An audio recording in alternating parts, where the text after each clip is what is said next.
That says we shouldn't be playing county championship cricket in April, they need to write into the ECB and apologise for ever having said that. We could not wish for 4 better days forecast-wise. And you can send those apologies in care of Mr. D. Fletcher at BBC Radio Derby. I've never said it. Well, I have actually, I think. Yeah. We should run through the two teams. I'll tell you the toss. Derbyshire won it, bowling first. I believe, yes, that's Derbyshire's team on the outfield, on the edge of the boundary. David Lloyd, Caleb Jewell, making his Derbyshire debut, the Australian, the Tasmanian, the second Tasmanian to play for Derbyshire, the first being Michael Di Venuto, so no pressure. Harry Kame and Wayne Madsen, Brooke Guest, Wayne Madsen, of course, skippering the side as an appointed skipper for the first time since 2015. Brooke Guest, Lewis Rees, Anuj Dal and Martin Anderson with 2 S's, the 3 all-rounders, with apologies to Zach Chappell, who isn't really an all-rounder. Pat Brown and Jack Morley. You will notice no Harry Moore. He has a back issue that they are currently assessing. The 2 players from the 13 who dropped out are Nick Potts and Nyron Donald, Ed. Gloucestershire-wise, there were a couple of, I suppose, different areas where they could have gone in some different directions. One of those being Ben Charlesworth's opening partner, who is walking out to the middle with him. They've gone with Chris Dent. Joe Phillips was also in the squad, so that was one of the spots that there was a little bit of debate about who would get it, but Chris Dent's got the gig. Of course, Cameron Bancroft will be Gloucestershire's captain and opening bat, but has not yet been released from his Cricket Western Australia contract, so he'll be here for round 2. Means that James Bracey will be captain as well as wicketkeeper, but just for this one round. So Dent and Ben Charlesworth at the top, Ollie Price, Miles Hammond, James Bracey, Graham van Buren. It's a fairly standard middle order for Gloucestershire, with what was put out last season as well. And then as far as the bowling goes, Tom Price, Zaman Akhtar, Matt Taylor, Marchant de Lange and Ajit Singh Dale. I mean, Gloucestershire will have 5 seamers at their disposal. They've probably got their pretty much quickest attack that they could have out there with Akhtar, de Lange and Singh Dale. Left arm option in Matt Taylor, and then Tom Price will no doubt get the new ball, but Gloucestershire are batting first. We'll see that later. Zach Chappell's going to open the bowling. It'd be interesting to see who his opening bowling partner is, whether it is Pat Brown or they give it to Lewis Rees or Martin Anderson. Doubt it will be Anuj Dal, and I'm pretty certain it won't be Jack Morley, or indeed David Lloyd, who took 5 wickets in one of the pre-season games. Was that with his off breaks or with his? Yes, with off spin.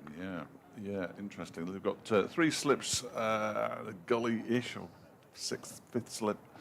They have got a backward point, a mid-on, a mid-off, a mid-wicket, and a long leg. And Chappell is in, bowled to Dent, who gets the first run of the season by turning it very gently down to Lewis Rees, who's down at long leg, which might suggest that he will bowl first over from the city end. Zach Chappell bowling from the racecourse end, of course.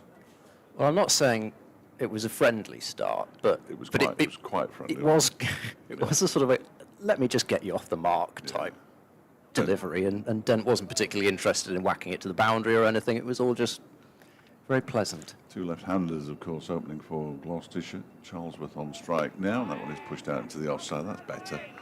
Good by Anuj Dal coming around from backward point to do the filling. A decent enough crowd. You're pointing. Yeah, I'm interested because the scoreboard appears to suggest that Essex are batting. And Derry's are underneath. Yeah, Essex versus Londonderry. I'll perhaps nip next door in a moment. What I have to do after this delivery from Zach Chappell, who's in now, bowls. That one's turned into the leg side again, and means that both openers are off the mark, Dent and Charlesworth. And after 3 deliveries, Gloucestershire are 2 without loss. I'm going to leave you in the capable hands of Ed Seaborn. Thank you very much, Fletch. So, well, off the Nord, both Gloucestershire openers opening their respective accounts for the season, as Chappell runs in from round the wicket to bowl to Chris Dent. He's there now, and Dent drops the hands on it and plays it down into the gully, where it's fielded by Martin Anderson.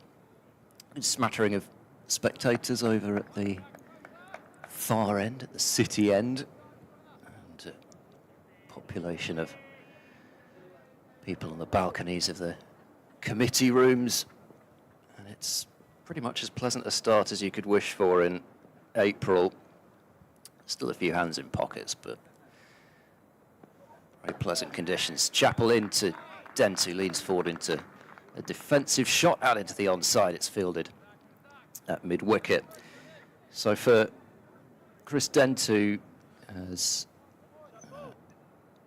notched up 5 appearances last season, but it must be a slightly unusual situation for him to be in, really, where he's got Ben Charlesworth at the other end, who you'd imagine has a spot pretty much sorted at the top of the order, as Chappell bowls to Dent, who's forward, correctly playing this one out towards mid-off. There's no run. The first over of the season has been completed with 2 runs conceded, Gloucestershire 2 without loss.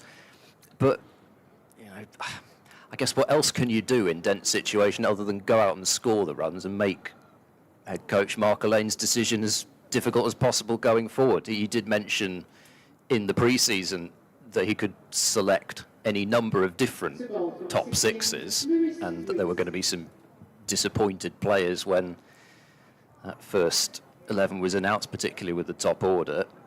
And as it's turned out, Joe Phillips is the man to miss out for now. He is, I gather, still attending Cardiff Uni, so he, I'm sure, will be unavailable for a little bit this summer, but will join later on. Lot being talked about him, and rightly so. When he's had the opportunity in the first 11, he's really played some impressive knocks. But that's, I guess, for the future, another name to add into the Gloucestershire top order, which is still relatively young. Am I doing this over, or are you? I think you should do it. I think I should do it. Here comes Rees and bowls, and Charlesworth doesn't really lay back fully into that cut shot that ends up at mid-off. I was just pleased it was Lewis Rees, which meant my detective work with him fielding down at a long leg meant that he is indeed opening the bowling, which is interesting, because when he was an opening bat, he tended not to open the bowling. He had a terrific season 2 or 3 years ago when he picked up a shed load of wickets, which is the technical term for a lot. I can't remember exactly how many. Rees over the wicket, left arm to Charlesworth, who clips that one aerially, but perfectly safe through square leg. This will be the first test of the outfield. It has to be said, it doesn't look lightning quick, but it's quick enough to take it to the boundary. So the first 4 of the 2025. I'm not going to keep saying that, well, no, because it's the first. Which is, you can't just point out the fact that it's the first everything. First lunch break. It's really boring. It's the first time I've pointed out that it's too many times to say the first something. Yes, it won't be the last, though. Sure. No. 6 for no wicket. Thank you to Mark Crossland, who's been in touch via X. What a contrast to the first game last season, 4-day washout. Good to hear everybody back, he says. Wishes us luck. That's kind of you, Mark. Rees bowls. Charlesworth plays the first delightful on drive of the season. You know I had to do it. What a shot. He is such a handsome on driver, Ben Charlesworth, when he gets going, and clearly it hasn't taken him too long to get going, because that was only the 5th ball that he's faced. He's moved on to 9, Gloucestershire to 10 for no wicket. Just sending my first reply of the season to somebody who sent me a direct message. Oh dear. Zach Chappell down below us at fine leg. I think he's going to bowl the 3rd over, you know. Here comes Rees and bowls, and getting into line as Charlesworth to defend back up the surface. Charlesworth was in good form in the pre-season, in particular in that game against Somerset. Scored 100 in the first innings and a 50 in the second. He says doubting himself, but I'm pretty sure the 50 was retired, so yeah. He's started off well. Yes, Derbyshire's batters had a pretty good pre-season. It's limited opposition. Rees to Charlesworth, outside edge, but it falls short of second slip, where Madsen can field it. That's probably not what you want to see if you're Derbyshire, even. Well, it's probably not what you want to see if you're Gloucestershire either, given that it's day one.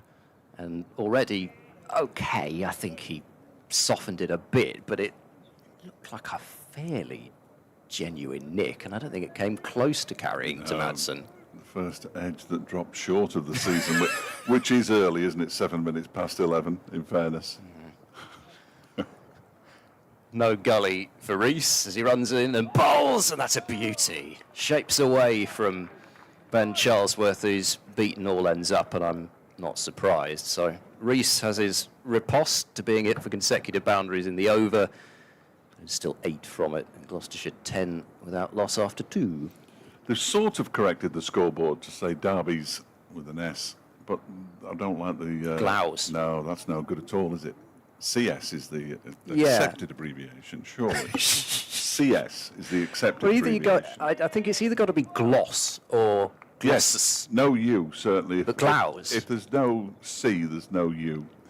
Here is Zach Chappell beginning the 3rd over of the day, bowling to Dent, who pushes this one out into the offside. Martin Anderson with 2 S's, fields coming around from that sort of gully 5th slip kind of 6th slip kind of area.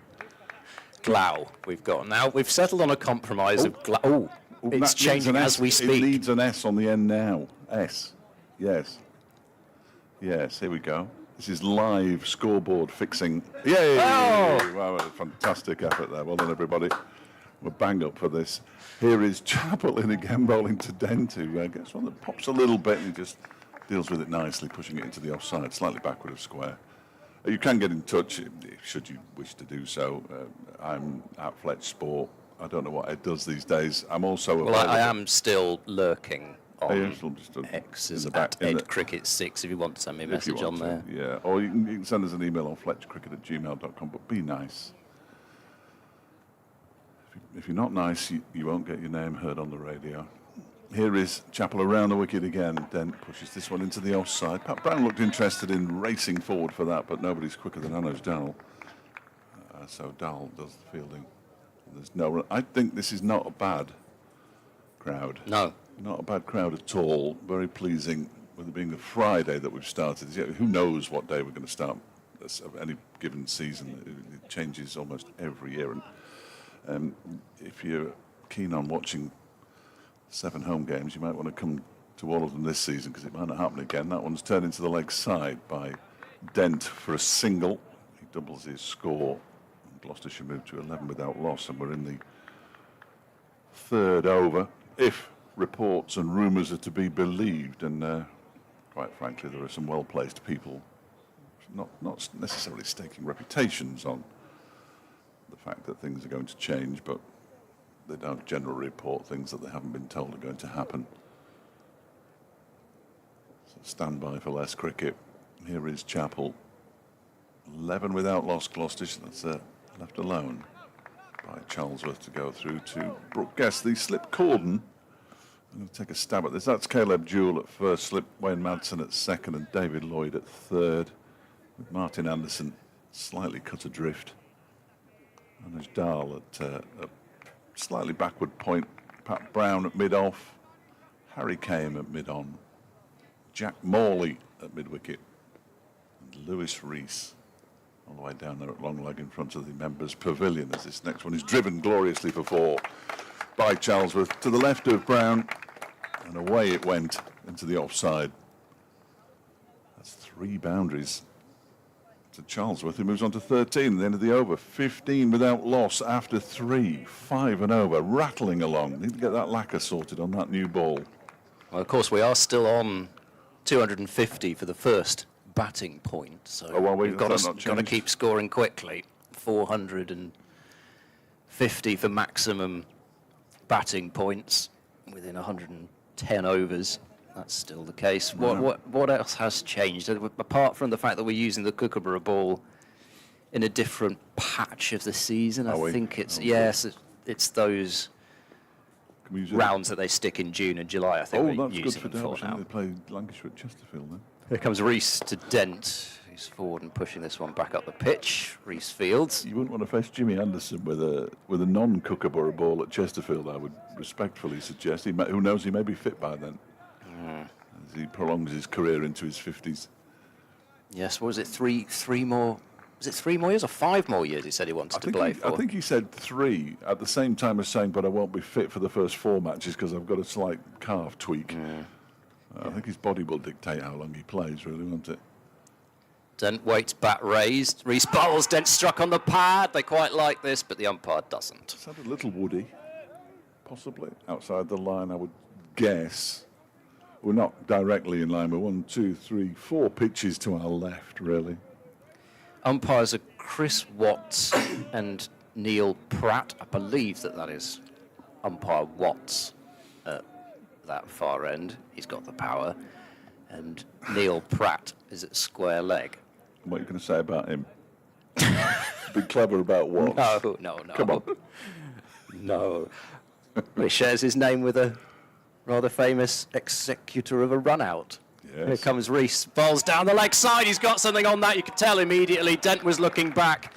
And that's the first wicket for Derbyshire. It's a strangled job down the leg side. The catch taken behind by Brooke Guest, no problem at all. And Chris Dent departs for 2. Gloucestershire 15 for 1. Yes, I'm not sure Chris Dent will be particularly thrilled with that, will he? Get caught down the leg side is unpleasant. Just trying to flick the ball away. Little edge. He knew. Everybody out there knew. My directional microphone didn't necessarily pick up a large nick, but it was a sufficient nick for him to own up. Yeah, I mean, it's one of those, isn't it? You sort of feel as if you have to say, because most people seem to say that the batter's unlucky to get out that way. But in particular, that one, it was such an indeterminate attempt to try and flick it. It was just quite half-hearted.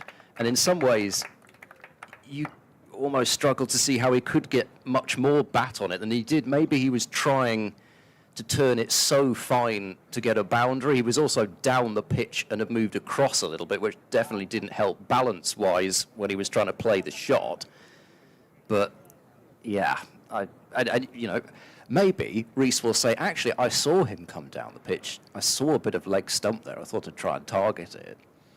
Perhaps he did. We'll never know. But he got the wicket with it. No point in asking him because he'll say he did. He's got a very sharp haircut, incidentally, Lewis Reese. He was on the radio on the breakfast show this morning with us. I commented on his very sharp haircut. He was on the radio in the studios. No, we had the radio car here at the ground this morning. First day of the season. Out the big guns. We always do it. First day of the season, Radio Derby's fully committed to county cricket. Even if nobody else is. Sorry, yes, I did tell you to punch me if I ever overstep the mark. You're absolutely right, Ed. Ollie Price has come out. To myself for the time being. Number 3. And Derbyshire have elected to put a 4th man in the cordon as Anderson joins the 3 existing. It looks more like, I'm going to say a gully, because they're in so close. Yeah. 3 in a gully for Ollie Price, as Reese is into him, and that's a good start. Price felt he had to play. Reese is, as most left-armers do, bringing the ball back into the right-hander, so Price feeling he had to cover the movement, and, okay, in hindsight, it probably could have been left on length, but you're not really thinking with Reese running in that you're going to be leaving too many on length, so no, he's good one to get first up. Yeah, he's not going to bounce them over the stumps, is he? Especially when you've seen a nick from Charlesworth already not carry. So the right-handed Price waits for Reese, and there's bat on ball this time. As it's pushed back to the bowler, you can see that even though, well, maybe you could infer from the angle that we're out that Price is also batting outside his crease because he reached desperately back into his crease in case Reese fancied a bowl at the stumps. So again, just gives an indication of first up. Gloucestershire are imagining out of this pitch that Price is already batting outside his crease. Rees in, and there's a bit of carry there, but it's outside the off stump. And Price can shoulder arms, but successful over. It's a wicket maiden, in fact, from Rees. 4 overs have been bowled. Gloucestershire 15 for 1. A couple of emails have flooded in. FletcherCricket@gmail.com or whichever A couple way. of emails have flooded in. Whichever You've way. been inundated with an email from... Two. And one of them's come from America. Nick Buxton, whose email has come from Nottingham, says, interesting tactic to all-rounder teams to death. Yes, 3 all-rounders in there if you don't include Zach Chappell in the Derbyshire lineup, and if you don't include David Lloyd. So you could argue that there might be a potential of 5 all-rounders.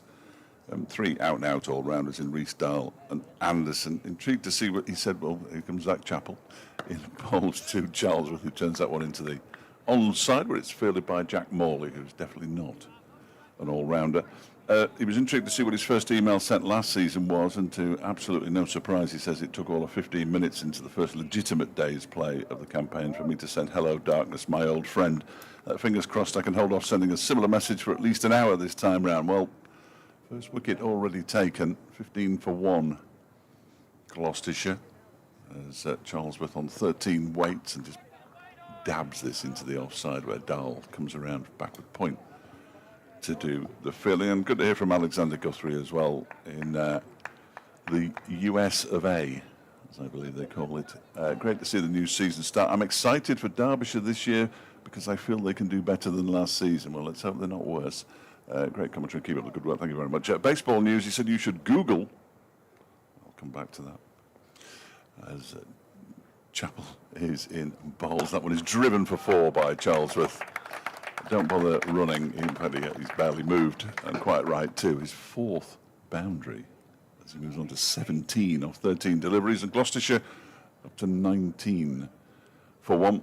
Google the 7-line army, because it's the fan club of the New York Mets. The Mets play in the London series. He says, I've got absolutely no interest in the Mets, and I know my learned colleague at Seabourn has no interest in the Mets either. We're very much NL West baseball fans. Of course, the Padres starting at 6-0 for the first time in their history.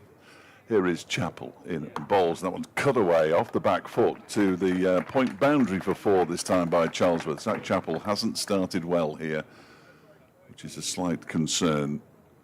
His 2 overs and 4 balls have now gone for 15 runs, 23 for 1.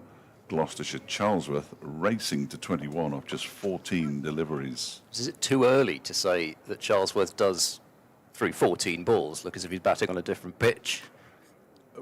Well, he does a bit, doesn't he, to be fair? 11 deliveries, Dent faced for his 2. Price has only faced 3 deliveries and is yet to get off the mark, whereas Charlesworth has faced 14. Got 21 runs already. But thank you, Alexander, for pointing that out. I'll leave you to your Mets. You can have them. Well, they're sort of the offshoot team of my team, the Giants, aren't they? Oof. The replacement for them. Chappell in and balls. Yes, but after they moved, that one's left alone by Charlesworth outside the off. So sort of like the little brothers. Yeah, I sort of feel. I think there's a lot of people fancy them this season, isn't there? Juan Soto, he went there, didn't he? And 1 or 2 others. He had to sign an enormous contract. But the NL West is where it's at. If it wasn't for the Dodgers, it was just ridiculous. Then the Padres will be sweeping all before. We could be having billion-dollar contracts in cricket soon. It'd be nice, wouldn't it, from the commentators? That one's left alone outside the off stump by Charlesworth to go through to the keeper. So he's finished off with a couple of dots. There were back-to-back boundaries in that over off Zach Chappell, whose 3 have cost him 15. Gloucestershire, with Price yet to get off the mark. Charlesworth on that 21 off 16 and now 23 for 1. It's sort of, I guess, the trade-off a little bit we've seen already in the first 5 overs a bit. Most teams now, especially in Div 2, like to win the toss and bowl first because they feel that they're going to get the most pace out of the pitch on that first day and probably first afternoon or so once the moisture's gone from the early morning. Rees into Price over pitches, and Ollie Price doesn't put him away. It was I think just about low full toss, and he drove it straight to mid-off without much timing. But we've seen Charlesworth be able to crash a couple of straight drives, which, has to be said, you don't always see. And if you're going to be able to drive the ball straight with pace on the ball, it's probably going to happen on the first day. So in some ways, it might be the best time to bat. Equally, it might be the only time that the Knicks are really going to carry. Rees to Ollie Price, who hops across his stumps and lets the ball go through to the wicketkeeper.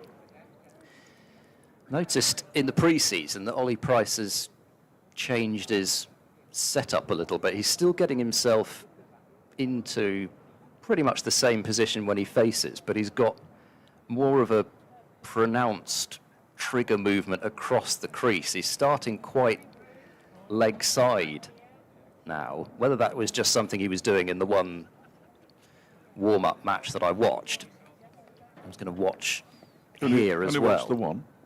Well, that was poor preparation, I'm afraid, Ed. there was only one that he was playing in that I could watch. Here comes Rees and bowls is driven on the bounce. Well stopped by Rees in his follow through. He managed to get two hands to that and deflect it to mid-on. That one did come out of the middle, but again, Ollie Price can't get underway.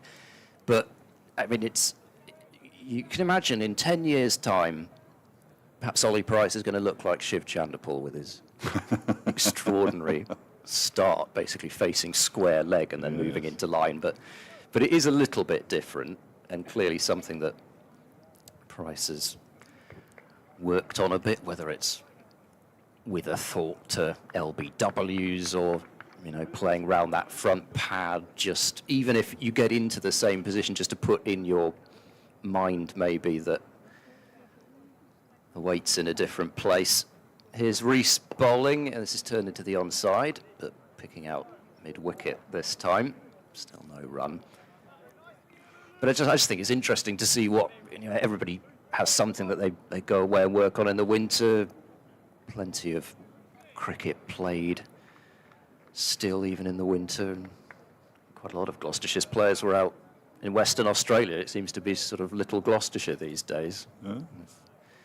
Of course, Bancroft and Cameron Green, the Australian all-rounder, who'll be joining Gloucestershire in round 3, both Western Australians. Price drives, and I think Rees is certainly more than entitled to have his hand behind his head there, because he was lunging a bit for that one, Price, and as a consequence didn't middle it. And even though it's not the longest boundary up towards long off at the city end, the ball doesn't make it, but Price will feel rather better to have got off the mark with 2. Yes, it wasn't a full-blooded drive, was it, by any manner of means, and chased down there by Harry Kane. Last ball of the 6th, as Rees bowls and dangles it well wide of the off stump, and Price is not interested in a shot. Perhaps he felt that having drawn Price a little wider to play the drive, that he might get him a little bit further, but not to be that time. 1 for 10 from Rees from his 3 overs. Gloucestershire 25 for 1, having lost Chris Dent to a leg side strangle for 2. And it's up to these 2 youngsters who are, of course, such an enormous part in Gloucestershire's T20 success, in particular last season, getting quite used to batting together across various formats, and they could do, from a Gloucestershire point of view, with a similar partnership here. As Chappell begins a new over from the race course end, bowling to Charlesworth, who defends that one straight back to him. And there is a no run. Thank you to Bob Ludlam for his very nice photograph of his back garden. He's currently listening, mowing the grass. Excellent way to spend a day. Renan Steenekamp, who's in South Africa, says decent crowd considering it's a working day. Heartening sight for red ball traditionalists. As Chappell around the wicket bowls to Charlesworth again and pushes it up to Harry Kane at mid. And they are flooding in now, by the way. Genuinely flooding. From the emails? Yes. I thought you meant the spectators. Yeah. Anthony from Heenis says, what a glorious day this is. Looking forward to getting down to watch in person over the weekend.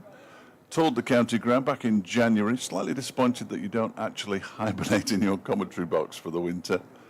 I reckon it would make a great children's book.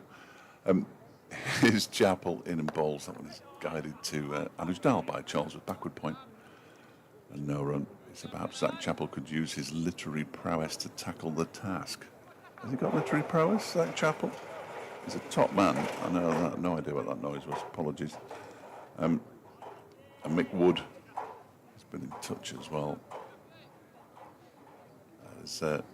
Won't be watching the stream as much this year as my slow recovery from long COVID means I'm well enough to attend more games in person. Well, that's good news, really.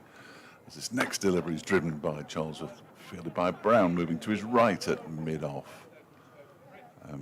So I missed the commentary, but when you can listen, it's not ideal because it's about 25, 30 seconds behind if you listen on your phone while you're in the ground, and I can only apologise for that, but if you're not worried about accuracy, then you're laughing. Well, you are anyway, if you listen to me. If you're not worried about accuracy, this is the place to be. Right here. Right here. Here's Chapel. Setting himself up now. Fifth delivery of his over, bowls to Charles. It's been a better over. I wouldn't say they were all bang on target, but he's managed to stop Charlesworth from smashing him to the boundary on regular occasions. He's got 5 boundaries so far in his 21, 25 Gloucestershire's score in the 7th over. Just 89 to go. I'd forgotten how long these days it could be, and we're only at 11:30. Here's Chapel. Final ball of the over, 3 slips in place. Bowls to Charlesworth, who clips him into the leg side, picks up a single out to Morley with the left arm throw. And Charlesworth moves to 22 at a runner ball. Price has 2. Charlesworth has pinched the strike, and Gloucestershire at 26 for 1, having lost Chris Dent for 2. Yes, on the subject of longer days, but along a slightly different line. Gloucestershire coming into this season having lost Zafar Gohar to Middlesex, and coming into the season really without a proven red ball spinner. They've got Ed Middleton, who's played Championship cricket, who bowls his leg breaks. I think it was unlikely that Gloucestershire would have gone down that route first game of the season. Rees continuing to Charlesworth, who plays a forward defence up to mid-off. I think that was yes, it was a shriek of no ball from the far end, so 2 runs will be added to the score, 28 for 1. I've got an email for you here. For me? Yeah. It says Morning Ed with an exclamation mark, so I assume it's for you. It's certainly not for me. It's from Mark, who's in Madrid. Mm-hmm. Yeah, excellent. Mark from Madrid. Indeed. Poor old Chris Dent really struggling, isn't he? One fears that he may not play as much this season. Is there any talk of possible retirement if he has another difficult this season? That's a tricky. I've thrown you a googly there straight away. I apologise. Rees runs in and bowls. Charlesworth leaves. A little think about playing at that one, but realised he didn't have to as it goes through to the keeper.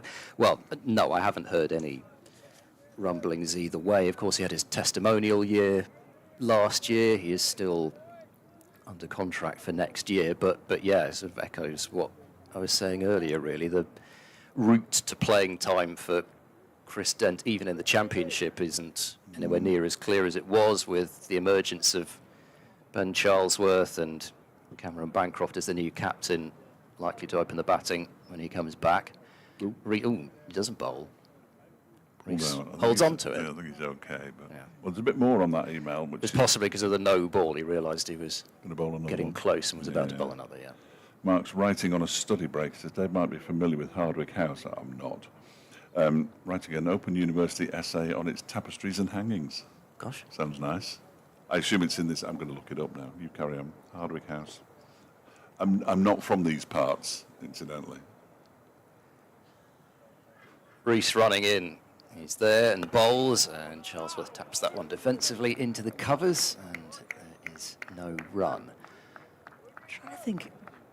I did go to one of those stately home type things with a lot of tapestry somewhere around here. Perhaps it was that one. There's one that is particularly known for its tapestry collection. I know that most big houses tended to collect those sorts of things, but there's one place in particular that has a particularly wide collection. Reese bowls, and Charlesworth rolls the wrists on that one and sends it up to mid-on. And there is no run. The Gideon Tapestry at Hardwick House, which is, Hardwick Hall rather, is up near Chesterfield, I think. The conservation of each tapestry cost £278,000, with the project totaling 1.7 million. Wow. There we go. They do fade. Do they? There are 13 of them. Here comes Reese bowls, a little bit fuller. Charlesworth plays it fairly securely enough up to mid-on, but again, Reese's hand went careering up towards his head. Apparently, and I have no reason to disbelieve this, they were brought to the hall after Bess of Hardwick went on a shopping spree in 1592 in London and bought 13 Gideon tapestries, which line the hall's long gallery and portray the biblical story of Gideon. Thank you, Mark. Every day's a school day. Reese bowls, and Charlesworth stays down on that one, and again brings Harry Kame into the action at mid-on for no run. I don't know. I suppose that's the difference between whatever date you said and today. You could go on a spending spree and come back with some tapestries. Unusual. It'd be a bit difficult to, I would suggest, sort of pop down to the Dunelm or another tapestry shop. Another such shop and pick up some.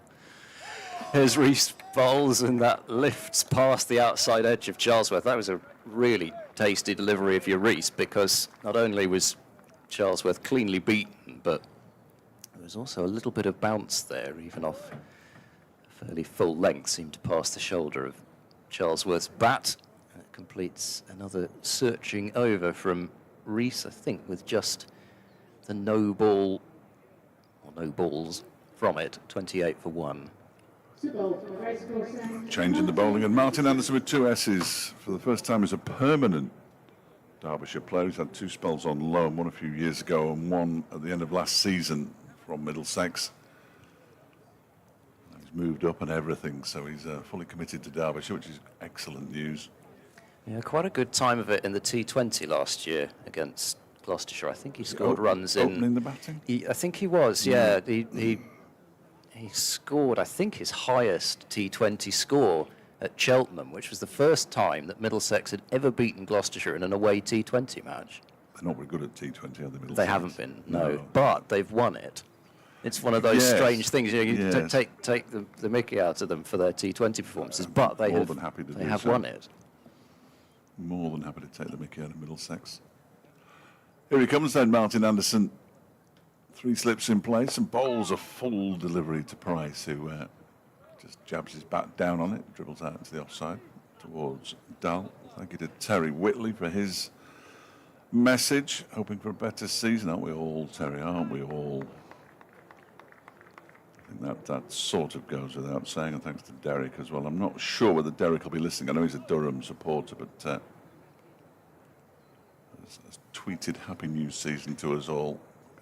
It's the first day of the season, everybody. 28 for 1, Gloucestershire. Anderson bowls, and that one is played off the back foot this time. Dahl loses his glasses, which are perched on top of his cap as he dives to his right to stop the ball.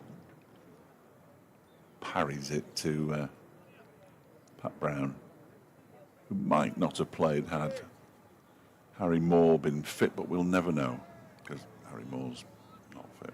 I was quite looking forward to he's good. Watching him. He is good. I haven't had the chance yet. I don't think I've even seen him via live stream. Next delivery from Anderson, who's got a very quick arm. He's pushed out into the offside by Price, and there's no run. Gary Charlesworth, morning guys.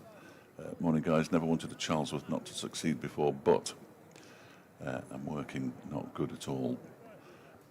Keep us informed. Well, we'll do our best. Whether we make any sense is entirely... Well, it is part of our duty, isn't it?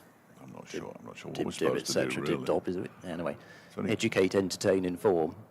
The next delivery beats Price outside the off stump and he determined to prod forward. His bat was a certain distance from his body. I'm not sure I've ever educated anybody in my 3.5 years doing this, but there we go. Is it 3.5 now? It is, yes. Remarkable where the time goes, isn't it? This is my 10th season covering Derbyshire. There's been a couple of half-decent ones in there, but not many. Here is Anderson again, past the umpire now, and that one is flayed away out towards the vacant third man area. Was a strange old shot. I think he was going to play it no matter what, but Anderson at his pace can't really afford to bowl short and wide outside the off stump, really. He's a bit like Anujdal. He's a little bit quicker than you think, but he's not exactly express pace, and that wasn't great. Price gets his first boundary, moves to 6.32 for one. That wasn't exactly ideal all round, was it? Because there's no way that was where Ollie Price wanted to hit it, but it was a sort of kitchen sink shot, and assume, especially because you've got 3 very close slips in, you're in absolutely no danger at all wherever it's going to go. And there's no third man.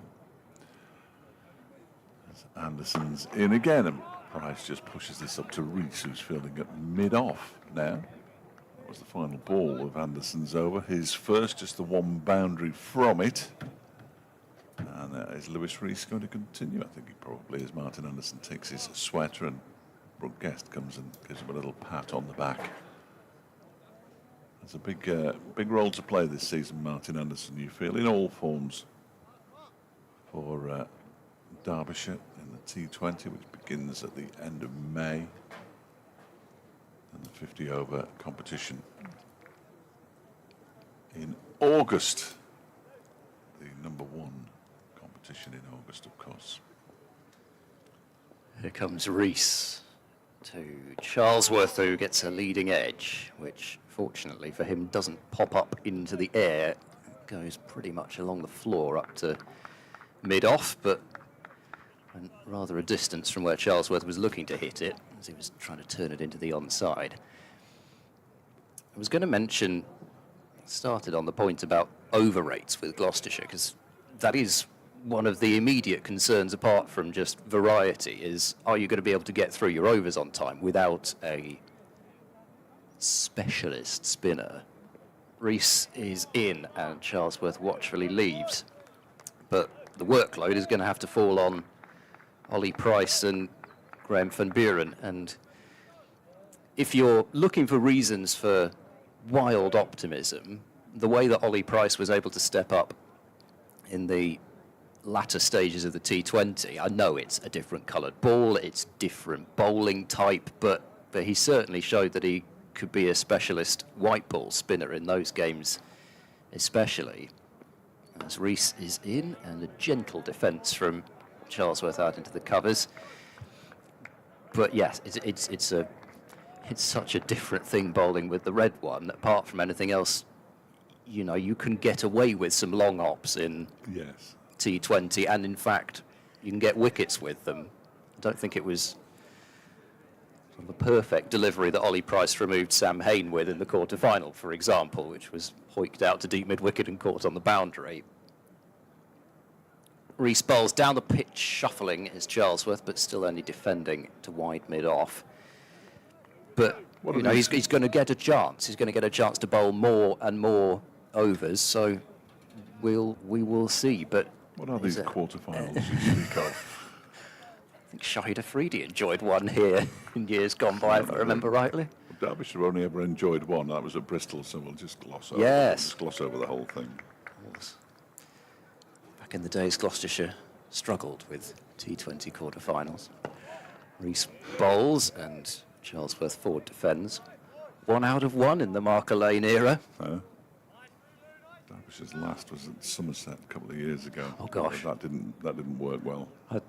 Yes, I realised, having brought up the Shahid Afridi one, there's an even worse. There's a worse one. outing than that to call upon. Shahid Afridi got his only T20 century on this ground in the quarterfinals against Hampshire. Everybody was in danger.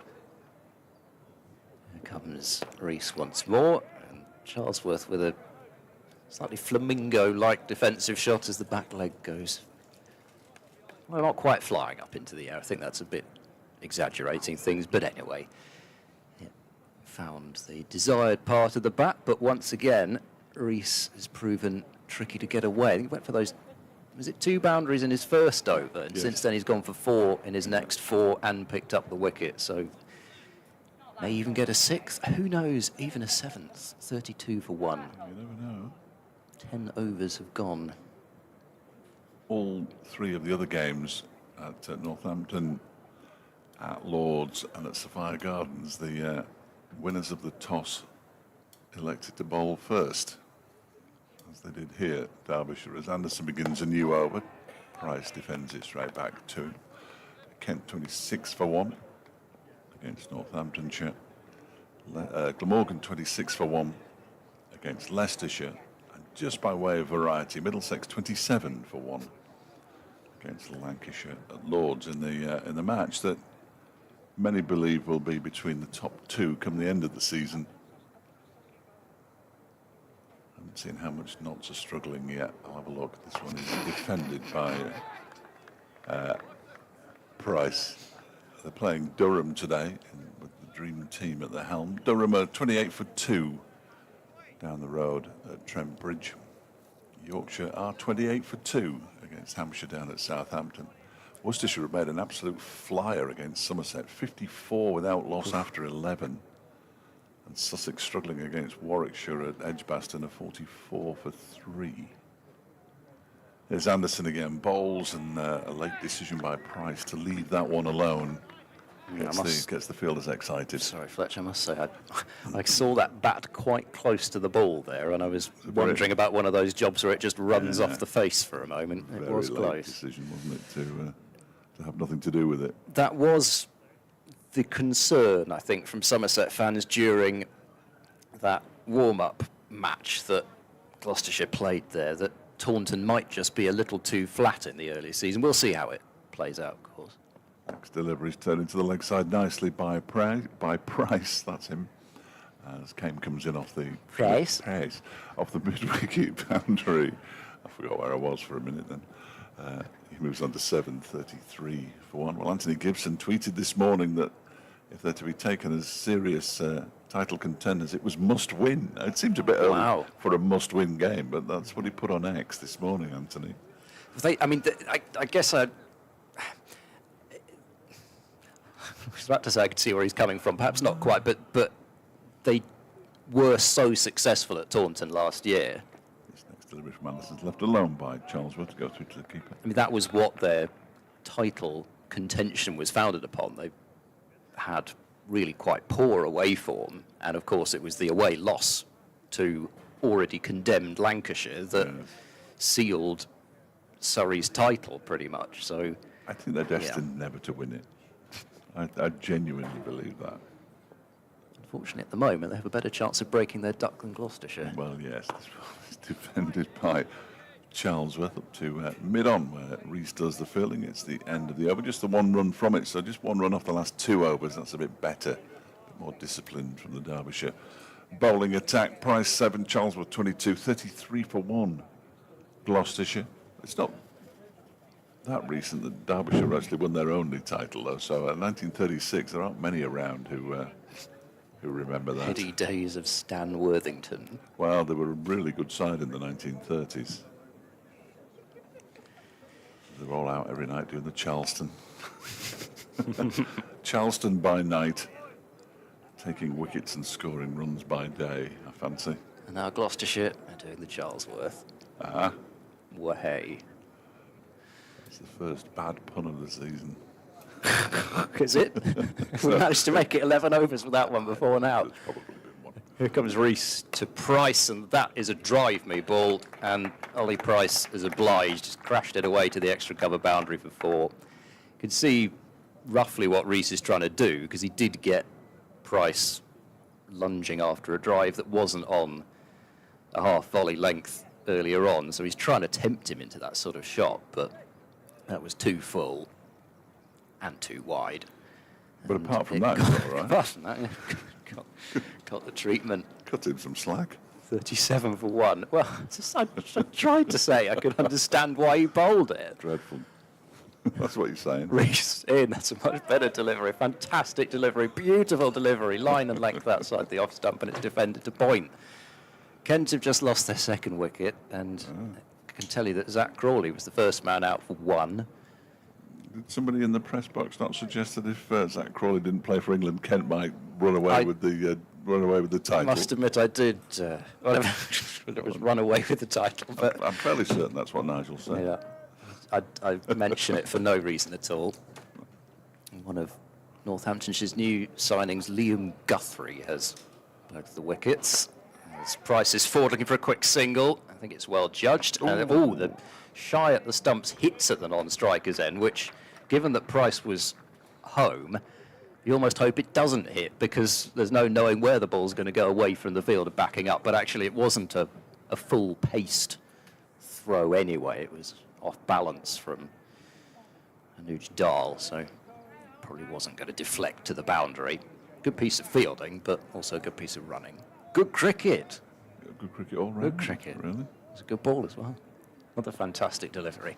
38 for 1. Price on to 12 as Rees bowls a full ball. It's driven firmly by Charlesworth, but well stopped. Up at mid-off, earns a respectful round of applause for Pat Brown, who got down well there. Charlesworth will feel he's missed out on pretty much for the first time. He's played an attacking shot and hasn't gone to the boundary, albeit he's slowed down a bit now. It seems slightly absurd that Pat Brown, who's certainly a bowler rather than anything else, is one of the better fielders for Derbyshire. Rees bowls. Charlesworth edges caught at second slip. That's a big wicket. Charlesworth was looking in good touch, but he just got stuck on 22. And he missed out on that previous drive. Maybe that was in his mind. He thought he could drive it. It wasn't full enough. And the edge gobbled up by Madsen at second slip. And Rees strikes towards the end of his 6th over. So very much the right decision from Madsen to keep him going. And Gloucestershire have lost both their openers, 38 for 2. Sharp catch, because it was moving, wasn't it? He really went hard at it, Charlesworth. Nicely pouched at second slip, and that's really good to see, and the Derbyshire fans will know exactly why. Early season, last season, they couldn't catch a cold, and I actually started to keep a record of the drops, and the number of drops was just horrendous. So to see that one caught by Wayne Madsen is excellent from a Derbyshire perspective, not quite so good from a Gloucestershire perspective. Caleb Jules just made use of the facilities downstairs as he trots back onto the field. They know, don't they? Cricketers always know where the nearest toilet is. Remarkable. Even the Aussies. Oh, and David Lloyd's coming back as well. Must have had an extra protein shake or something for breakfast. I would suggest, I was speaking to a member of the ground staff this morning and said, look, you bowl first if you win the toss, which surprised me a little bit, but obviously everybody's done it. I said on the radio last night that if Derbyshire won the toss, they'd bat. I've been reminded of that this morning already. Shows you what I know about cricket. But they'll want another couple here with 2 in the first 50 minutes. If they can get Gloucestershire 4 down by lunch, they'll feel like they've had a particularly good morning, I would suggest. Well, that would be, I think 4 would be fantastic for Derbyshire, because Gloucestershire do have Tom Price coming in at 7, Actor 8, Matt Taylor 9. There's a lot of bowlers who bat down there, Tom Price an all-rounder. As Rees bowls to the new man Hammond, and this is work to mid-wicket for no run. Another couple of wickets, and you really do start getting down towards the bowlers in this incarnation of the Gloucestershire side. 38 for 2 after 12 overs, with Rees having taken both those wickets. Miles Hammond, James Bracey, both really, well, Bracey in particular, extraordinary season last year, which I'll go into more detail when he comes out to bat. Graham van Buren, solid year too, particularly in the first half of it, but there have been shorter tails, so even 3 before lunch. Derbyshire feel pretty pleased with that, I'd have thought. Martin Anderson to continue from the race course, and Price just gets a bit of an edge. It's always into the ground and safe, but picks up a single down to backward point where Dahl does the fielding. Ian Crooks has been in touch. Oh, it's just disappeared. There it is. Just finished at the gym before a round of golf this afternoon. What's this gym you speak of? I don't think I've ever been in a gym. Do you need to do the gym to play golf? I don't think so. Well, interestingly, it was the big lad from America. He stopped doing gym work. The big lad from America. DeChambeau. I have to narrow it down, yeah. Bryson DeChambeau built himself up to such an extent that I don't think he can actually swing properly. Anderson around the wicket to Hammond, who drives for 4 runs out to the backward point boundary. Slightly over pitch, too far outside off stump. Thank you very much indeed. Nice shot. Took full advantage. 43 for 2. Thank you for the nice words. Is Brad Tickner coming back to join Derbyshire this season? Well, yes, he is.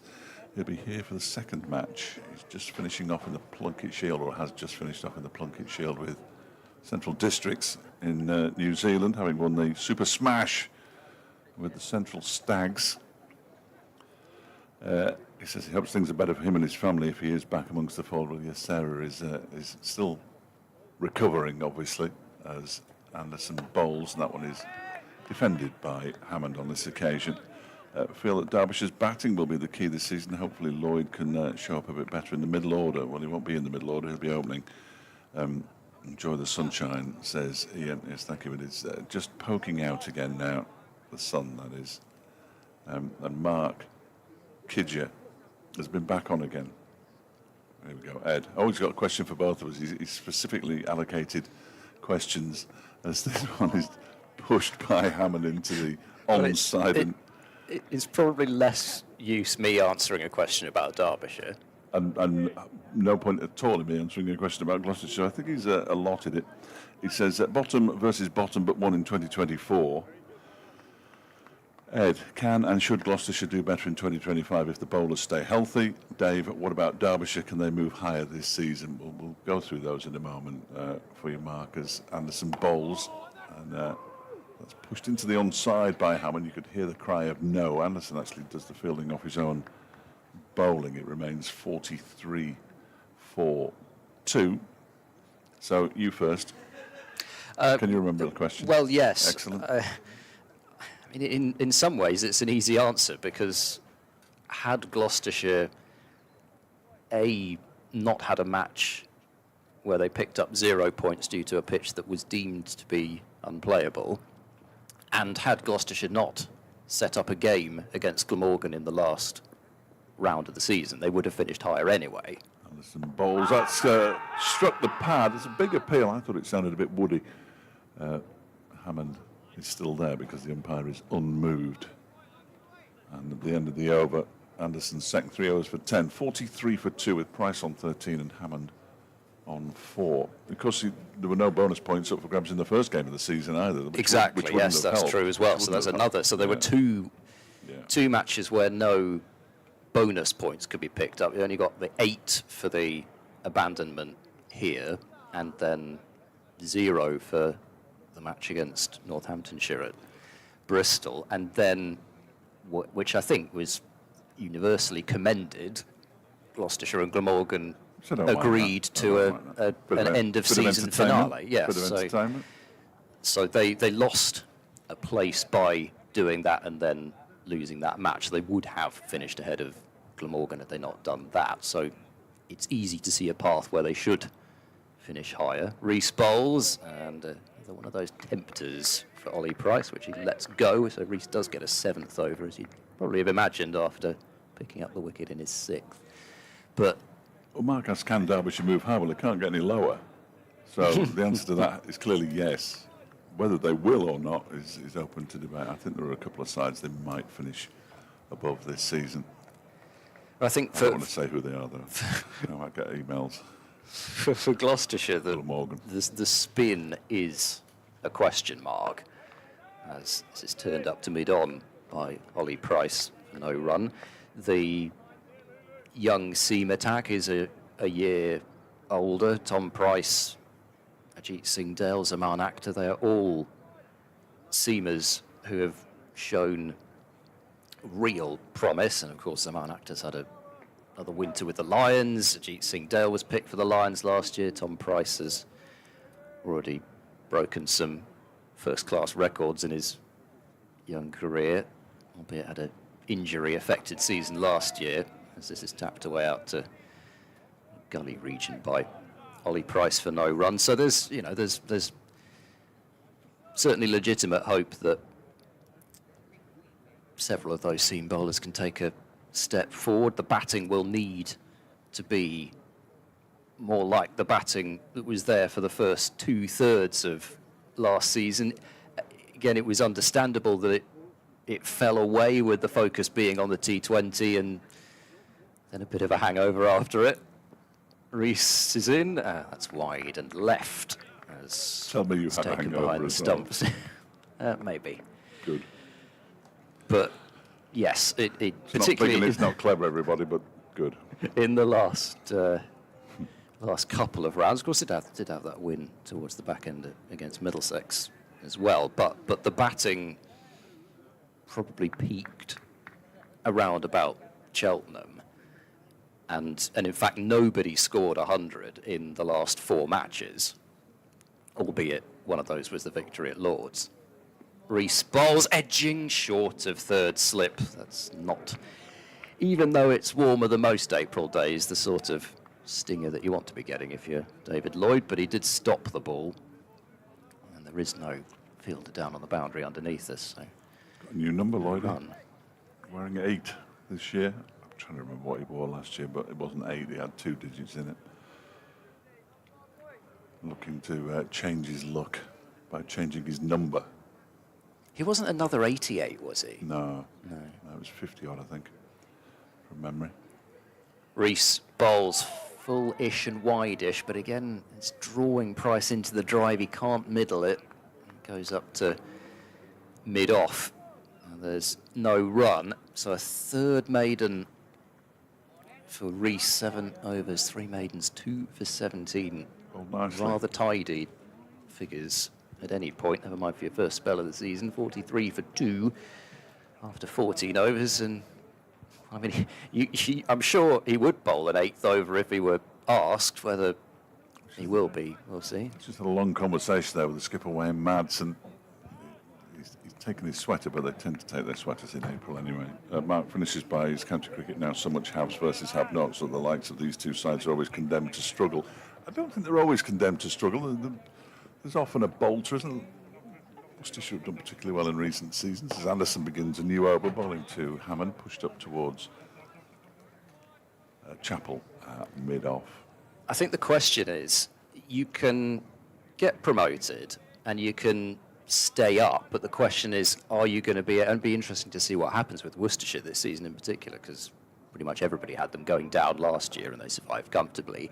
And then the previous year, Northamptonshire were in a similar situation where they survived very comfortably against expectations. Anderson bowls, foolish delivery. The ball is driven into the ground by Hammond and then parried as he dived away to his left by Anderson, who just rubs his left shoulder, which is a slight concern. Anuj Dal warming up, incidentally. But then can you sustain that for a longer period? Who knows? I mean, I think still, though, haves versus have-nots. If you're a supporter of Essex or Somerset in particular, non-100 counties, Anderson bowls, it's down leg and clipped away firmly by Hammond, but tidy piece of fielding at mid-wicket, so there's no run. It does prove that you can still succeed as a smaller county. Of course, those two, they get a really good draw in terms of spectators across formats consistently. They churn out, each of them, a lot of their own players, which you have to do as a smaller county. Anderson leaps wide of the crease this time as he bowls to Hammond, who is hoping for a run out into the onside as he comes forward again to that one, but two batters realise it's been played too firmly to think about a quick single. But yeah, I mean, in general, in the Championship, I think it's become very hard to punch above your weight for a really extended period. You're sort of relying on golden generations as Hammond sways out of the way. Well, I say sways out of the way, it's not as though it was a bouncer, but shorter of a length outside the off stump, and Hammond didn't fancy having a thrash and just allowed it to pass through. But still, you know, going to get in about the fourth mention already, but Gloucestershire's T20 Blast victory last season proves that it is still possible to win a trophy as a smaller county. As this is defended to mid-on to end the over, 43 for 2. But, you know, it was only a couple of years before that. In fact, even the year before, he was sitting in a commentary box somewhere having the discussion about even the Blast. Is it really the case now that the smaller counties can thrive in the Blast, as, say, a Northamptonshire did so sustainably for several years with their different approach to playing T20? Is that still possible? I think it's probably shown that it is possible. It's not easy, but it's possible. Now, you look at the South Group again this year, and it's quite hard to look beyond the 4 that had made the quarterfinals before, assuming that everybody stays fit, of course. That was one of the problems last year. The likes of Essex and Hampshire had some injuries, allowed a little bit of a different look in the quarters. But I think you'd be a brave person to bet against, despite Gloucestershire being defending champions, you could probably be pretty brave to bet against the previous set of 4 to make it to the quarters. Anish Dahl from the City end bowling to Ollie Price, who pushes the first ball into the offside. Pat Brown does the fielding. I just got done by the scoreboard there. I was just about to give the score, and it turned into a video of Anish Dahl warming up, which wasn't ideal if you're listening in the TV room, but thanks anyway. Blimey. And I ended up going over my allotted 20 seconds. That can't happen in the afternoon. It can happen in the morning, but not in the afternoon. Here's Dahl in and bowls. That one is driven into the ground. Dahl puts his hands up as much to protect himself as anything, and he sort of tips it over the bar whilst he's on his knee. And there's no run. It was Harry Kame who came round to do the fielding on that occasion. It looks glorious out there now. The sun, there is cloud up above, which is where you'd expect it to be, of course. But the sun is shining, and the shadows aren't very long anymore, which is always a good sign, isn't it? I mean, they're longer than they will be later on in June, but not massively long. As Dahl bowls, that one is played away from his body nicely by Price, down towards a wide third man. Giving chase is Martin Anderson, who picks up now, and they come back for 3 in the end. Nice bit of running as well. Price moves on to 16:46 for 2. Hammond has clearly been getting his sprints in the pre-season. There's been a quick runner between the wickets, but so you didn't have to come back for the third there. You're telling me that Gloucestershire won a trophy? Is that what you're saying? I think so. It was on display for 1 or 50 days at the ground at Bristol after it, Right. and I'm sure it will be again this season at times. I'm fairly sure that Derbyshire would be delighted, of course they would, to win a trophy. Mickey Arthur's 4th season in charge and already signed up for next season. I've just spotted Harry Moore come onto the field. He's in his tracksuit as Dahl bowls, and now standing up to the stumps. Brooke Guest removes the bails as Hammond plays a little forward defensive prod. Ball goes through to the keeper. So he's now under the helmet. So David Lloyd's actually moved from 3rd, slipped to gully as well for Anish Dahl. Another one of those bowlers who is slightly quicker than he looks. He's had a good time of it against Gloucestershire in recent seasons, if I remember rightly. Was it the year before last? He had his career best, I think. He bowls now, and Hammond pushes it straight back to him. It's a terrific question, and of course I've got absolutely no idea. I think it was the game at Bristol. Yeah, I don't think it wasn't last year, because last year Last year was Matt Lamb's double century, yeah, wasn't it? It was that, and it was the record stand between Bracey and Van Buren. Terrific. So it must have been the year before then. Terrific. I shall have a look. Here comes Dahl again and bowls, and Hammond plays that one into the onside to complete the over. 3 runs from it. 46 for 2, Gloucestershire after 16. So we're a little bit behind already. It should be 16 overs an hour. Price has 16, Hammond has 4. There he is, down below us. Young Harry Moore. Tall bowler.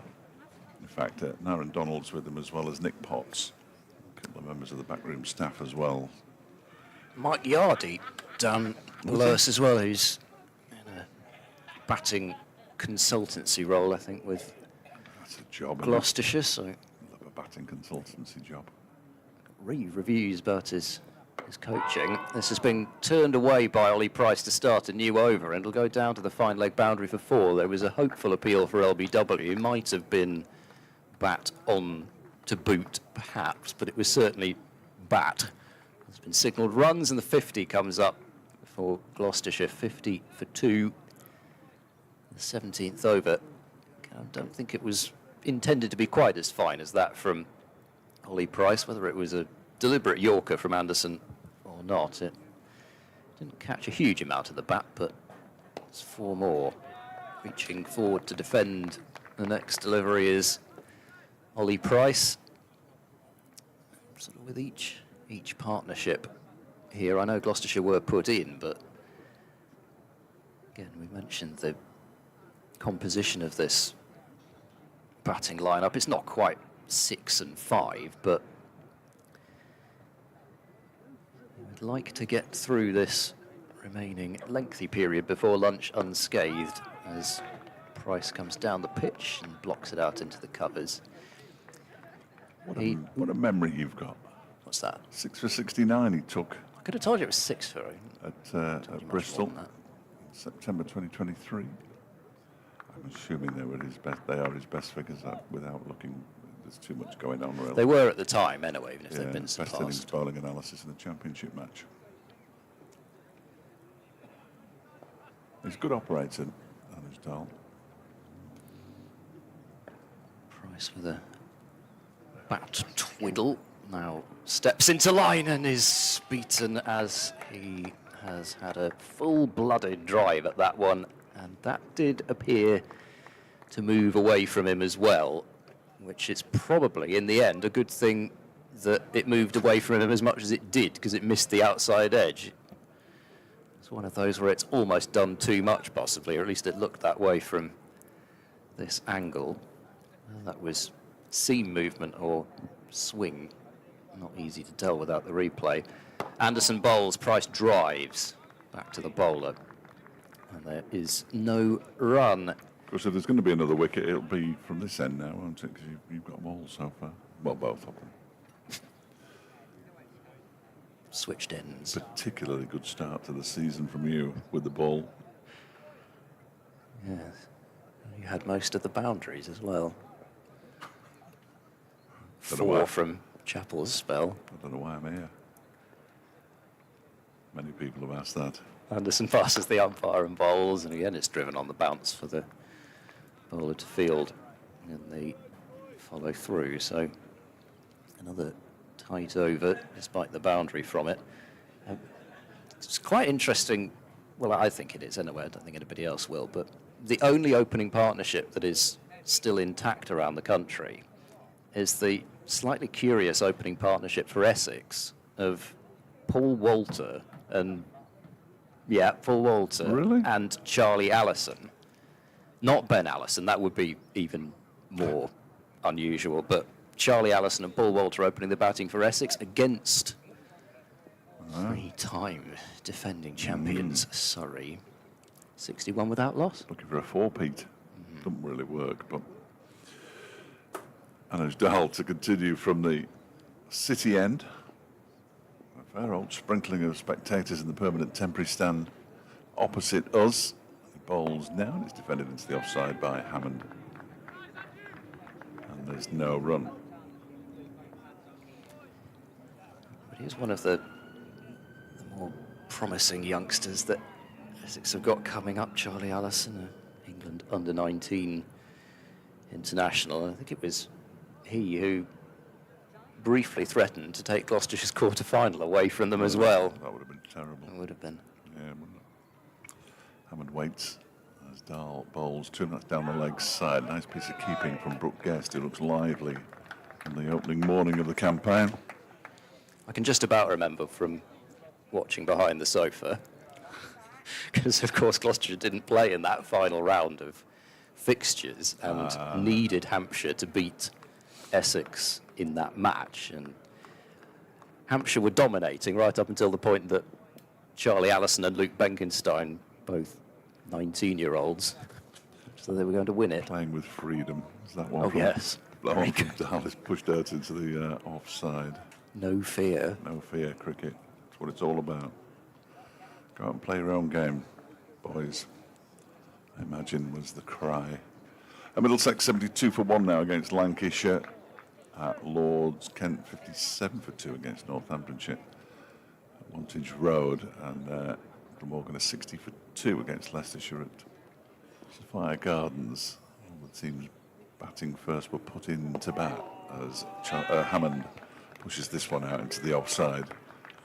From Dahl, it's picked up by Brown. There's no run. It was a feature of last season that I thought crowds were pretty average. But this is I'm very pleased with this one. They've got a new stand at the County Ground in Derby to our left. I haven't christened it with a name yet. It's not open for this round of matches. It's been constructed during the pre-season friendlies as Dahl bowls back on the back foot. Hammond pushes out into the offside once again. It's very jazzy. That's about another close to 1,000 seats. So there will be more ground improvements to come. The stand that was there will now move to our right near the old scoreboard in that little cordoned off area, which has got the concrete base that's been put in. Will it spoil your view of the Leylandii over there? Yes. Yeah, there's no great harm there, really. This one is defended by Hammond up towards Harry Kame. I'm not sure if it is Leylandii, is it? I think it is. Oh, is it? I think, Okay. well, it's that it looks kind of similar thing, to it anyway. in keeping with the fact that I haven't commentated on boundaries or wickets, that was a maiden from Anuj Dahl from the city end. I might go home. Pat Brown's coming on to bowl now, though, in place of Martin Anderson. 5 overs for 14 for Anderson. Interested to see how Pat Brown goes here with this. I was going to say desperation to play red ball cricket. He's not desperate to play it. He wants to play it. He wants to succeed. And there's a lot of goodwill towards him. He picked up a 5 for England A in Australia, but it wasn't a first-class match in the winter. That's the problem with some of So it doesn't those count. ones. Yeah. It doesn't count. As well as he will have bowled, or may have bowled. I didn't see any of it, but he's coming on to bowl now anyway. And he's sharp. Made his reputation in white ball cricket, of course. But if he can turn some of that white ball cricket into red ball form, he could be very dangerous indeed. Rather longer run-up than we've seen so far. I think even from Chappell, he starts off with a bouncer.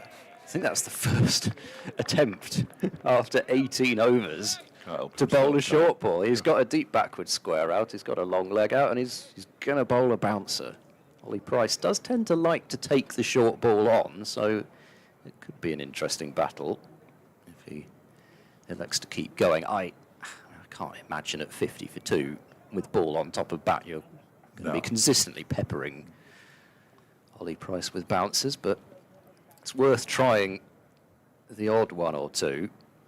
Brown bowls, and this is tucked off the hip by Price. He might have split the gap between the two fielders, but not to the extent to which he decides to turn it back for 2. So 21 to Ollie Price with that single, 51 for 2. A little bit of extra pace from Pat Brown, which I think will get some some fairly quick bowling from Gloucestershire when it comes to their time to bowl. Be interesting to see what they have to work with in terms of runs and pitch, etc. by that point. But Marchant de Lange and Ajit Singh Dale, always exciting to watch race in as Brown is in, and that's dangled outside off, and Hammond doesn't offer a shot. And of course, Zaman Akhtar, who is no slouch pace-wise, a little bit more like peaking at late 80s, I think, Zaman Akhtar, rather than Marchant and Ajit, who can get it into the 90s, yeah. It's quick enough. It'll be interesting to see how Caleb Jewell copes I'd imagine on an English pitch in April. He might be okay coming from Australia. Well, Tasmania's a It is a bit different, but yeah, he would have played elsewhere. Brown is in and plays this one from the crease in defence. Yeah, I mean, they've been pretty successful recently, Tasmania in the Shield as well, with, you know, I suppose over a lot of recent times they hadn't been doing so well. It's probably rather harder for them. You know, they're the sort of the have-nots to the New South Wales and Victoria's haves, but actually South Australia have won the Shield this year, and Tasmania have been doing well for a few seasons now, so it's cheering around. Brown is in, and this is guided out towards backward point for no run. I'm going to say now rather than when he comes out to bat, though, but his last 2 innings in red ball cricket have both been unbeaten centuries. One for Tasmania in the final game of the season for them, and one against Saka in his only appearance with the bat in pre-season, but he was here for that game. I spoke to him after he had a net about 24 hours after he arrived in the country. He was looking forward to it. Had every right to. Batted really nicely. He was dropped quite early, in fairness, but played pretty well. Nobody will remember that other than you. No, well, there weren't many other people in the ground.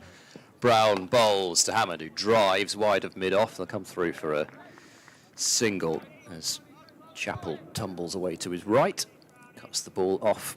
So Hammond will keep the strike at the end of that over.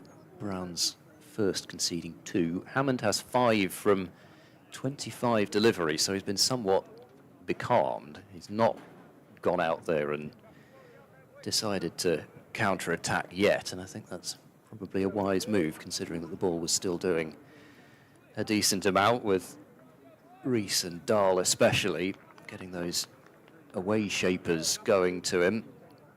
And for Hammond, sometimes he is in the mood where he does just want to go on the attack, but he has now scored 800 championship runs for 3 consecutive years, which is a mark of consistency. Dahl begins a new over to Hammond, who pushes this one into the onside, and there is no run. Yes, that magical 800 in a season mark. Well, yeah, but I suppose that nowadays it's quite hard to do the 1,000 in 14. Well, it used to be 1,000 was the mark for 16, so it's more like 800, 900 now. 1,000 before the end of May. Oh, yes. Well, that's going back to non-first class matches. Ben Compton nearly doing that a couple of seasons back. Next delivery, it's edged and caught, that first slip. Hammond's gone. Caleb Jewell has his first catch as a Derbyshire player at first slip. Comfortable height, just down to his left-hand side. The 3rd wicket falls. Hammond goes for 5, Gloucestershire 52 for 3. Well, it was a mode of dismissal that was certainly on the cards with the movement that Dahl was getting. You know that he's going to land it on the right length most of the time and line.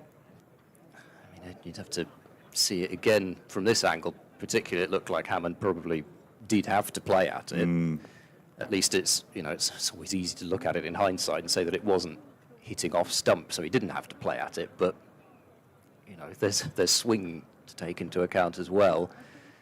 And for Gloucestershire, that's another serious blow with still 40 minutes, give or take, to go until lunch. And their captain for this match and leading first-class scorer from last season, James Bracey, coming out to the middle. really now, you say it with every wicket, but they really now cannot afford to lose another wicket before lunch because the initiative is very much with Derbyshire. It was nicely bowled, as you say. He had to play at it because the angle that Dal was bowling to the left-hander, he had to play at it. And just took the edge. Comfortable, nice catch, comfortable catch for Caleb Jewell, who will be delighted to be in the game now at first slip. All three on a pitch that doesn't look like it's got an awful lot of pace in it. All three wickets have fallen to bowlers, part of the death by all-rounder that was mentioned earlier by one of our correspondents, Lewis Rees with 2 and Anuj Dal with the other, and they're just slower than quick, if that makes any sense at all. They're not out-and-out pace bowlers. And as it warms up, you'd expect them just to get the ball to do a little bit. Always like it when the ball does a little bit. Here's Dal bowling to Bracey, who a little bit squared up by that one, pushes it to backward point off an edge. It's fielded by Anderson, who isn't weighed down by all those letters on the back of his shirt, extra S. You never know, it might just weigh heavy on the shoulders, but I think he wears the extra S with pride, and so he should. I can't actually say Martin Anderson without saying with 2 S's anymore, and I know it's irritating for some people, but there we go. Dal bowls, that one strikes the pad, going down leg side. Bracey trying to turn it into the leg side, where there is a reasonably large gap between mid-wicket, where Jack Morley is, and, well, the wicket-keeper, really. No, there isn't. Zach Chappell's down there, look. He's not on the pitch, though. He's having a chat with one of the Gloucestershire players. It looks like he's either coming from having a net or going to have a net, out to our right-hand side. Here's Dal, 52 for 3 bowls, and that one is taken nicely by Guest, standing up, beats Bracey, just lunged forward. Didn't take the edge. It's that probing angle and line again, though, isn't it? And you just know that he's going to do that for his pretty much entire 6-7 over spell. If there's something there for him, he doesn't have to do anything else. He doesn't have to resort to something different. All bowls defended by Bracey into the offside, and it's fielded by Pat Brown. A wicket maiden for Anuj Dal. Did we have a wicket maiden earlier for Lewis Rees as well? Yes. I thought we had. 52 for 3 at the end of the over. Price 21. Bracey yet to get off the mark. Miles Hammond falling to Caleb Jewell at first slip off the bowling of Dal for 5 in that over. We've had a first slip catch, a second slip catch, and a wicket-keeper's catch, which is bizarre, really. When you consider, I think they put down 5 in the first half hour, first 35, 40 minutes or so of the first game last season that they played, mostly off Blair Tickner. Oh gosh, yes, that's never a good thing to welcome an overseas player. Gloucestershire did that with Mohammed Amir a couple of years ago. Pat Brown bowls a short ball, which Price tries to clatter away on the pull shot, but I think he's either struck on the body, or I think he might actually have hit it into his body. Bottom edge. It sounded like 2 noises, and it doesn't go very far. It just seemed as though that one didn't bounce as much as Price expected. It looked like the bottom part of his bat that he hit it into himself with. Whether he just slightly misjudged how short it was, or whether it didn't bounce so much. It's got to make you a little bit tentative to go after it with the short ball again. Brown bowls, and Ollie Price is a tall figure, uses that height to get on top of the ball and play it out into the covers. But, well, it's funny how it works, isn't it? You see Hammond walk back for 5 off, what was it, 27 in the end. So I think, well, how many would he have scored if he'd gone out and just decided to counter-attack? Okay, yeah. He might have got out for 10, and then there'd have been the usual criticism for throwing the wicket away, but yeah, just never know. Brown to Price, that's left. Good line and length again outside off. Well left, but it's a sort of delivery that especially at Brown's pace, is certainly going to carry through to the slips. And you know, we saw that edge off Rees not carry early on. That was still his first over anyway. So if it's not going to carry, you've got the combined factors of it being 11 o'clock rather than 12:30 now, and Rees not at full gas yet. Brown into Price, who plays a robust-looking defence out into the covers. So you're suggesting that the next the next catch is guaranteed to go to fourth slip, and then if Derbyshire just keep on putting slips in, that would be then great. it'd be fantastic. Yeah, we could keep up with second slip, first slip. They've sort of gone out of sequence, unfortunately, but yeah. Complete the set throughout the innings at least. David Lloyd, a nice little catch for David Lloyd at third slip would do the job. I think Gloucestershire had 9 slips in the opening game of the 22 season. Brown bowls, and that's left alone. And that absolute cracker of a game against Northamptonshire at Wantage Road, which ended with not quite the last pair at the crease because Ryan Higgins dropped a difficult caught and bowled chance to get the number 11 out there, but it was just one of those belting championship matches that swung backwards and forwards, ended in a draw, but who cares because it's a cracking game of cricket. Kind of game you can only get with 4-day cricket. And ended with Gloucestershire having 9 slips in the last over, hunting for wickets. Brown bowls to Price, who tries to steer that one towards, I think, the gap that's created by having a deep backward point out there. But he can't find the gap, so straight to extra cover. 52 for 3. Gloucestershire have really been becalmed and bogged down pretty much. Well, it's not even since the second wicket to fall, which was that of Charlesworth for 22. I think he was on 22 off a run of ball, wasn't he? I don't think I'm misremembering that. So he must have he wasn't far off. It faced certainly, something yes, like and 17 consecutive dots before he got out, and Gloucestershire have really not moved on a great deal. Dahl into Bracey, who turns that one into the leg side. No run. Yeah, they've scored. Morley Fields. Sorry, they've scored 14 runs in now 8.2 overs since the loss of Charlesworth, but it'd be more than that. Started to slow down by then. Yeah, absolutely. No, it's been a good effort by the Derbyshire bowlers. This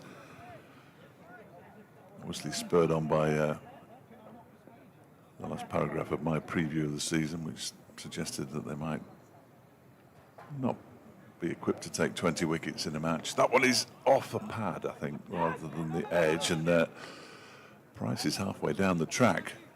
The ball is eventually retrieved by a combination of Lloyd and Madsen. And in the end, it will go down in the scorebook as a dot ball, as though nothing had happened. Plenty did. Wrapped him on the pad. I mean, obviously that's the key to any county championship side. They will generally get enough runs, you would have thought, but getting 20 wickets is not easy. Which is why having to get 30 with all the drops last season made it impossible. That's just tickled fine by Bracey down to fine leg for 4 runs. Nicely played off his hip. And he gets off the mark. 7th time of asking. Down towards Zach Chappell, but not close enough for him to cut it off. Actually went straight to Harry Moore, who's back round on his second lap. James Bracey did crack the 1,000 last season, the first since 2019 to do it for Gloucestershire. Dahl bowls, and he does exactly the same thing with this delivery, but he doesn't make any as much contact with it, certainly, and he only picks up a single this time as Chappell, who loses his sun specs, comes in and does the fielding again. Did the 1,000 run 50 dismissal double, nice. One short of 60 dismissals even, so it was a remarkable year for him, keeping records, most catches in an innings and most catches in a match at Lord's. Nice. That came at the end of. Is there an honours board season. for that kind of thing? There should be, shouldn't there? There is on Cricket Archive. Excellent. But anyway, first Gloucestershire keeper to take 7 in an innings and 11 in a match. Good effort. Price on 21. Dahl bowls to him and he's beaten him. Has he? Did that ricochet off the wicketkeeper's pads, or did he hit that? I think it was a shanked drive, but I mean, he beat him. He just didn't go through to the keeper. Right. I wasn't sure exactly how that had worked there. Well, let's see if I can see on the replay. It might not help me. No idea. The screen's too small, really. I didn't have time to make it bigger. The camera at the far end wobbles a touch. Dahl bowls. That was left alone by Price. That was a good leave. Dahl's got his head. No, he hasn't. He's got his hands on his head. So too has Wayne Madsen. The skipper at second slip ended up being a dot ball. Conceded 5 off that over, Dahl. 4 overs. 1 for 7, his figures. 2 for 17, Lewis Rees earlier. Gloucestershire 57 for 3 after 22 overs. Price on 21 and Bracey on 4. What have we got? Still got more than just under half an hour to go until lunch, so I think they'd be disappointed if they didn't take a 4th wicket. Derbyshire. 4 was the magic number. It certainly used to be, if you put a side into bat, you would expect 3, or 3 was the 3 is the sort of the number that justifies doing it, I think, and then either side of 2. But I'm not sure that is the case anymore, really. Oh, really? Oh, okay. Here comes Brown and bowls a short ball, which balloons over the head of the ducking Bracey. 5? No, I think it's 7? I think it's the other way. Is it? Well, I just think that, given that nearly every pitch I saw last season followed exactly the same pattern, it doesn't matter where you are in the country now. The pitch starts green. You sort of think, okay, there might be a bit of carry out of this. I don't think anybody really looks at a green pitch now and gets particularly excited about we don't doing all sorts. We don't hear. No, and it's pretty much the same at Bristol. It just means you will get a bit more carry. Brown runs in, he's there now, and he bowls outside off, and Bracey shoulders arms. But, you know, also it's not just a case that you look at the first session in isolation as well. Gloucestershire have found themselves in this position quite a bit over the last couple of seasons, where if you want to set up a game to force a result, as the side batting third, you have to make that decision about runs and overs, and that's a much harder position to be in, especially nowadays when people like chases, than just to be the side that gets to chase down whatever's said. Brown once again can't tempt Bracey into a shot. Yes, I know. I'm with you there. So those are the sort of dual arguments that, even if it doesn't look great at the end of the day, and goodness knows last season there were several of those either way, and Gloucestershire put Yorkshire in at Scarborough, and I think it was about 350 for 2 at the end of that day. Leicestershire put Gloucestershire in at Grace Road and saw Gloucestershire score their highest first-class innings score in their history. So you can be made to look a little silly. Brown bowls and Bracey drives gloriously through the covers. That's up there with the shots of the morning. He is a fine player of the cover drive and square drive as well on the offside.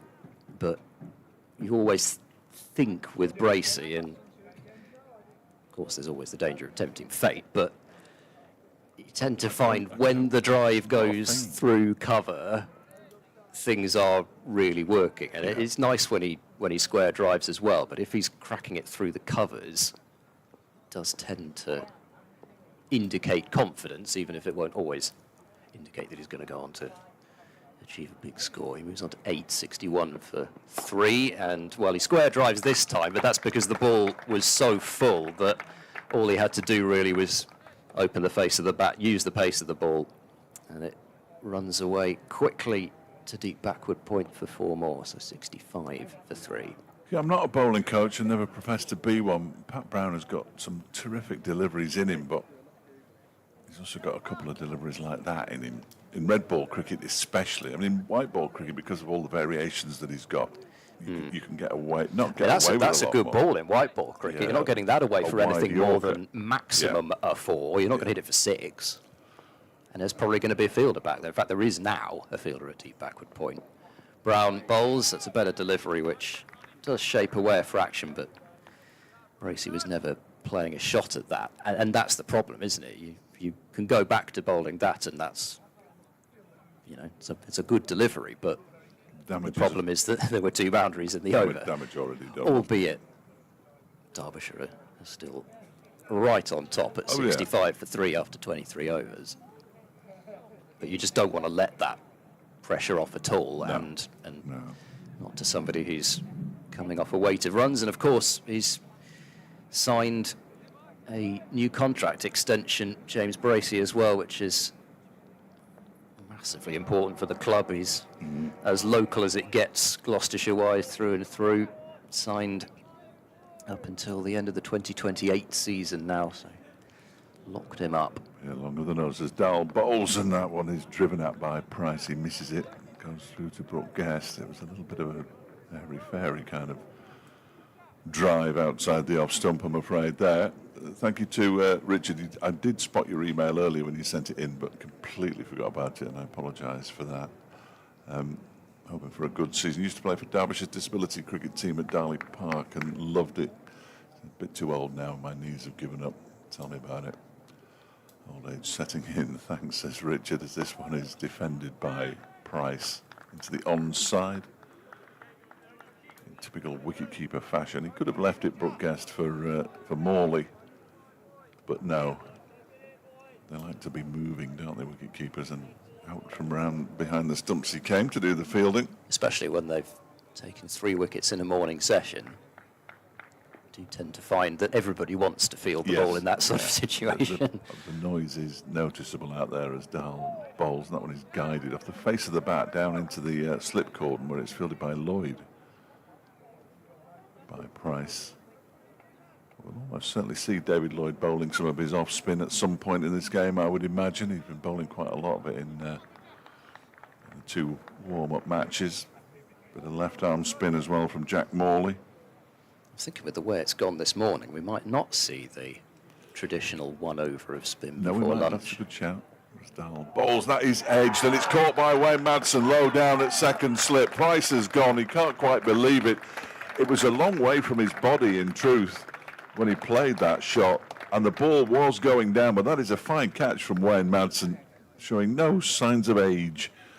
I think he's 41 now, Madsen. Price goes for 21, and Gloucestershire is 65 for 4.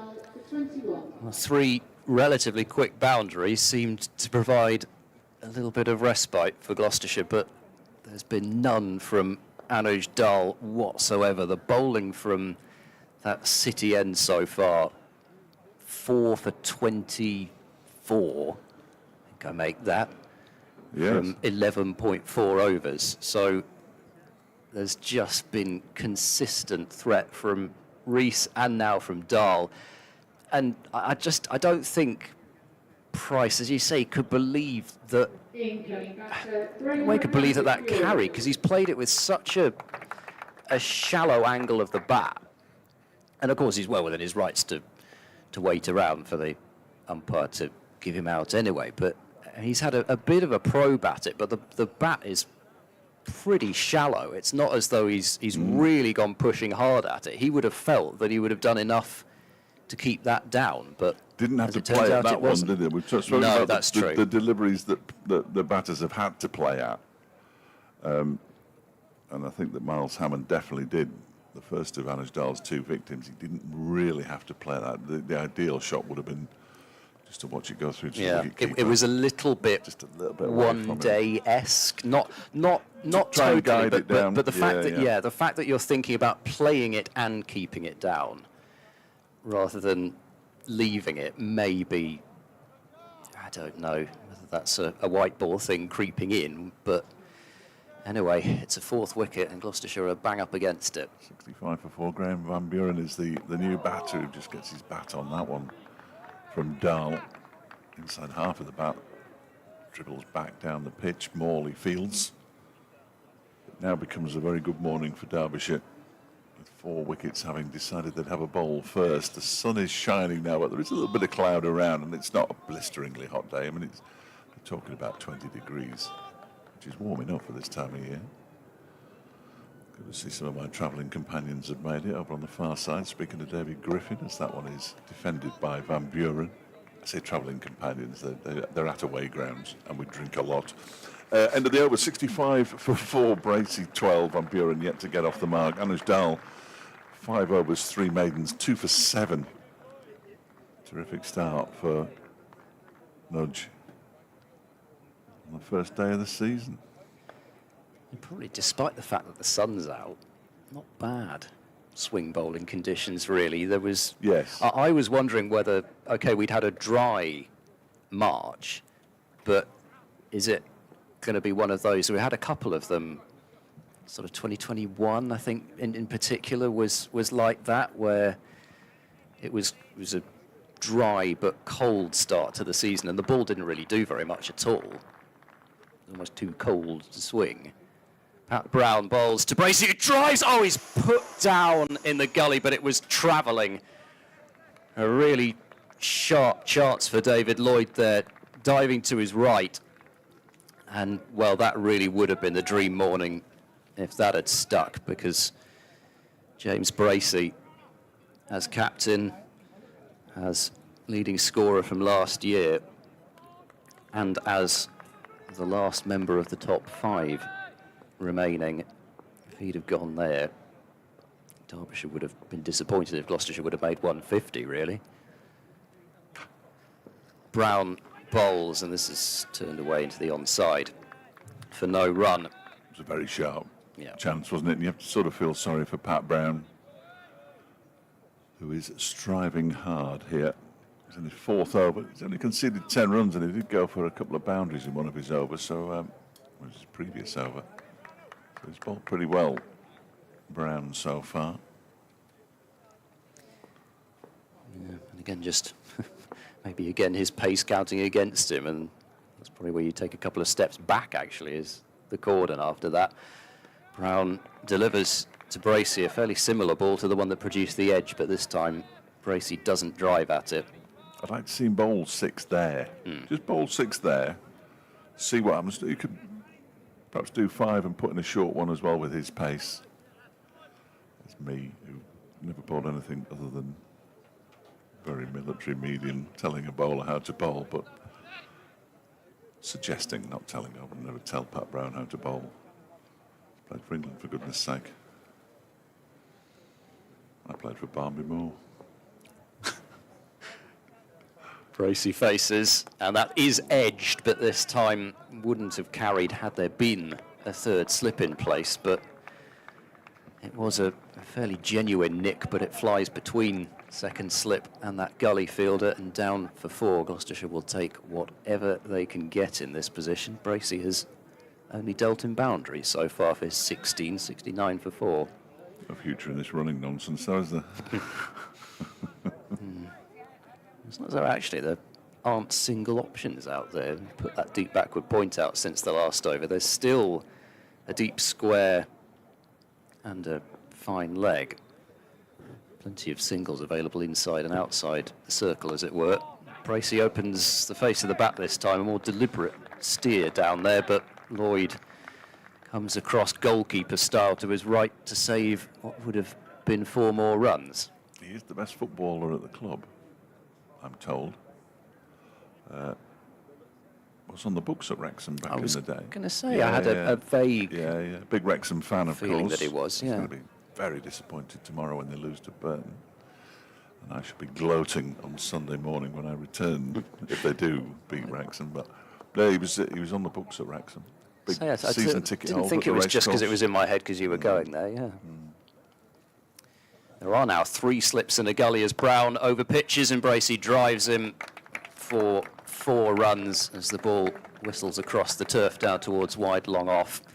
And that's where maybe Brown has just gone searching a bit, where he's hoping for the magic ball to end the over, but just offers Bracey the chance to drive, and he's put it away. So he's on to 20.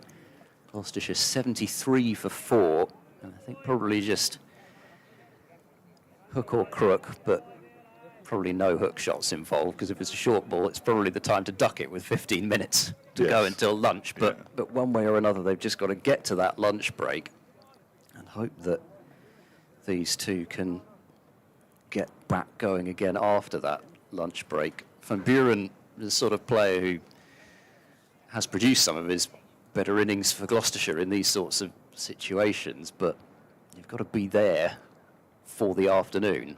Dahl in and bowls, and it strikes the pad of Van Buren going down the leg side, though. Dual fields coming around from first slip. That will be the end of Pat Brown for the time being.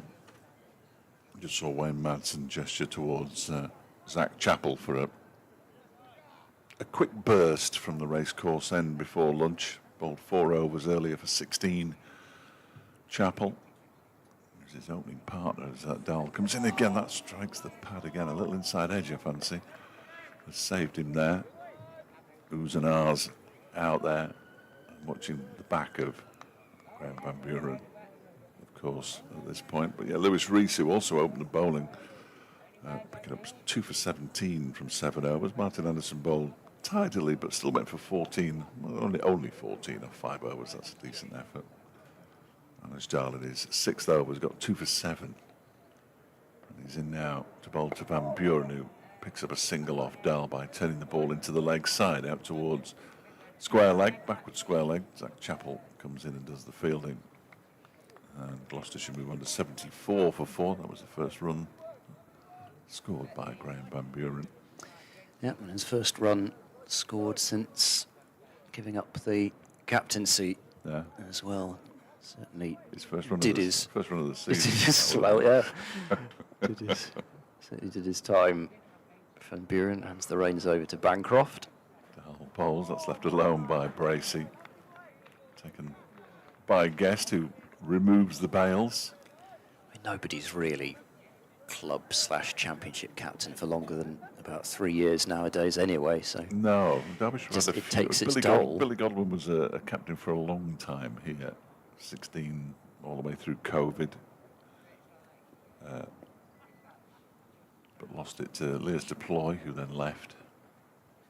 David Lloyd took over for a season.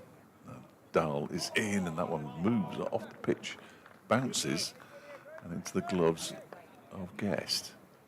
And Wayne Madsen hasn't been the official Derbyshire captain. He's captained the side a couple of times in the meantime, but hasn't been the official Derbyshire captain since 2015. Was the captain when they were promoted in 2012, which some think may or may not have been their last trophy. Of course, the second division title is not really a trophy. It means he finished 11th this year in the County Championship. Dahl bowls to Brace, who pushes it out into the offside, and there's no run. 6 overs for 8. Anuj Dahl 2 for 8. Bracey has 20. Van Buren has 1, and Gloucestershire, after 26 overs, at 74 for 4. We have around about 11 minutes to go until the lunch break. I told you it was the end of Pat Brown. He's coming back. Shows you what I know. I'm sure he gestured to Zach Chappell, unless he's saying that Anuj Dahl's had 6 overs, 2 for 8, and he needs a bit of a breather. He might come on at the City end, but I'm talking nonsense. For the first time this season, potentially not. Pat Brown into Van Buren. It's short and wide, and that tends to be where Graham Van Buren likes it. A bit of an uppercut over backward point, and he picks up a boundary. 78 for 4. It's the most convincing uppercut. Dahl looked interested momentarily. He's not the tallest of human beings, think, and it was dare a long I say way it over might his have head. needed 3 of him Yes, to I think you're right, get up there for it. Yeah, there were 2 players out there on the offside square waiting. The other one is Martin Anderson. Dahl's now gone back on the boundary where that ball just crossed the rope in front of the club shop and the packed car park.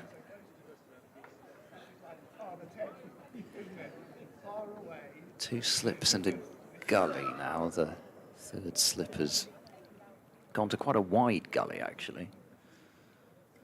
Brown bowls to Van Buren, who inside edges down to fine leg. They might think about 2, but it's quite a short boundary down there, so they're going to have to content themselves with 1, and I think Van Buren is probably feeling at this stage with about 10 minutes to go, the maximum number of deliveries he can be at the non-striker's end for is probably for the best, at least. Maybe he doesn't think that way. Maybe that's just the way that I would be thinking. But I am sure that even certain professional cricketers think that way. I mean, you can tell down the years there've been a few. The way that they play. I don't know whether Van Buren be one or not, but he is at the non-striker's end now. 79 for 3 in a gully for Bracey as Brown bowls round the wicket to him, and Bracey's confidently forward and defensively pushing this one up the pitch. So, stand-in captain and former captain out there. The last time James Bracey was skipper in Gloucestershire was in 2023. And he has done it several times before and is the vice-captain. So on a short-term basis, I think it was a pretty obvious decision that, despite the fact that he is keeping, Bracey would take the reins. Brown there and bowls. It's full and wide, and Bracey doesn't have a go at it. In another situation, he might have done, but discretion is the better part, with the time being 12:52. Yes, he'd never have forgiven himself. No. Would have been... Lewis Rees has just handed the ball to the umpire, who's smelt it. Seriously. Did he? He sniffed the ball. Okay. I've seen that happen in tennis quite a bit. Mm-hmm. Yeah. I'm sure they weren't just wiping their nose on it, because they're quite fluffy Well, and soft, aren't they? if you're wipe your nose on a cricket ball. familiar with the trick shots of Mansour Barami, I think that's one of his little party tricks, to wipe his nose on the ball. So that's left alone outside the off stump, and then deliver a sort of serve straight into the net or something like that, implying that it had a load of stuff all over it. But no, I'm sure I've seen quite a few tennis. For the kids there. Yes, it's fantastic. Every year at Wimbledon, it doesn't matter if you've seen them all before, and nobody knows how Boris Becker used to serve. Still does the Boris Becker impression, which is just funny as an impression, even if you don't know it's Boris. But no, I don't think I've ever seen anybody sniff a cricket ball before. No, I hadn't. That's unusual. There's a bit of a rearrangement of the field here. Martin Anderson and Anish Dal have swapped. No, not Anish Dal. David Lloyd has gone to third slip, and Martin Anderson's gone in at leg slip, leg gully. We're treading in dangerous territory there, but I think we avoided it. Here comes Brown to bowl, and this is played up the pitch. The keepy uppies, well, that's obviously what he was looking to do. Yeah, There's a huge ballooning one with the third go and catch it in his left hand. Beautifully done by Pat Brown. 79 for 4. There are possibly 2 overs left until the lunch break. Dal's going to continue. He's removed his sweater already. Do well to get the ball out of his hand. 6 overs, 3 maidens, 2 for 8. Particularly if the umpire's just blown his nose on it. Yes. Very good. It was Lewis Rees who handed him the ball. Lewis Rees, who generally feels at mid-on or mid-off. Actually, I did notice along those lines that they are back to being allowed to put spit on the ball in the IPL. Yes. Dahl bowls on the back foot. Van Buren pushes it out into the offside, and there's no run. They were also allowed to change the ball after 11 overs because of the dew. This is real cricket, though. We haven't had a ball change No. yet, surprisingly, given that it's 79 for 4. Give it an hour without a wicket, and I'm sure we'll have our first. Both spinners are now warming up. Lloyd at slip and Morley at mid-wicket. Then comes Dahl and bowls and beats Van Buren outside the off-stump. Nice delivery, well taken by Dahl. It's a race to see which of the 2 spinners, the off-spinner or the left-armer, we see first. David Lloyd looks serious. He's at sort of, it's gully, I suppose, isn't it? 1, 2, 3, 4. It'd be a 5th slip. Quite a gap between him and Wayne Manson at second. But now Morley's at it as well. As Van Buren waits and Dahl bowls to him, turn into the leg side. Bit of a chase on here for Morley. He's actually beaten to the ball by Chappell coming around, who then doesn't know his own strength. throws the ball so far over Brooke Guest that even at full stretch, leaping in the air, he couldn't get anywhere near it, but Anderson was backing up. Single taken. Van Buren moves to 7. 80 for 4. Now Gloucestershire. Derbyshire winning the toss this morning and deciding to bowl first. And it looks like it was exactly the right decision. I'm going to go back and change the recording of last night's programme. He's chopped this as he into the gloves. No, missed it. Bracey went for the cut. It's too close to him, really, to cut it. And it might just have bounced a bit more than he was expecting. Yeah, it's a dangerous shot with a gully in place as well. I know it would take some catching coming at the gully field of that sharply, but there's plenty of catches to bring into play playing that shot. Wasn't a 12:57 kind of shot, was it really? Dahl is on his way in again. City end bowls, and this one is guided very nicely down towards the backward point boundary. Anderson gives chase. They've got 2 already. They'll stick with 2 as Anderson reaches it now. And Bracey moves to 22 off just 29 deliveries. 82 for 4. 1 ball left of the 28th over. I can already guarantee you that the yes, it will only be 32 overs after tea, but it will be shifted slightly later, and of course it's free after tea to get in the county ground. So we fancy 32 overs later on today, as that one beats Bracey outside the off stump and goes through to Brooke Guest. Another decent over from Manoj Dahl. 7 overs, 3 maidens, 2 for 11. His figures now. Van Buren 7, Bracey 22, 82 for 4. Derbyshire, and it's going to be Jack Morley who wins the battle of the spinners to get an over before lunch. Yeah, I think it will very much be just the one over. He's only got 2 minutes, hasn't he? As much as he might try and race through, or want to try and race through to give Dahl the possibility of another one, I think it probably makes sense to keep his spell at 7, and then he can come back on probably relatively quickly after lunch. Do you not think it's very strange that, I mean, he is slow left arm, I mean, that's what he is, but if you're an off spinner, a right arm off spinner, you're not slow right arm, are you? No, he's a left arm off spinner. But he's not though, is he? Because he's spinning it from leg to off. Yeah, but He'd have to be a right arm leg spinner. Well, if he was facing a left hand, anyway. I know, it's all silly, isn't it? Yeah. Everything is silly. We all know what we're talking about, sort of. There's a slip and a leg slip for Morley as he bowls a touch short, and Van Buren, with the sweeper out at deep backward point, has just happened to take a single again, which he's done in each of the last 3 overs, I think, to allow Bracey to have the majority of the bowling. So whether it's coincidence or not, I don't know, but he certainly didn't look particularly interested in hitting that ball to the boundary. It's 83 for 4. Van Buren has 8. Also, the matchup dictates that Bracey should take the majority of the slow left armour. There's just the slip and no leg slip in place. Morley hasn't quite found his length yet, allowing Bracey to prop onto the back foot and block it. I can't do a left arm bowling action, but that was a real round arm effort, wasn't it? That was very strange. Sort of wind up as he bowls, does Morley. He's a little bit full of that time, but Bracey just prods it out into the offside. Been really impressed with Morley when I've seen him. Saw him a couple of times for Lancashire against Gloucestershire. Really impressive both times.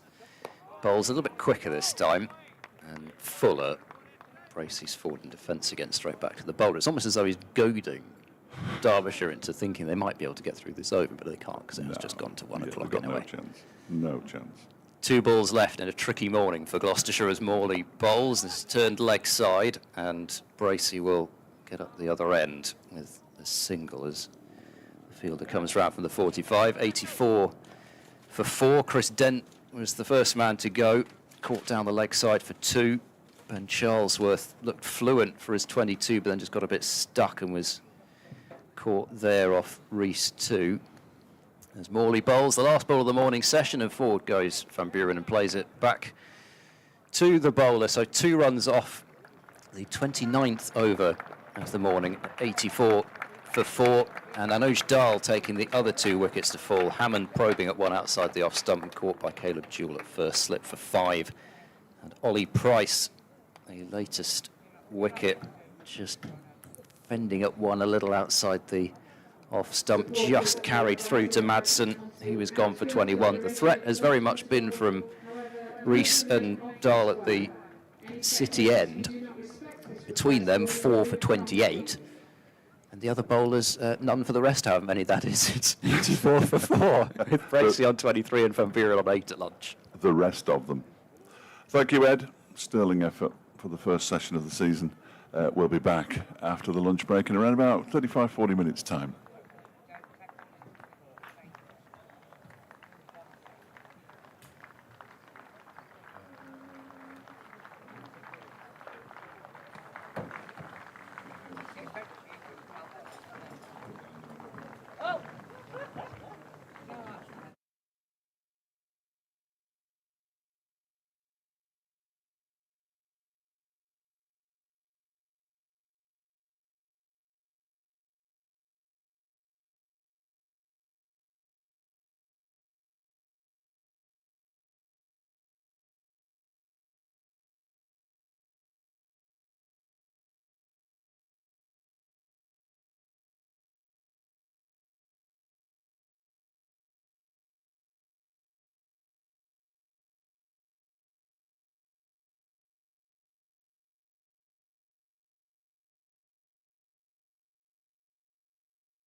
We're back.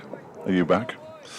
Welcome back to the County Ground in Derby, where Zach Chappell is about to bowl the first ball of the afternoon session, this time bowling from the City end, bowling to James Bracey, and he leaves it outside the off stump to go through to wicketkeeper Brooke Guest. We would have been back slightly earlier, but Dave Jepson's me tomorrow, and he just came in just to double check what the hell he should be doing. I think we're there. You'll be able to guide him through it, Ed. You're a seasoned broadcaster of some repute, and have Not sure what with, have but won trophies. Here's this next delivery from Chappell. It's wide of the off stump. Everybody wins them now, though. Through to the keeper. It's no run. They don't. the participation medal. No. Well, I've stopped entering now because I don't think it's fair on everybody else. But and I know I'm not going to win it for a second time, so it's pointless me doing the extra work. I was glad that Mike Taylor won it. Yes, absolutely. Really pleased that Mike Taylor from WM won the very broadcaster very of the year. much worthy He winner. is a top man. Chappell bowls wide of the off stump. Bracey leaves alone, goes through to the keeper. Lewis Rees warming up at mid-off. I know nobody's interested, but the reason I'm not here tomorrow is Bert and Albion have got a date with Disney. I think it's Disney that it's on, I'm not sure, I've never seen it.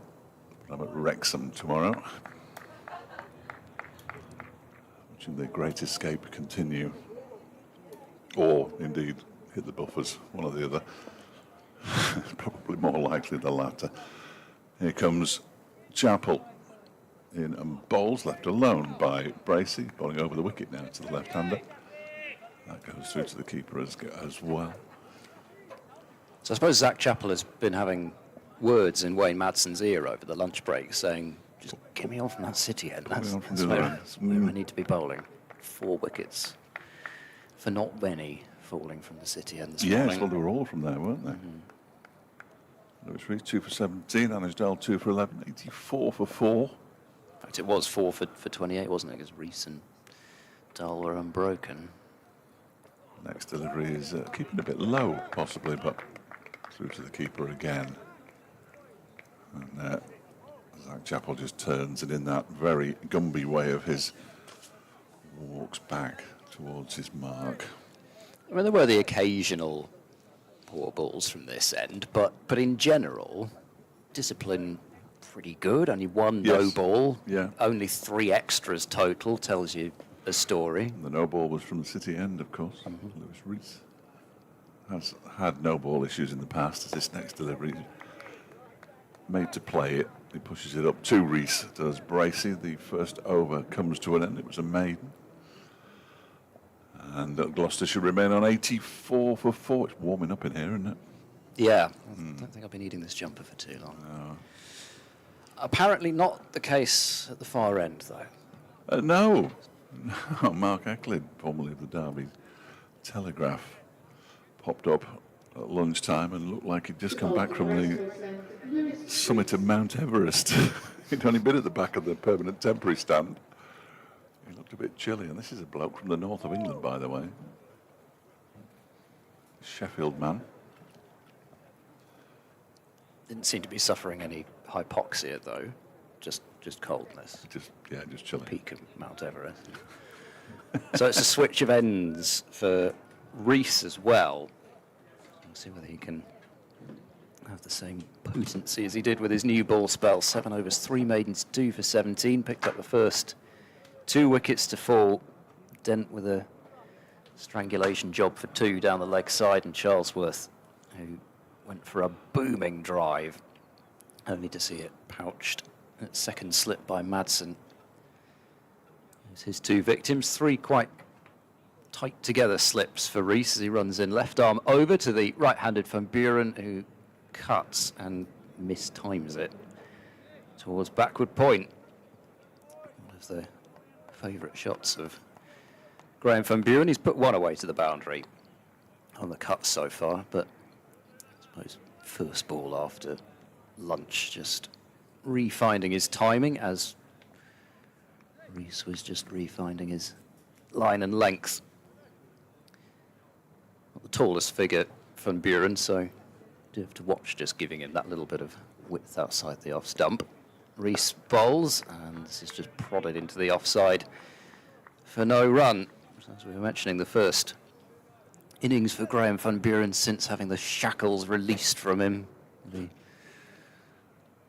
see a spike in his batting, but actually, I think I saw somebody done the stats on this. I think Van Buren had a higher average as captain than without, so I'd have to have a sort Which of is unusual, late, isn't it? Yeah, it is, yeah. I think it also coincided with him really settling down in a role, and also in this country, I suppose, as well, to some extent.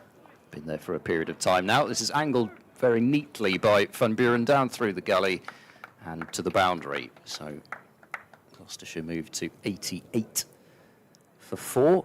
Van Buren into double figures with 12. But not really very much wrong with the delivery from Rees. It's just one of those classic red ball 4-day, 5-day bits of cricket where a delivery gets squeezed down there. You're always going to have to score runs in that area to go on to have a successful innings. More like 2 slips in a gully now because of that. Rees to Van Buren hedging, and it's down in front of second slip. Seems a bit pot luck, really, which carry and which don't. Maybe again it's just early in Rees's spell, so it's not quite zipping through so much. Not got up to 70 miles an hour yet. But it didn't, you know, you look at that edge, which fell way short, and they got a single, by the way, as it was parried in the cordon. But you compare that to the edge that Ollie Price had, which did carry, and I think you'd have said that, particularly angle-wise of the bat, Van Buren was at that ball much more than that. 89 for 4. Rees bowls to Bracey, an away swinger. It goes through to the keeper, so it's still swinging. This is one thing, be sort of a tester when Gloucestershire come to bowl, and we're going to have to do well for that not to be today. But Gloucestershire don't really have an out-and-out swing bowler. Ben Charlesworth is bowling this year, and he would be more like that type of bowler. As Rees runs in and bowls, and Bracey's well forward to that one. Somebody I don't like, Cam Green. Yes, he does swing it, doesn't he? It's more like swing at 88 miles an hour. Yes, it's proper dangerous bowling to face. But, they are still hopeful, by the sounds of it, Gloucestershire, that he might be allowed to bowl towards the end of his stay. So he's here for 5 rounds. Oh, it's one of those. I'm guessing it means the last couple of rounds he might be able to bowl. Because the whole idea is that he is, having not had cricket in Australia, he needs this cricket if he's going to play in the World Test Championship final, Australia versus South Africa. So actually it's not one of those instances where they're going to wrap him in cotton wool. If he can bowl, they'd want him to bowl. It's Zach Chappell from the City end, bowling to Van Buren, who turns it into the leg side. It's fielded by Pat Brown at mid-wicket. And there's no run. Yes, last thing we want is Caleb Jewell to be called up to the Australian team, just because he happens to be in the country at the time. I'm fairly sure he doesn't bowl at all, Jewell. Be particularly like-for-like replacement, would he? But no. But then, you know, we saw a fairly interesting concussion substitute this winter in an England-India match. Yes, nice delivery from Chappell is pushed back towards him by Van Buren. He fields at the second attempt. Shivam Dubé for Harshit Rana. Yes. Pretty much specialist bowler for pretty much specialist batter. Yeah, nonsensical. Nobody seemed to kick up a fuss, did they? No, nobody can they? But No. But anyway, it was interesting, and obviously the match referee agreed to it. We have to point that out. So if the match referee agrees to it, you can do it. Chappell bowls. That one just nips back a little bit on Van Buren and traps him in between bat and thigh. By the look of it, from our vantage point, it was always going over the top of the stump, so a little bit of extra height that Chappell has will mean he can extract a bit more bounce. Jewell, of course, shared in a century stand in the successful Hobart Hurricanes final. How many of them did he score? He got 12 off 12. Here is the next delivery, and it's crashed away off the back foot, backward of square on the offside for 4 runs by Van Buren. Nice shot. Ball was there to be hit. And he moves on to 17. 93 for 4. Bracey remains on 23 as he was at lunch. Oh, that was magnificent. I'm sure we're going to talk about it when Jewell was out there batting, but that Hurricanes Mitchell big Owens bash win, I mean, that was innings incredible. And then great for the bash as a whole. I'm Yes. quite fond of the bash, to be honest. I don't mind the bash. And seeing the Hurricanes win, it was good. Here's Chappell, bowls, no one's left alone, hadn't it, back as well, but it was well judged by Van Buren as it went through to Brookcast. He did make a big score in either the semi-final or whatever they call them. They don't call them semi-finals in Australia, do they? They're qualifying finals and knockout finals and all sorts of stuff. But yeah, when I spoke to him after he'd had his net, I mentioned that, and I mentioned his unbeaten century in his last match for Tasmania in the Shield. He said, yeah, unfortunately, it's been a bit of a season of highlights. As Chappell bowls, and off the back foot, Van Buren forces it out into the offside. Brown, no. Anderson fields. And it's the end of the over. And 93 for 4. Now Gloucestershire with Van Buren on 17, Bracey on 23. 2 wickets apiece this morning for Lewis Rees and for Anuj Dal, who both bowled really tidily. 2 for 22, Rees, 2 for 11, Dal. Rees has actually bowled 1 over already this afternoon from the racecourse end. And I'm under no pressure at all now because all my bosses are listening in a car on the way to Swansea, where they're going to watch Derby County play tomorrow afternoon. So I'll try and be more accurate than I usually am. Here comes Seems unlikely. Rees and bowls to, yeah, it is him, bowls to Bracey, and this is just guided out to backward point, and there is no run. I got so distracted I answered the wrong question when he sent me a message before, so then I answered the right question straight after. I hope it makes sense, Dom. Nothing like targeting your listenership one by one, is there? Oh, I'm happy to do that.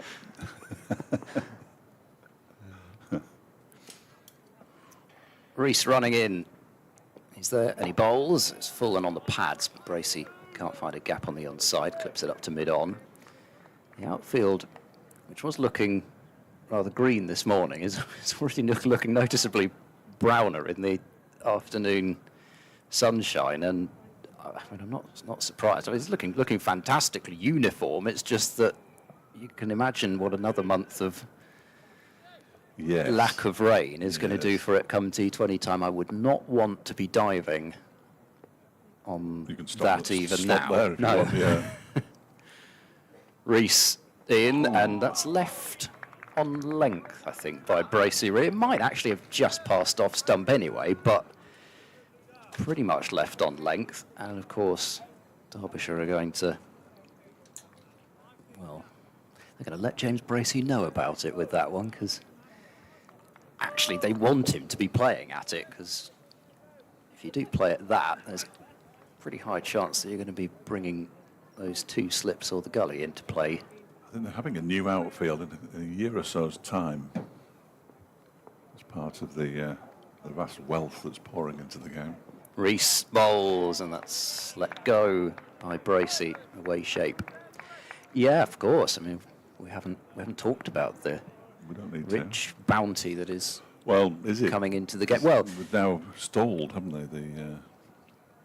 It's one of the strangest auctions I've ever come across. You have an auction, you agree a price, and then you come back later, the people who bought it and paid the price and agreed to the price at the auction have said, well, we want it for slightly less, actually, and we'd like a few caveats put in there. Doesn't seem like an auction to me.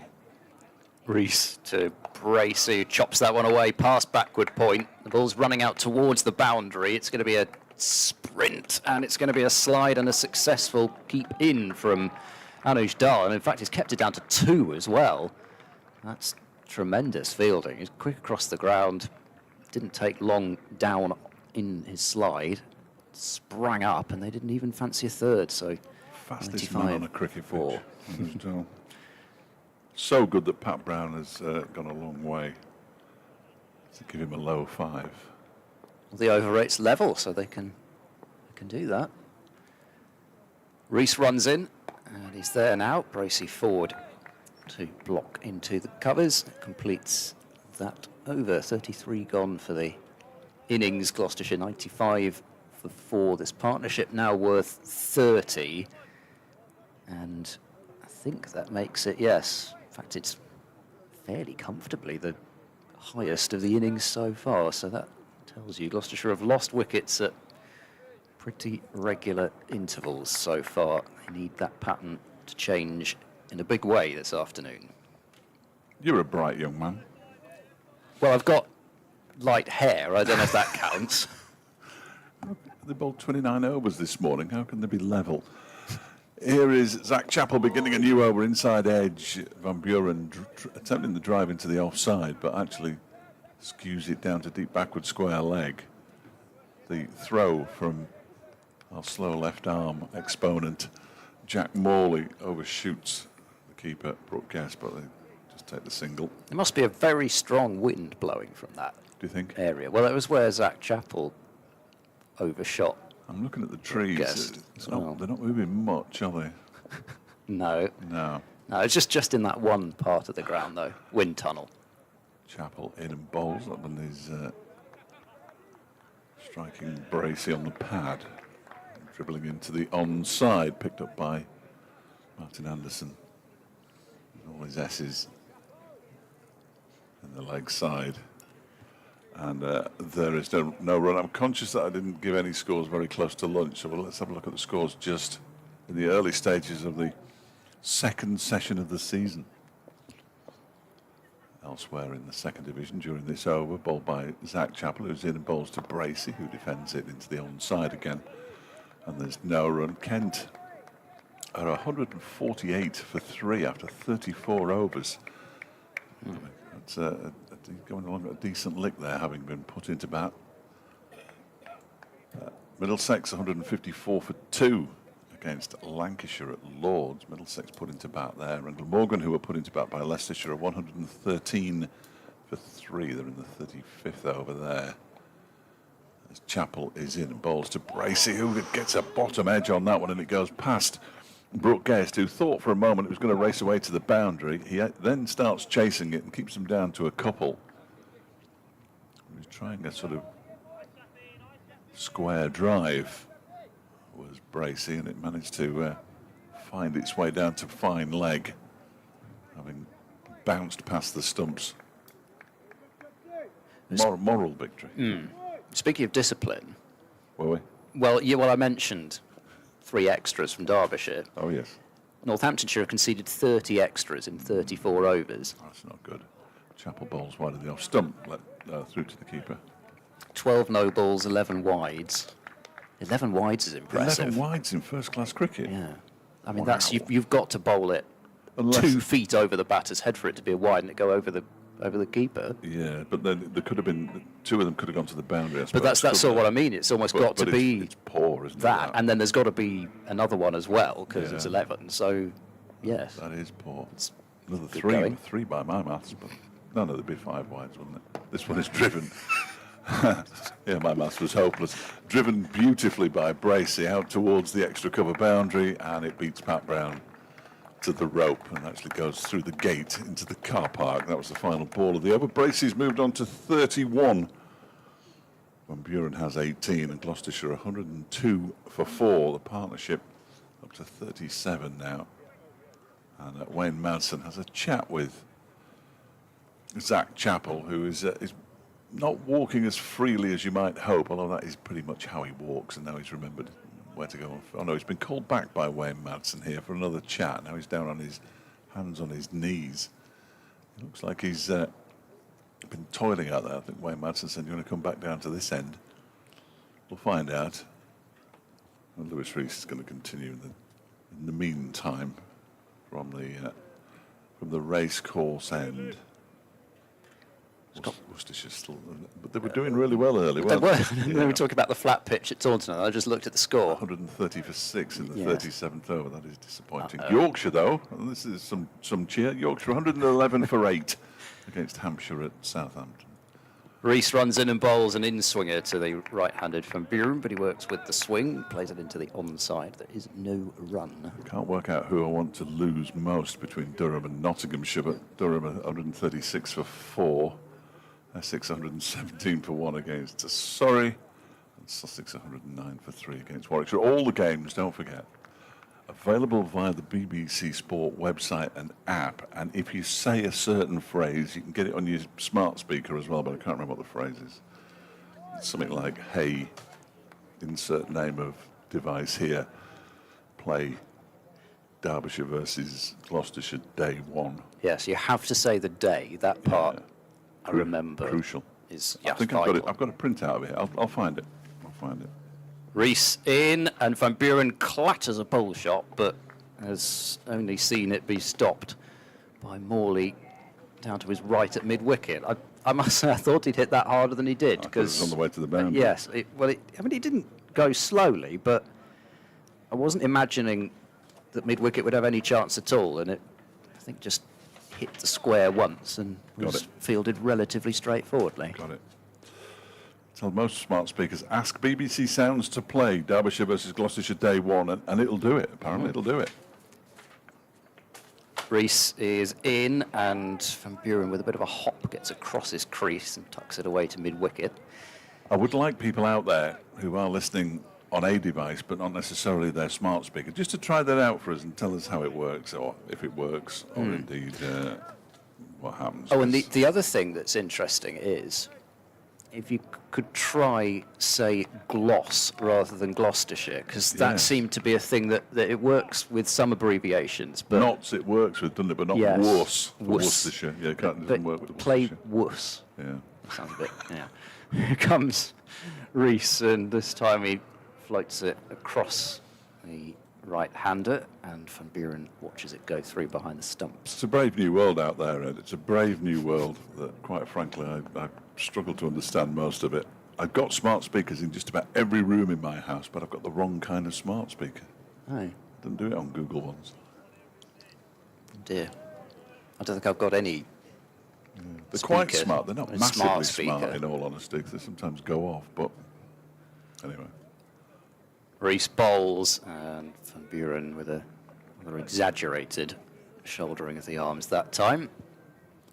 I wonder at what point, and it hasn't arrived yet because we're only a few overs into the afternoon, but you sort of think, well, it was working quite well having Rees bowl at the City end before lunch. Yes. And I know you're trying to get Chapel going, it's early season, that sort of thing. I mean, they've not bowled badly since lunch at all.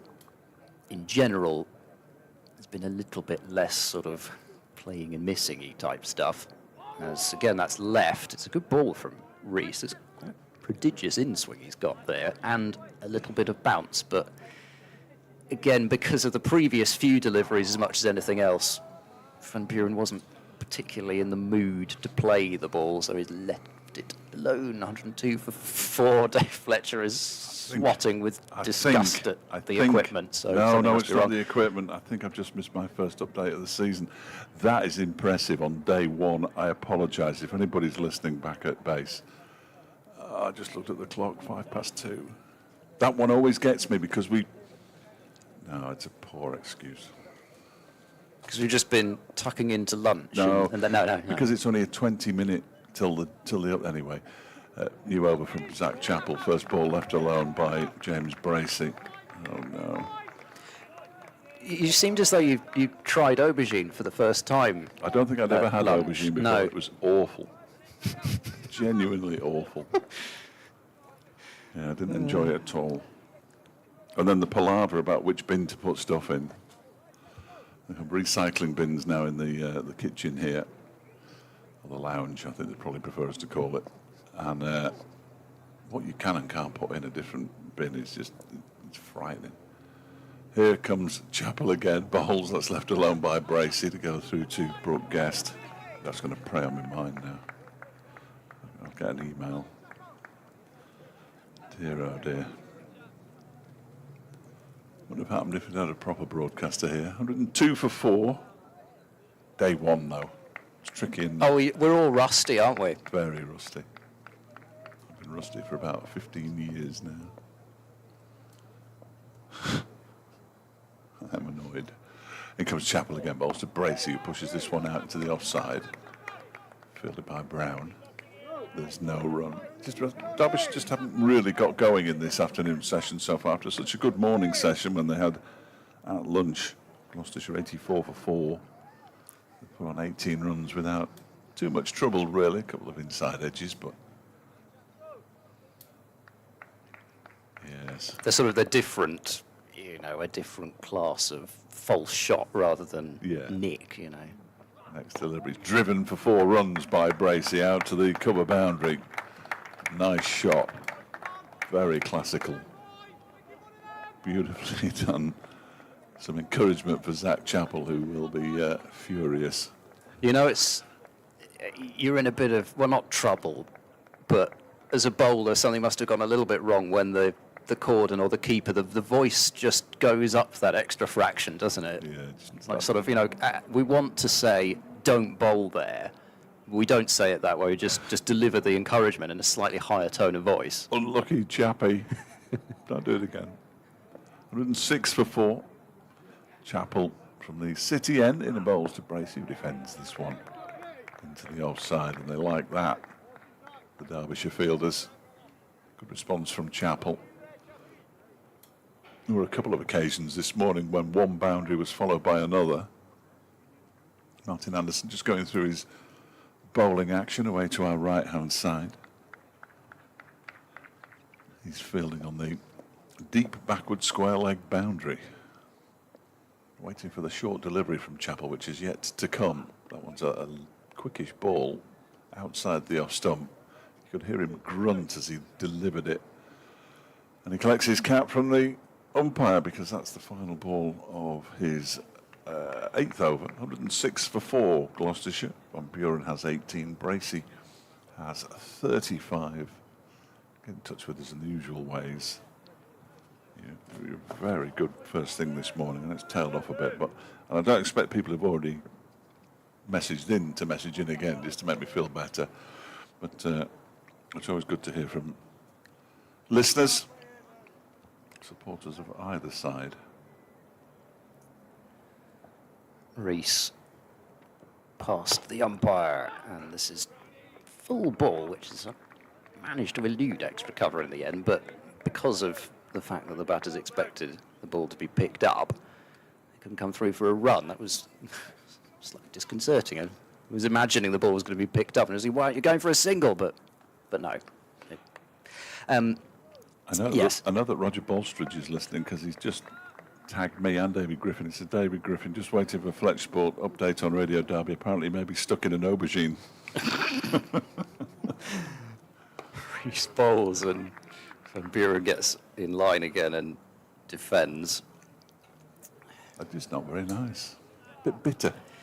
They can be, can't they? And then I just find you can never get the texture right with them. If they're mushy, it's not nice. And if it's too firm, they hold on to that bitterness, I think. I don't know. I'm not an aubergine fan, sweet really. Potatoes, which have never been a potato, has it? Let's face it. Here comes Rees and bowls, and this is stroked away through the covers by Van Buren. It was slightly on the up, and it might just have enough on it to go for 4, and it does. It's probably not the quickest part of the outfield over there. It looks a little bit greener, lusher, but it still has enough behind it. Van Buren into the 20s, under 22, 110 for 4. They call them yams in. Oh, do they? In North America, which they're not either. No. Pretty sure they're not a yam, but neither are they a potato. Or are they a potato? I don't know what they are. I don't think they are, anyway. They don't call aubergines either, though, do they? Eggplant. Is that what it is? Yeah. Yeah. Rees bowls. This is tight to the body. Van Buren is too cramped for room, really, to free the arms for the cut shot, and just runs the ball out to backward point for no run. There we go. They obviously compiled that lunch entirely so that we would have something to talk about with regards to American names for things. I think, was there even some... There wasn't cilantro on there, was there? I wouldn't know what that was, so... I think it's that Is that coriander? There was something Yes, sprinkled there was. around There was. Yeah, I think you're right. the vegetables. Full ball from Rees, and this is driven bounding up to mid-off. And the ball fielded there for no run. I know people get incredibly annoyed when we start talking about the lunches, so we should probably stop, but Well, Greg, how can you not? Greg just sent a message saying, excuse me, great to hear your custard cream voice. Again, that was a reference to something that was written, I think, at the end of last season. High expectations he has of Derbyshire this season, but then again he says that at the start of every season. Sorry to hear about your aubergine experience at lunch. Thank you, Greg. And you would get some sympathy from somewhere if I tried hard enough.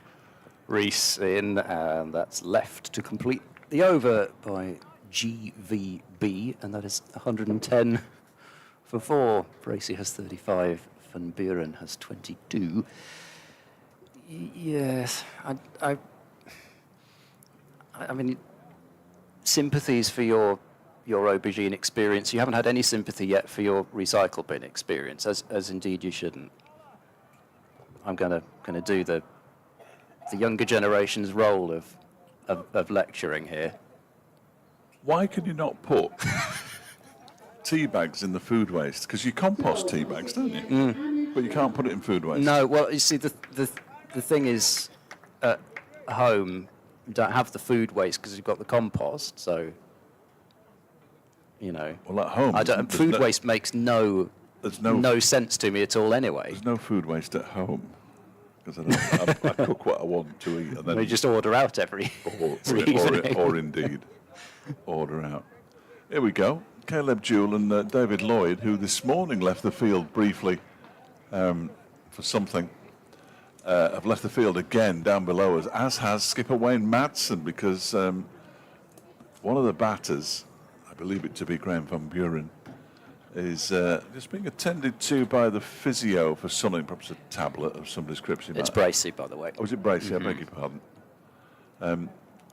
Yeah, it looks like he's... Well, the umpire seems to be doing up his studs, so that's what's going on with the foot. No. But then, over there. That's Van Buren, isn't it? Yes, sorry, that is over there. Sorry, I thought you were talking about what was going on over here. No, well, I hadn't noticed Bracey down on the floor, being with his leg in the air. Well, I thought that was why when you said there was some physio stuff going on. No, the actual physio that was that was just amateur physiotherapy from the umpire. I think you're right. I think it was a stud, but of course now we've got to wait for the 3 Derbyshire slip fielders to return from their comfort break. Caleb Jewell's first, David Lloyd very close second on Grand National weekend, and Wayne Madsen, the elder statesman of the trio, has yet to reappear.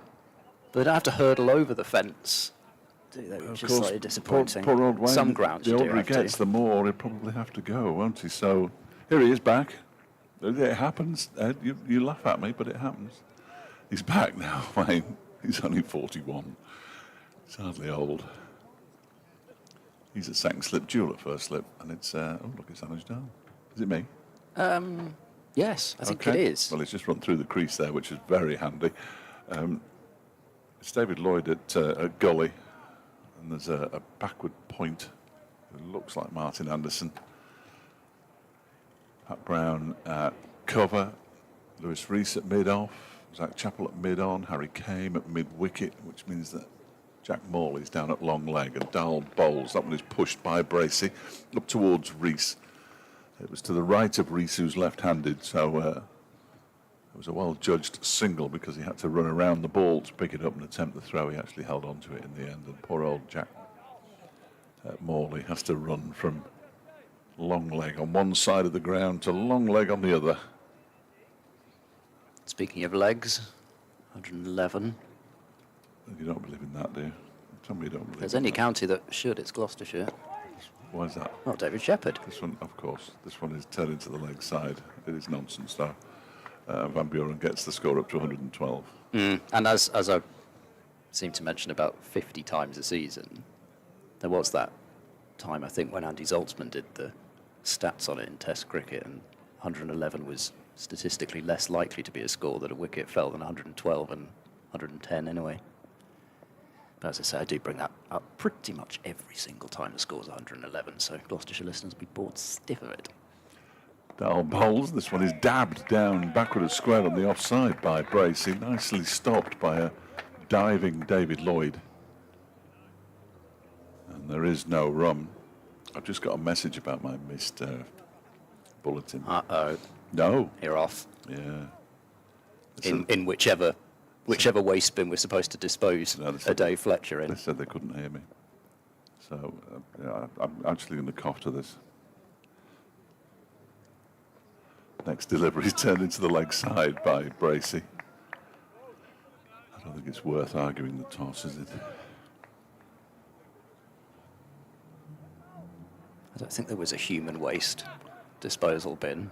There seemed to be one for just about everything else. Goodness knows I'd end up in there by the end of this. I think there wasn't. Here comes Dahl again from the City M bowls. And that one's turned by Bracey into the leg side. And there is no run. I am using slightly different equipment to last year, which I will blame on account of the fact that the internet over the winter here at Derby was fixed. And as a result, when we arrived for the first of the two friendlies, none of it worked. And the piece of equipment that I used to broadcast back to Derby with doesn't work here at all anymore. In comes Dahl and bowls. That one is defended by Bracey into the onside, quite straight up towards Zach Chappell, who tries to stop the ball with his left foot and hope that it bounces up into his hand, but it didn't. So he has to bend down and pick it up. It's the end of the over. 2 runs from it, 112 for 2, 23 to Van Buren, 36 to Bracey. Just got a little bit, yeah. Well, that's what you feel, especially with Dahl coming back now, being the other bowler who had the success in the morning session. If Gloucestershire could see off the spell of Dahl as well, then for the first time in the, admittedly, match, which is in its infancy, Derbyshire would have some decisions to make about where they go next. For now, it's Rees to Van Buren, who squares up and defends. Anderson was warming, so maybe that if they can get through an over of Rees, that Anderson may come on. I think, you know, minor victory, but it would be something to have got through the first pair of bowlers. But Gloucestershire at 112 for 4 are still in a position where they need this partnership to go big for them. Rees bowls, and that's let go. Again, there's just the odd one that carries that little bit better, isn't there? And I don't know whether that's something that's, I mean, it's probably not going to last very long. It doesn't tend to, but Van Buren going down to do some prodding. I'm not sure exactly what that landed on. There is, I don't know, maybe I'm just seeing things with the sunglasses on. There is one sort of vertical strip down the pitch that does look a little greener than some of the rest of it. It's a good ball from Rees. It's full and swinging in. Van Buren looks to drive and can't middle it up to mid-off. Like X-ray specs, though, isn't it? Those sort of 3D, 3D it looks 3D cinema glasses. But yeah, it's amazing, isn't it? It makes everything look 3D out there. Yeah, well, it looks 3D-ish from this distance, but my eyes aren't great anyway. But I don't know. Maybe it's just the angle that you look at the grass. There does look to me to be a sort of a greener strip. Rees bowls. That one goes across Van Buren. Maybe just with the angle actually, but just a hint of seam movement the other way, which is what you're really hoping for if you're Rees, just to be able to put it in the batter's mind that you can move it both ways. No shot from Van Buren. This is a better over, this from Rees so far. If he can finish it off, it has the feel of more of an over that we saw in the morning session so far. He's in now and bowls, and this has worked a way up towards mid-on. Searching for the pads there was Rees, but Van Buren with the bat in front of them to keep it out. Yorkshire have been bowled out, by the way, in 34.4 overs by Hampshire. Play Johnny. Of course he is. his They were captain. wheeling him out on the post-match. I wish Jonathan Deutsch the very best of British luck. David Milan actually playing for Was he? Yorkshire. I thought he'd signed a white ball Yes, he contract. had. Rees is in. That's the straight honour. It's let go, and Rees turns with a look of a slightly aggrieved man, and possibly a man that knows that his spell is, if not completely at an end, drawing towards an end. He's getting a chat from Wayne Madsen. Whether that is one more or that's it, we'll find out soon enough. But just for the first time, a little bit of frustration starting to show, albeit you'd still rather be Derbyshire than Gloucestershire at 112 for 4. Yeah, 5 overs for 11 in the spell since lunch for Lewis Rees. Anuj Dal to bowl his second over of the afternoon session, and he's going to get runs here is Bracey as he chops that into the ground backwards square on the offside. Anderson giving chase. The batters go through for a couple and settle on 2. Bracey moves to 38 and Gloucestershire to 114 for 4. Hopefully those tablets that Van Buren was taking don't indicate that he's having sort of back or shoulder trouble. That's been the issue for Van Buren for a bit. Next delivery from Dahl is turned into the leg side by Bracey, fielded by Kame, who's in at mid-wicket. Aubergine Gate continues. I'm indebted to Mark from Madrid. Place the sliced aubergines in a colander and sprinkle generously with salt. Leave for 15 minutes or so to get rid of the bitterness, and then wash off the salt carefully. Around 25 minutes in the air fryer, this is where it falls down because I don't possess one of those. Sprayed with a little oil and sprinkled with some honey, and they will come out amazing, he says, as this one is left alone outside the off stump by Bracey. Mark Brackett's not just a rocket scientist, I also cook. Not even a linguist, though. They will come out amazing. I'm not sure about that. Anyway. Dear me. Thank you, Mark. Two issues there. I don't own any aubergines, and I don't possess an air fryer. I'm not about to buy either. Have you got honey? No. No. So we've got another I've got some problem there, salt then. and some oil. Okay. We could try sprinkling those in a colander and see how far you get. Here's Dahl in a bowls, and that one is dabbed square on the offside by Bracey. There's no run. 114 for 4. It remains. I like that idea, actually. Sort of Swedish chef type stuff. It's as long as you go bork, bork, bork, everything will be fine. Oh, here's a long one. This is from Vincent Mazoya. Do you know him? Yes, I think he's a Gloucestershire supporter in France. Yes, And I've seen Vincent a from few France, times. a fan of Gloucestershire. Lovely to hear from you. Brackets, but not of aubergines, close brackets. Here is Dahl in a bowls, and that one is cut away nicely by Bracey. He's going to get runs here, at least 2. Anderson gives chase again. They have completed 2, and that's all they'll get. 2 more to Bracey, who moves to 40, 116 for 4.5 century stand between Van Buren and Bracey, 51 off 97. I know there are at least 5 Gloucestershire supporters in the ground today. I'm sure there are more than that, but those are just the ones I know personally. So, we heard a smattering of applause. Nice to hear. Very even-handed. As this next delivery is played off the back foot into the ground, backwards square on the offside by Bracey and fielded by Martin Anderson. 116 for 4 at the end of the over. So Vincent had an interview today for a potential new job in his current company. And these processes, he says, are always a great source of stress. Listening to you guys and watching the stream with the sun out in Derby and in Paris was quite the soothing experience to calm my nerves. It's great to see the season start again with what will likely be a full game. Yeah, absolutely. The forecast for the rest of this match is good. Not the best of starts for Gloucestershire, but I believe in our batting depth with this 11, with Actor showing great promise last year as a good tail ender and adding to the depth. I hope we can wait for tomorrow to see us. I hope we can wait for tomorrow to see us bowling. That makes sense. When I'll likely be listening on a Eurostar heading to Amsterdam. Rees bowls and passes the edge of Van Buren. That's a nice piece of bowling. I think that's about the first time we've seen the outside edge pass this afternoon so far, and clearly the discussion between Messrs Madsen and Rees was, I want one more, and that was very nearly the right decision to keep him on. Yeah, of course you can get the Eurostar to Amsterdam now, Can can't you? Yeah. So even from here, I would say other fast rail providers are available, but they aren't. No, I don't think they are.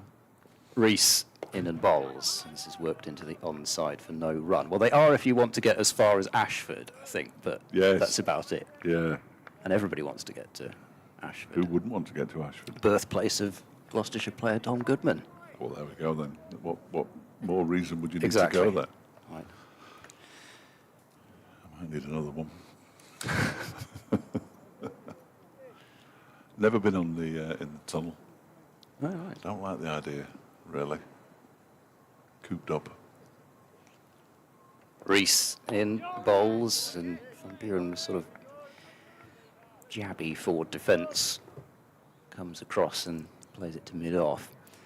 It's just another tunnel. You don't see anything. It's just, you threw it in about 15, 20 minutes or something. Yeah. No, it's not for me. It's not for me. Just straightforward. It's nice and easy. I'm not sure. Dispensed with the Don't like flying either. deep backward point, the deep square for Reese, and he does try a short ball, and it's clattered for 4 where the deep square leg would have been. Just thinking, I suppose they haven't had one at all for Reese because they know he's not going to bowl short, which is what I was going to go with that, and lo and behold, he's dropped one in short, which I'm not entirely sure whether it was meant to be a bouncer or not. It was a half tracker, and Van Buren swiveled on it and swatted it away to the boundary, 120 for 4. He's not really quick enough to bowl that particular delivery, though, is he, Lewis Reese? No, and also Van Buren is, as I've mentioned, he's not the tallest, so No. he's not the easiest man to bowl a short ball to anyway, especially because he's quite strong on the back foot. So your margin for error isn't massive, especially with no protection out there. Reese bowls. Oh, it's a no ball. I don't think that was an edge, No, I but don't think so. It moved a long way, beat him. though. All ends up, yeah. Moved a long way. Reese is down on his haunches. It almost looked like he felt that there was an edge on it, but I don't think anybody behind the stumps looks No. at all aggrieved. No, I don't think so. Anyway, it was a cracking delivery, and he seems to have just in the last couple of overs, that short ball notwithstanding, seems to have recovered some of what he had in the morning session. Partnership up to 57, 122 for 4. As Reese is in to bowl, and Van Buren with a pleasing straight forward defensive sends it back towards the left arm seam bowler. It will be you would think, a tricky side to get through. Derbyshire, we mentioned all the all-rounders. I mean, Chappell down at number 9 You can back, can't you? Is deep, You yeah. wouldn't want to bet your house on him scoring a lot of runs or staying out there for a long time, but if he's there for half an hour, it could get messy. Reese to Van Buren, who steers that one defensively into the covers for no run. Gloucestershire, of course, have somebody who's arguably even more like that down at number 10 in Marchant de Lange. Yes. He's tended to be coming in below Matt Taylor and Zaman Akhtar, but if you get half an hour of de Lange, there's usually a fair amount of excitement, but There's nothing better, is there? it's fantastic. Yeah. I didn't mind fanboying when Marchant was on commentary last year telling him that I live for his batting innings, because it's just, and he himself says that actually he does look to entertain anyway. Why wouldn't And you? I know there's a lot of discussion at the moment about Test cricket and entertainment word being attached to it, but when you're Marchant, when you're in that position, Dahl begins a new over, and that's chopped away by Bracey. Backward of square on the offside for 4 runs. Smashes into one of the footballs that's littering the outfield, the other side of the boundary rope away to our left-hand side. Bracey moves to 44, 126 for 4. but when you're in that position down the order, there's no point Marchant going out there and No, blocking when he's got the eye to be able to hit the ball as far as he does. Just let him loose, and he's quite happy to go out there and entertain like that. Gloucestershire has Vincent was saying. Very much hoping that doesn't happen today. Oh, Anuj Dal's lost his run up on his way in from the city end, so we'll have to go back and try again. I'm doing my Blue Peter bit here. Making sure that we get on air tomorrow. Here's Dahl again, in and bowls. That's off the leading edge of Bracey's bat as he tries to defend it back towards Dahl. It skews out into the offside. Is that legible? It is. I'm just hearing the very, very faintest bit of noise, but... Yes, so am I. I don't know why. Everything, all the lights seem to be No, working. if you can hear it at home, I'd be surprised, actually, but I can barely hear it now. He got very sensitive here. As Dahl bowls, that one is driven back towards him. He doesn't collect it in his follow-through, and it's gone all the way for 4 runs. He hit it into the ground, Bracey, on the drive. And Dahl will be disappointed that he didn't get more of a hand on that. It might just have flicked the end of his fingers. You don't get these sort of on-air production meetings outside of county cricket. No, you do. We do when I'm on air. No, it's a funny one, that, because I don't know whether he had any... It was so far away, he would have done very well to deflect the ball back onto the stumps. You do see them even from that far wide, but I don't know whether he had that in mind at all. But whatever he had in stop mind, it. didn't work. This next one is defended by Bracey. He's on 48, 2 away from what would be the first half century of the season. Gloucestershire, 130 for 4, 2 balls left in Dahl's 10th over. And Gloucestershire have successfully negotiated the first 40 minutes or so of the afternoon session. They didn't manage to negotiate the first 48 minutes this morning. They lost 2 wickets as Bracey on the back foot pushes that one into the onside. It's fielded by Kame. It seems to have flattened out earlier than we'd all anticipated. Potentially. Of course, the bowlers have got a couple of spells in their legs now as well, which is to the batter's benefit. Brooke Guest standing up, 2 slips and a gully. As Dahl is in, and Bracey gets all tangled up by that one. Ball drops to the ground. Guest picks up. Bracey has 48, Van Buren 27. The partnership worth 65 now. Gloucestershire, it's a decent recovery from them. They've doubled the score since the last wicket fell. They're 130 for 4. It seems a strange thing to say of somebody who's scored over 5,000 first-class runs and played for England, but he's never loved the ball on his thigh much, James Bracey.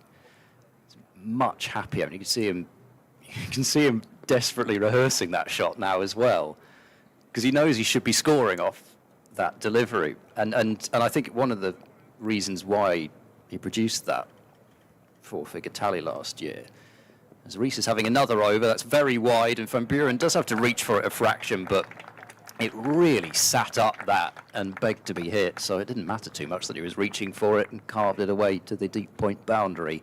134 for 4. He almost fell over trying to play that shot. He had to reach so far for it. Yeah, and then it was the fact that it was coming at him with no pace at all, so yeah. Very strange. But it didn't matter too much in terms of speed off the bat. But yeah, you could see he'd been working a lot on that over the, I guess, 2023 winter.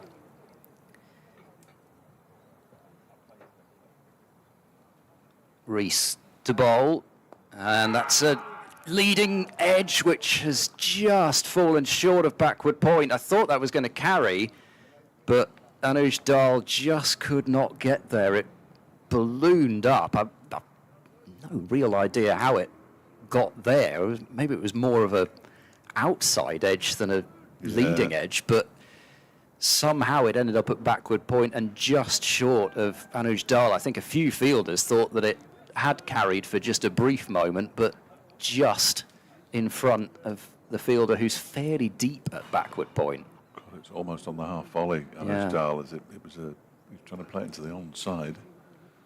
Rees bowls and passes the edge of Van Buren, who was very determinedly on the front foot, but missing the ball. Oh, That was you, that sorry. was, that's nothing worse than that. No, There's nothing worse than hearing your own voice. Entirely my fault, I apologise. Torturing me. Press the wrong button. Unlucky. He was. It's, 2 balls in a row. Member of the Lewis fan club, Lewis Rees fan club down below us somewhere. Also, this being the 7th over of his spell, sort of knows that it may have to happen fairly soon. Tries the Yorker this time to Van Buren, who's digging that one out relatively comfortably up to mid-off. I'm indebted to Andy, who informs me that there's a chip shop 5 minutes up the road and they do a great Don meat and chips. All the best, Andy from Alveston. Knows the sort of information you want, yeah. Thank you, Andy.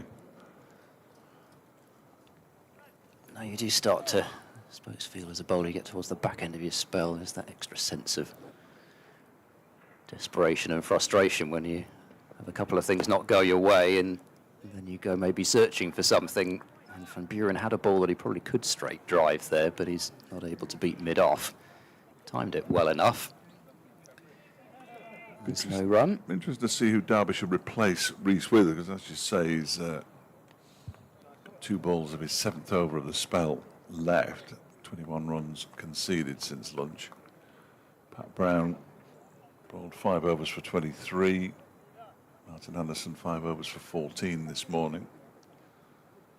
We were warming Anderson up at one stage, but that was quite a while ago now. Rees bowls. This is jabbed out into the covers by Van Buren. Again, it's a sort of weary, trudging turn from Rees as he takes his sweater from umpire Pratt, and it's 134 for 4.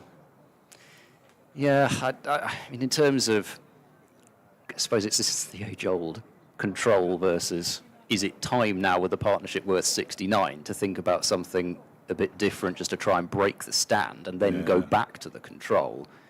Can make the case for either. I suppose it's where gut feel comes into play. That seems to be something that is very important to captains, according to the intangible TV broadcast. Gut feel.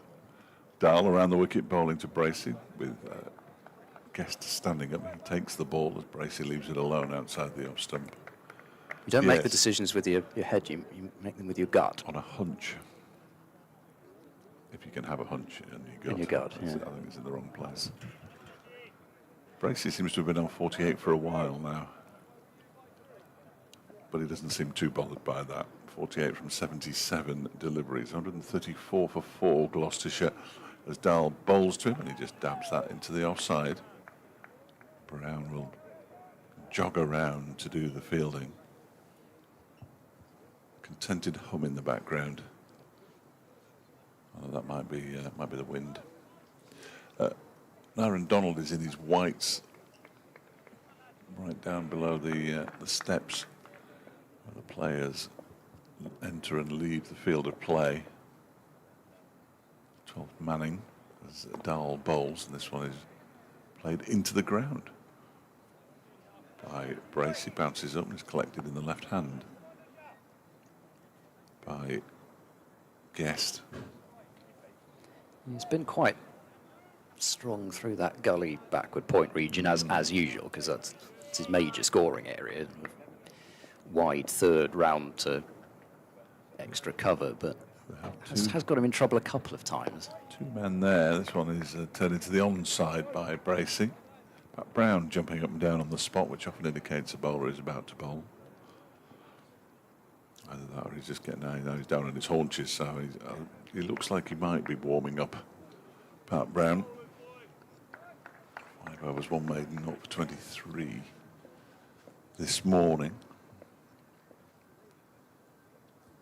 As Bracey waits, and this one is turned into the leg side, where Harry Kane does the fielding. Oh, he's doing those sidewards press-ups now, which are quite frankly impossible, I think.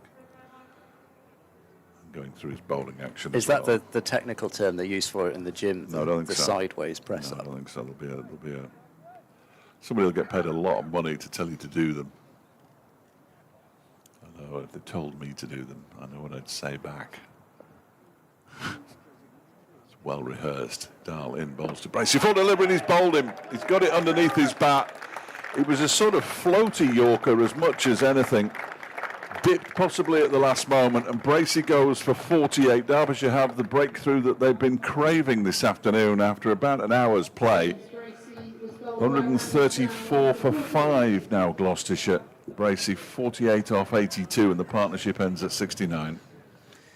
Yeah, well, it's Anuj Dahl yet again against Gloucestershire. He does really seem to enjoy bowling against them of late, not just that 6-foot that we were referencing earlier. And as you say, I don't know whether he almost slightly did him in the flight almost with that Yorker, because you say it just seemed to loop and dip and snuck underneath the bat, and that is really a blow for Gloucestershire in a big way, because Bracey was looking really quite settled of all the batters who've been out there.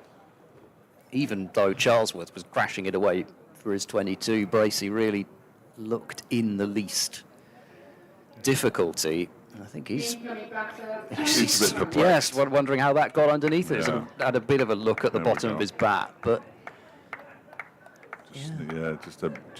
just seemed to dip almost like a top spin. I'm not entirely sure how you would do that. I'm not sure whether his bat got stuck in the ground maybe a little bit as well, and because it beat him on the inside edge as well as, at least from what I could see with my sunglasses on looking at the monitor, it looked as though it beat him on the inside edge as well as getting underneath his bat. So not sure whether that was what happened, but the partnership is broken, and that partnership was critical for Gloucestershire's hopes of really going on for a big score. And of course it was those two who put on that record 277 at Bristol against Derbyshire last year. So have history, Van Buren and Bracey batting together against Derbyshire, but the partnership is at an end, and Tom Price has joined Van Buren, but he won't be on strike, and Pat Brown will take up the bowling from the racecourse end.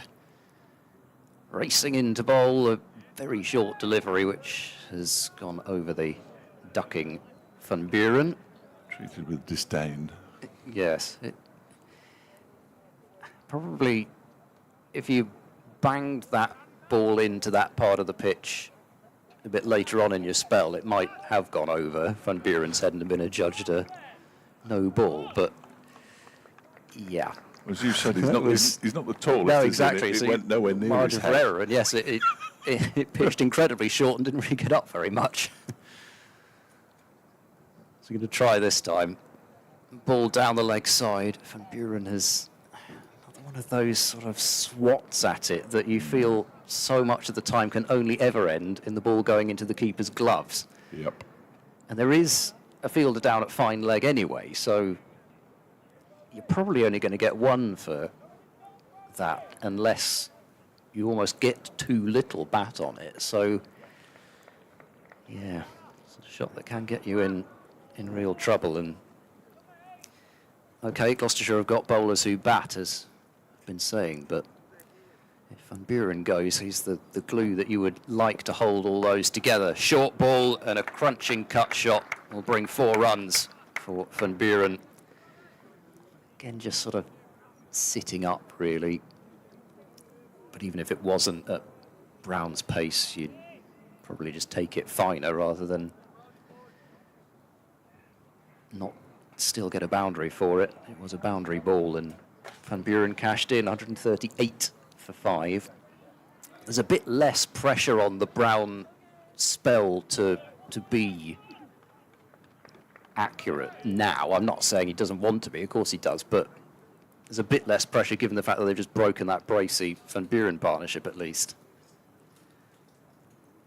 Brown runs in, bowls, strikes Van Buren on the pad high up. I don't know whether there was any contact with glove or bat. I don't think so. I didn't really hear too many calls of catch, but looped up into the air into the onside and well short of mid-on. It certainly seemed to rush Van Buren for pace, that delivery.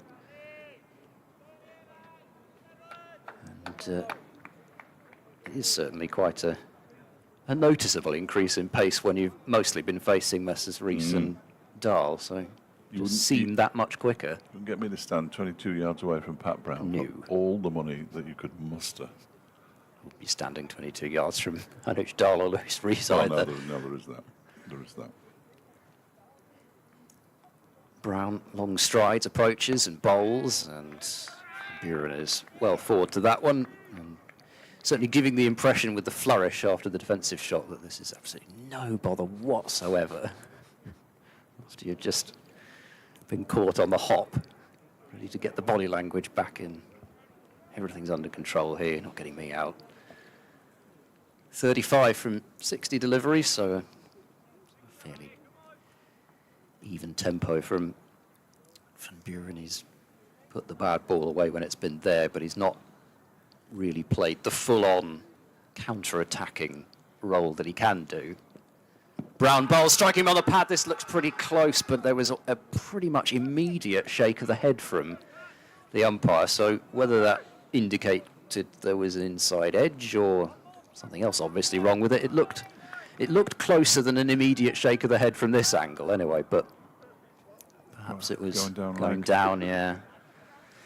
Anyway, end of the over, and whilst there was a boundary from it, there was more than enough still to encourage Brown that he might be able to prize out Graham Van Buren, the last real top order batter left now for Gloucestershire, and Tom Price will have to try and counter Anuj Dahl. 3 for 25 from 11 overs. Gloucestershire have tried just sticking him out, and that hasn't really worked. So I don't know whether somebody will take it upon themselves, one of these two, to try and hit him off his length. But at the moment, risky. you know, yeah, well, it's balancing it up, isn't it?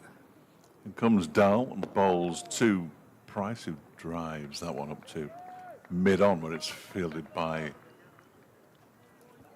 Morley, I think, yes.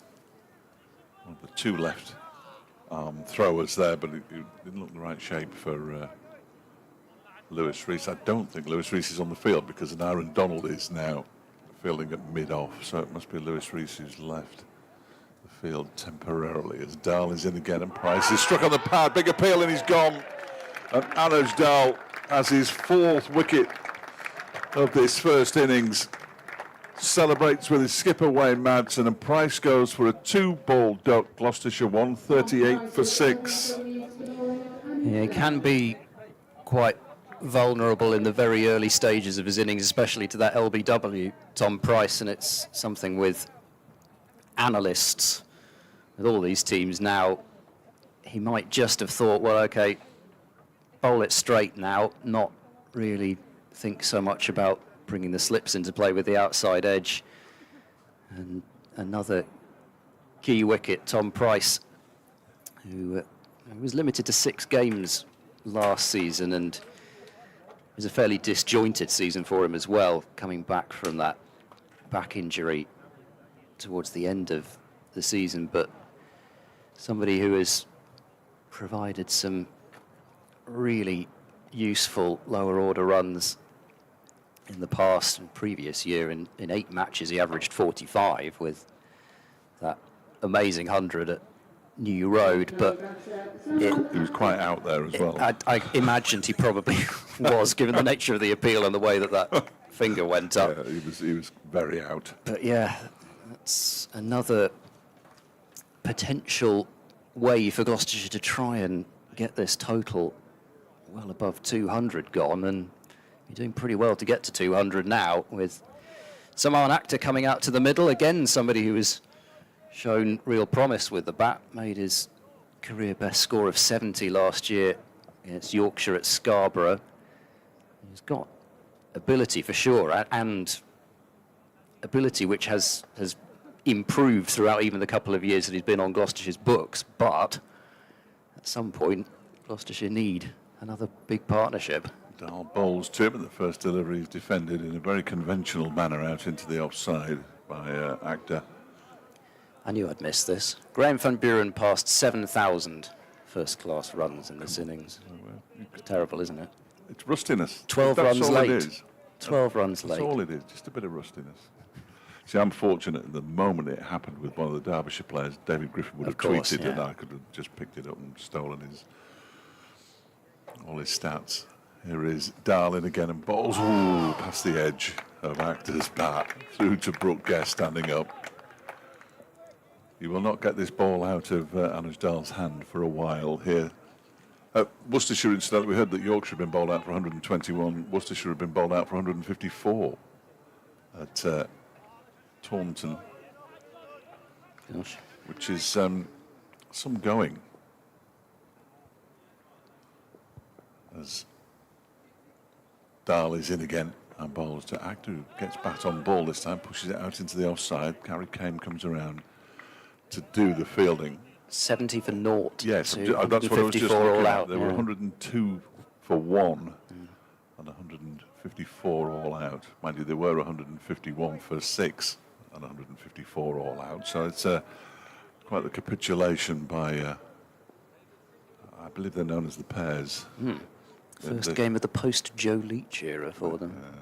They seldom mention that they're the pairs, as this one is defended into the ground by Actor, straight back to Anuj Dal, who has his second wicket maiden today.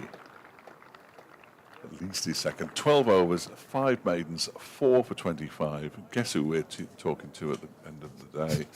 Gloucestershire 138 for 6 with Van Buren on 35 and Actor still to get off the mark. Yeah, well, these sort of bowler that, dare I say it, gets much maligned these days. A medium pacer bowling with the Duke's ball doesn't seem to belong in the modern era, but you can tell that to Anuj Dal, 4 for 25. And the other thing he isn't is particularly tall. So his chances of ever playing for England, because he's not 6'6", are exceptionally slim. Brown to bowl. There's a deep backward point and a deep square. Can't imagine they'd be too disappointed, really, if Van Buren were to take a single. He could bowl at the new man, but not that Brown is just going to give him that single. As he bowls one full and straight, that has to be defended.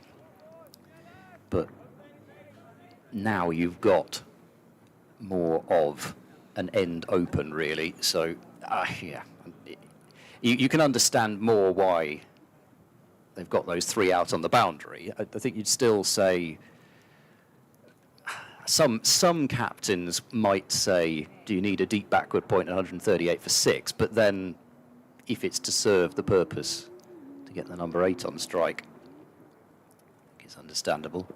Brown bowls a short ball, Van Buren pulls and doesn't time it, but they should be able to come back for a second run here, as there's a fair bit of ground to be made up by Donald. Thank you. On the field as a 12th man. I saw you look at him and then look down at your team sheet and he's I not was just on thinking, it. I didn't see a number 12. No, 12th man on there. I think it's Lewis Rees who's not on the field. My memory for numbers isn't perfect, but 12 was not one that registered. 2 more to the total, 140 for 6, so still 110 runs shy of a batting point. Gloucestershire. Derbyshire, of course, picked up their second bowling point with the top of the table. 6th wicket. As Brown bowls and steered defensively to mid-off. They're not, run. because Northamptonshire have got Kent 185 for 7. And Joint top. Glamorgan are 138 for 6 against Leicestershire. So 3 teams top of the table in the early stages of the season. It's all to play for. Middlesex 189 for 3 against Lancashire at Lords in the title decider. The earliest title decider in history, but it's the title decider. 1 of 2, potentially, if you believe the bookies. Why wouldn't you? Brown bowls. Buren's forward, inner half of the bat there as it dribbles up to mid-on. And there's no run. Looking like massive scores, really, around the country. No. I mean, I know it's April, but I did wonder, with the drier start to the season, what we'd see. But again, it's been warm enough that the ball probably has been doing something. So it may be swing that's doing the job all round. I don't know. We'd have to see from the eagle eyes who are watching across all the county streams rather than just what we're seeing here, but Somebody's watching them all. certainly been swing that's done the bulk of the damage here as Van Buren glides this one away towards wide third. There was 2-2 immediately. He's going to have to get his skates on, but he is quick enough to come back for that second run. 142 for 6. Van Buren nudges his way up to 39. He's shot quite sharp, Anders Dahl, but he couldn't prevent two. He's just been having a little bit of treatment from the physio, actually. Left leg. I think he's got a bit of a toe issue. This is purely by listening to various people talking during the friendlies. Right. Nothing official. Not a great thing to have when You're a bowler. Bowler, yeah. No. Brown in, and Van Buren drives pleasantly through extra cover, running out towards the extra cover boundary, and it's going to just be hauled in by the belly flopping Zach Chappell. Ended in a big heap over the other side of the boundary. That was a terrific effort, but all as he's managed to do there is keep them down to 3 at the end of the over. It was 3, and of course it means Van Buren's now on strike, so it's the perfect result for Gloucestershire. Absolutely the perfect outcome for Gloucestershire there. He couldn't weight the shot any better. Just stopped a millimetre inside the boundary. 145 for 6. Lewis Rees is back on the field, and Aaron Donald trots up the steps away to our left-hand side to go and have a well-earned rest. Sure his dad, Andrew, Mum Jocelyn, may well be watching / listening. Looking forward to meeting up with them at some point over the course of the season. Good sorts. Claims to be Welsh, Andrew, but I'm not entirely sure that he is. Here's Anuj Dahl in from the city end. Bowling to Van Buren, strikes him on the pad. There's a big appeal from Dahl, but the umpire's not interested. Pops his hand in his pocket to drop a stone in, if indeed they still use stones. Yeah, lots of them have those clickers now, yeah, but where's the tradition in that? Yeah. There's no tradition there, is there? I like you've got Jeremy Lloyd's was, yes, with the exact motion you're doing now, really tossing the stone exaggerated up toss up in the air and catch catching it. Yeah. Oh, beautiful. It's the future. I've got a minute to my next update. Here comes Dahl, bowls. That one's turned into the leg side by Van Buren. I'm determined not to miss this one. I think having remembered at 2:59, it would be quite an effort for you to forget from this point. Well, I've been looking at the clock since around about 4 minutes past 2. No, but I mean the fact that you have remembered now. Yeah, I've got a very accurate clock on my phone. It's not that accurate. It's 1 second ahead of real time. A phone that's ahead of its time, as this next one is defended by Van Buren out into the offside. Harry Kane doesn't pick up cleanly. Certainly looking a lot rosier with those two. There were 2 wickets in 3 deliveries bowled by Anuj Dahl over the course of 2 overs. To get rid of Bracey for 48 and then Tom Price without scoring. It hadn't gone flat, but you just started to see how in 20 minutes or so it could go flat. Yeah, absolutely. As Dahl bowls to Van Buren, who defends it back towards Dahl. It goes past him in actual fact. There we go. Gloucestershire have once again not managed to get through an Anuj Dahl spell without having him effect multiple breakthroughs. 2 for 14 in this spell. He's in his 6th over. He has bowled really nicely today, Anuj Dahl. He's on his way in and bowls a foolish delivery that Van Buren plays up to mid-on, where it's fielded at the second attempt by Lewis Rees. But that's, I suppose, the beauty of this Derbyshire lineup is that Morley, Brown, Chappell, Anderson, Dahl and Rees are all proper bowlers. And you've still got David Lloyd with his off-spin as well. There's plenty of options for Wayne Madsen as Dahl bowls a full delivery. That was the kind of delivery that accounted for James Bracey, but Van Buren keeps it out comfortably. It's the end of the opener of the maiden. Yeah. So it's now 13 overs, 6 maidens, 4 for 25 for Annandale, Gloucestershire, with Actor still to get off the mark, and Van Buren on 42 at 145 for 6. It's sort of a slightly odd situation in that if you're Van Buren, the chief threat has come from Dahl, so you're thinking, well, he probably ought to be taking the bowling of Dahl in general, but then Brown is of a greater pace. I mean, again, it's not as though Zaman Akhtar's got a first-class batting average of 21.5, which is still almost, I think, underselling his ability because of the fact that when you look back at his immediate start to his first-class career, I think he's already a better bat than that. And last year 23.5, so a little bit higher than that, just taking 2024 in isolation.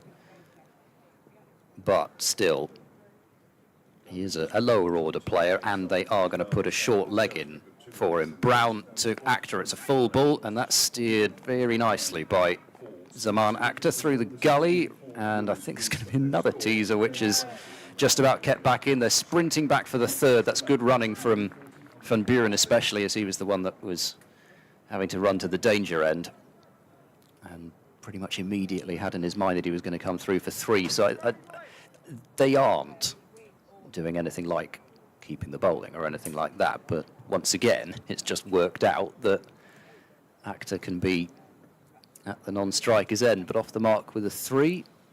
And nothing wrong with that cultured outer part of the bat, 148 for 6. The field spreads a fraction. There's Van Buren back on strike. Brown bowls a short ball. Still don't think he's quite middled that, Van Buren, but he's got more than enough bat on it to go for 4. If he'd middled it, it does tend to go quite a long way, even though the sort of gritted teeth and determination on that shot. It was sort of a brutish pull shot, really, but it worked. 150 is up for Gloucestershire, but for the loss of 6. Van Buren to 46, so just a couple shy of the top score for the innings. We don't have the first 50 yet, because James Bracey was dismissed on 48. Brown charges in and bowls, and Van Buren drives, but they've got quite a straight mid-off, really, so there's not much space to get it between the bowler and Rees. He's doing that thing where he just sort of smuggles the ball underneath the jumper to try and get to the exact material that he wants to use to polish up the ball. Quite a bit fleecy underneath, do you think? Yeah, they're not traditional sweaters, are they? No, I think something like it depends what you're looking for out of the shining, as Van Buren plays that down into the gully, and there's a ricochet off the gully fielder. I'm assuming it's still David Lloyd. It looks like a David Lloyd. And a single can be taken because of that. 153 for 6. I don't know, I seem to remember hearing that, you like the sort of conventional shine it on the trousers to start with, and then later on resort to the sort of neoprene material, maybe hoping for some reverse action. Now that we're in the 49th over. Just past the halfway point. We are, yes, at 3:05. We've broken its back. The short leg moves back in, and there's a wide leg gully as well, as Akhtar gets a length ball and prods it out into the offside for no run. He does like a booming extra cover drive, does Akhtar. So even though he's having the short ball put into his mind, that gap at extra cover might be quite tempting for him. So Brown, I'm sure, will also, knowing that, be thinking, I can pitch it up and bring the offside catches into play as well as the leg side catches. But now they move the field out for the last ball. Pat Brown was just feeling his back there. Keep an eye on him after this delivery, but he was just sort of bending down and gave his back a little bit of a rub. This might be the last ball of his spell anyway. Brown bowls inside edge from Actor squeezes out towards deep backward square, so that will be the single. Derbyshire were relatively happy to give Actor at the end of that over. He moves on to 4. Gloucestershire to 154 for 6. Yeah, he's bending bent down over again. His arm, his left arm, round behind. I know the feeling, I have to say, but I'm a little bit older than Pat Brown. And mind you, I haven't been bowling today, so mitigation. Hello to Nick. Nick Hartshorn. He's in Malta, having 5 minutes before returning to the pool. The Malta Seniors Cricket Festival culminates with the final tomorrow. And Nick, who is a Derbyshire supporter, is playing for Cheshire against Sussex. 9 o'clock in the morning. And you can find it on YouTube. I have got a link here, but I'm not reading that out because that's just nonsensical. It's all sorts of numbers and letters. But you can find it on YouTube. It's Cheshire against Sussex, 9 o'clock in the morning. And then you can come back and watch this as that strikes the pad. The first ball of the new managed Dahl over. Strikes Actor in the pad, and it goes out to Pat Brown, who won't have been too thrilled having to bend down with his back. He's feeling it again, unsurprisingly. He did only have a 4-over spell in the morning session as well, so he's had it is a concern. 4-over spell here, but the fact that he's not gone off the field at least has to be some encouragement. Dahl bowls, Actor turns it straight to Pat Brown again, who has to bend down and pick it up once more. Zach Chappell currently swinging his arms around a lot and jumping up and down and twisting on the spot. Physio bag in hand, expecting, I think, to have to do something to Pat Brown's back. Away to our left-hand side in front of the players' pavilion, but Brown's still out there for the time being. 154 for 6. As Dahl is in and bowls, that's driven very pleasantly by Actor, but straight to Harry Kame. Cover. Martin Anderson going through his bowling action as well. That might just be to remind Wayne Madsen that he's out there. 5 overs for 14 this morning. Yet to bowl this afternoon. Pat Brown's bowled 3 overs for 20 in this current spell, but I can't really see it carrying on, if I'm honest. Dahl is in. Actor pushes this one up to mid-on. With the middle of the bat, it felt like from here. I mean, he's got his back to us, but there were still arms in the air. Well, it's just, I suppose it's the ball coming back in, and as it leaves the hand, that sense that it might just be the one. Cricket is getting overexcited. Well, we're on top here, isn't it? Yes, yeah. Next delivery from Dahl is driven up towards mid-off. A tumbling stop by Morley at mid-off. He's brought out a couple of those drives already as Actor, and you know, we didn't know a huge amount about Actor with the bat when he joined, and it was shots like that you saw, and you thought, oh, hang on, okay, maybe he's not destined for number 10 or 11 the whole time. Next delivery from Dahl is turned into the leg side by Actor, picks up his 5th run as they trot through for a single. Pat Brown bends down to pick the ball up again and holds on to it, interestingly, but Wayne Madsen, I think, is pointing to, well, Pat Brown's taken his cap off, and Wayne Madsen is coming across and saying, are you sure? Because I'm sure he pointed at Zach Chappell, so he's having a conversation now, and Pat Brown is going to continue. I've missed a few posts on X that were directed at us. Stewie Neal, who's a Gloucestershire fan, I assume, because he says, come on, Gloss. Afternoon, gents, and happy new season. David Lester, this was 38 minutes ago. I assume it was something to do with being cooped up on a train. It's on the whatever it was called. What was it called? The train that goes under the... That train, Eurostar. That's the one. So it's not as if you're cooped up in a tube-like train. Pat Brown into Actor, who gets behind that one and keeps it down. And, the keepy-uppy after the keepy-downy is very nicely done from Brown, flicking it up to Rees at mid-off. And finally, Ash Thorne, tea bags cannot be added to food waste because, believe it or not, some bags contain plastics, and as food waste can go into the animal food chain, it cannot be disposed of in this way. Thank you, Ash. I'm as responsible as I can be. Sometimes I just think there's so many rules and regulations, I just get confused. Brown kicking up his heels, bowls, and there's a very fine nick, which went straight down into the ground, and Actor wasn't quite able to place that between second slip and gully with a tumbling effort from Madsen. It's been sharp there at second slip, and chances are he's not going to have to come back and do it again tomorrow at this point, so he's got a day potentially to, well, I say to rest up, but he might be required to bat, you never know. Well, yes, he'll bat at 4, Wayne Madsen, after Lloyd June came. The slip fielding has been excellent. And again, this is not tempting fate thing, but compared to last year, it's chalk and cheese. Brown bowls a bumper. Ooh, that whistles through to Brooke Guest to such an extent that he doesn't actually take it cleanly, but he is able to get to the ball, so there's no real thought of a bye. Van Buren had already assumed the lean on the bat and one leg crossed in front of the other pose, so there wasn't really much of a intention of sneaking through. It just didn't get far enough away, but that really flew through. Sort of suggests there's not too much wrong with his back. Yes, that's true. Which is good news, because he put everything into that, Pat Brown.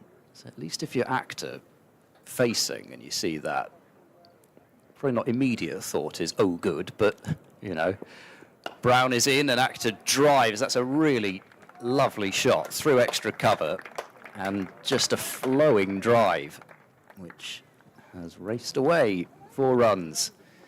159 for 6. Actor has 9.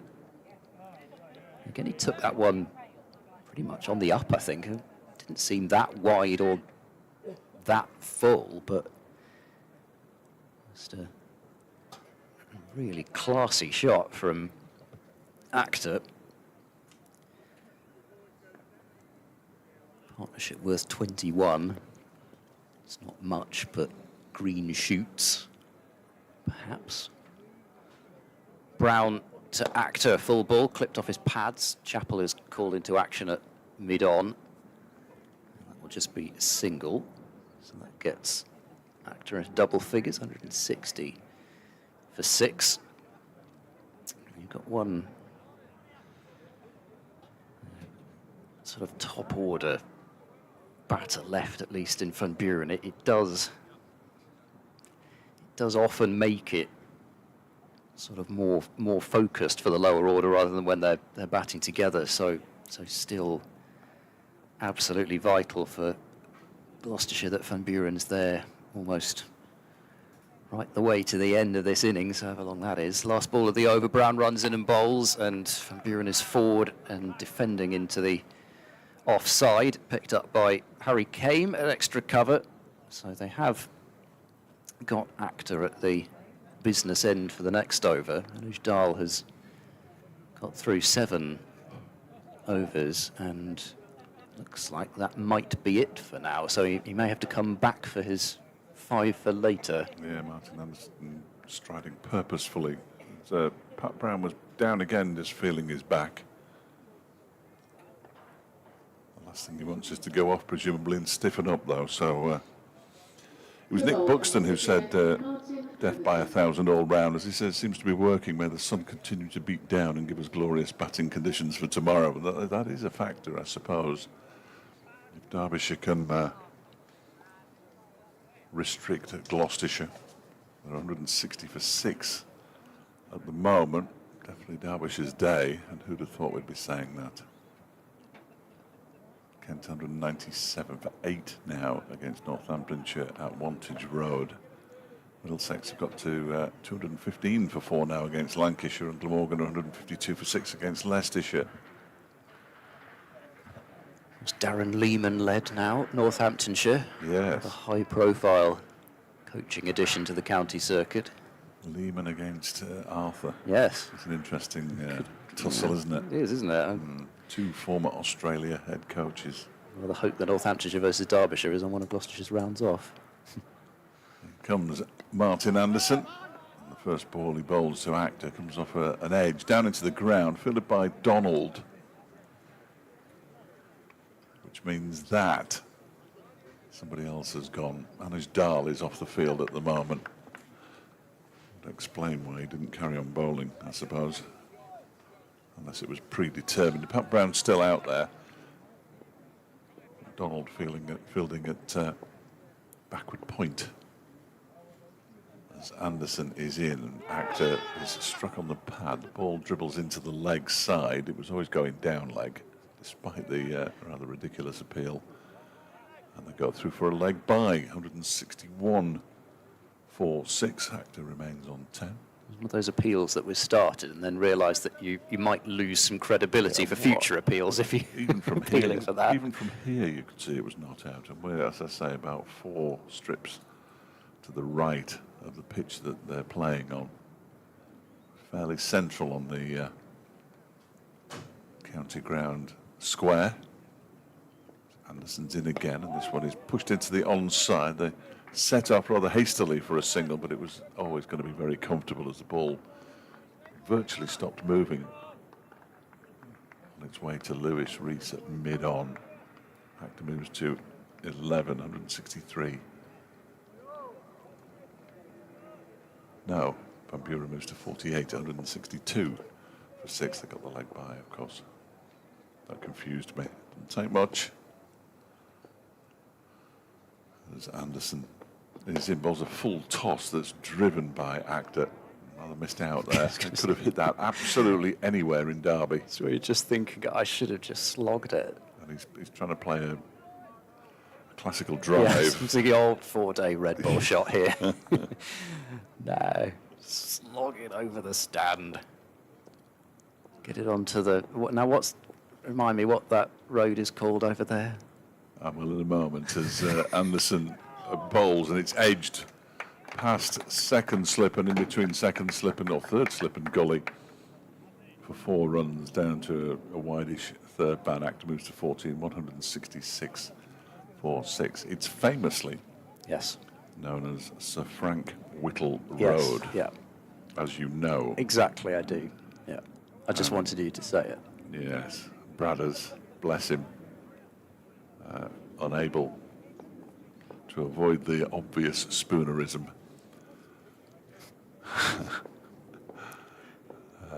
Caused a moment of hilarity as Anderson is in again. That one's turned into the leg side by Actor. He moves on to 15, 167 for 6. No, he doesn't. It's another leg by. He's a bit unlucky there, isn't he?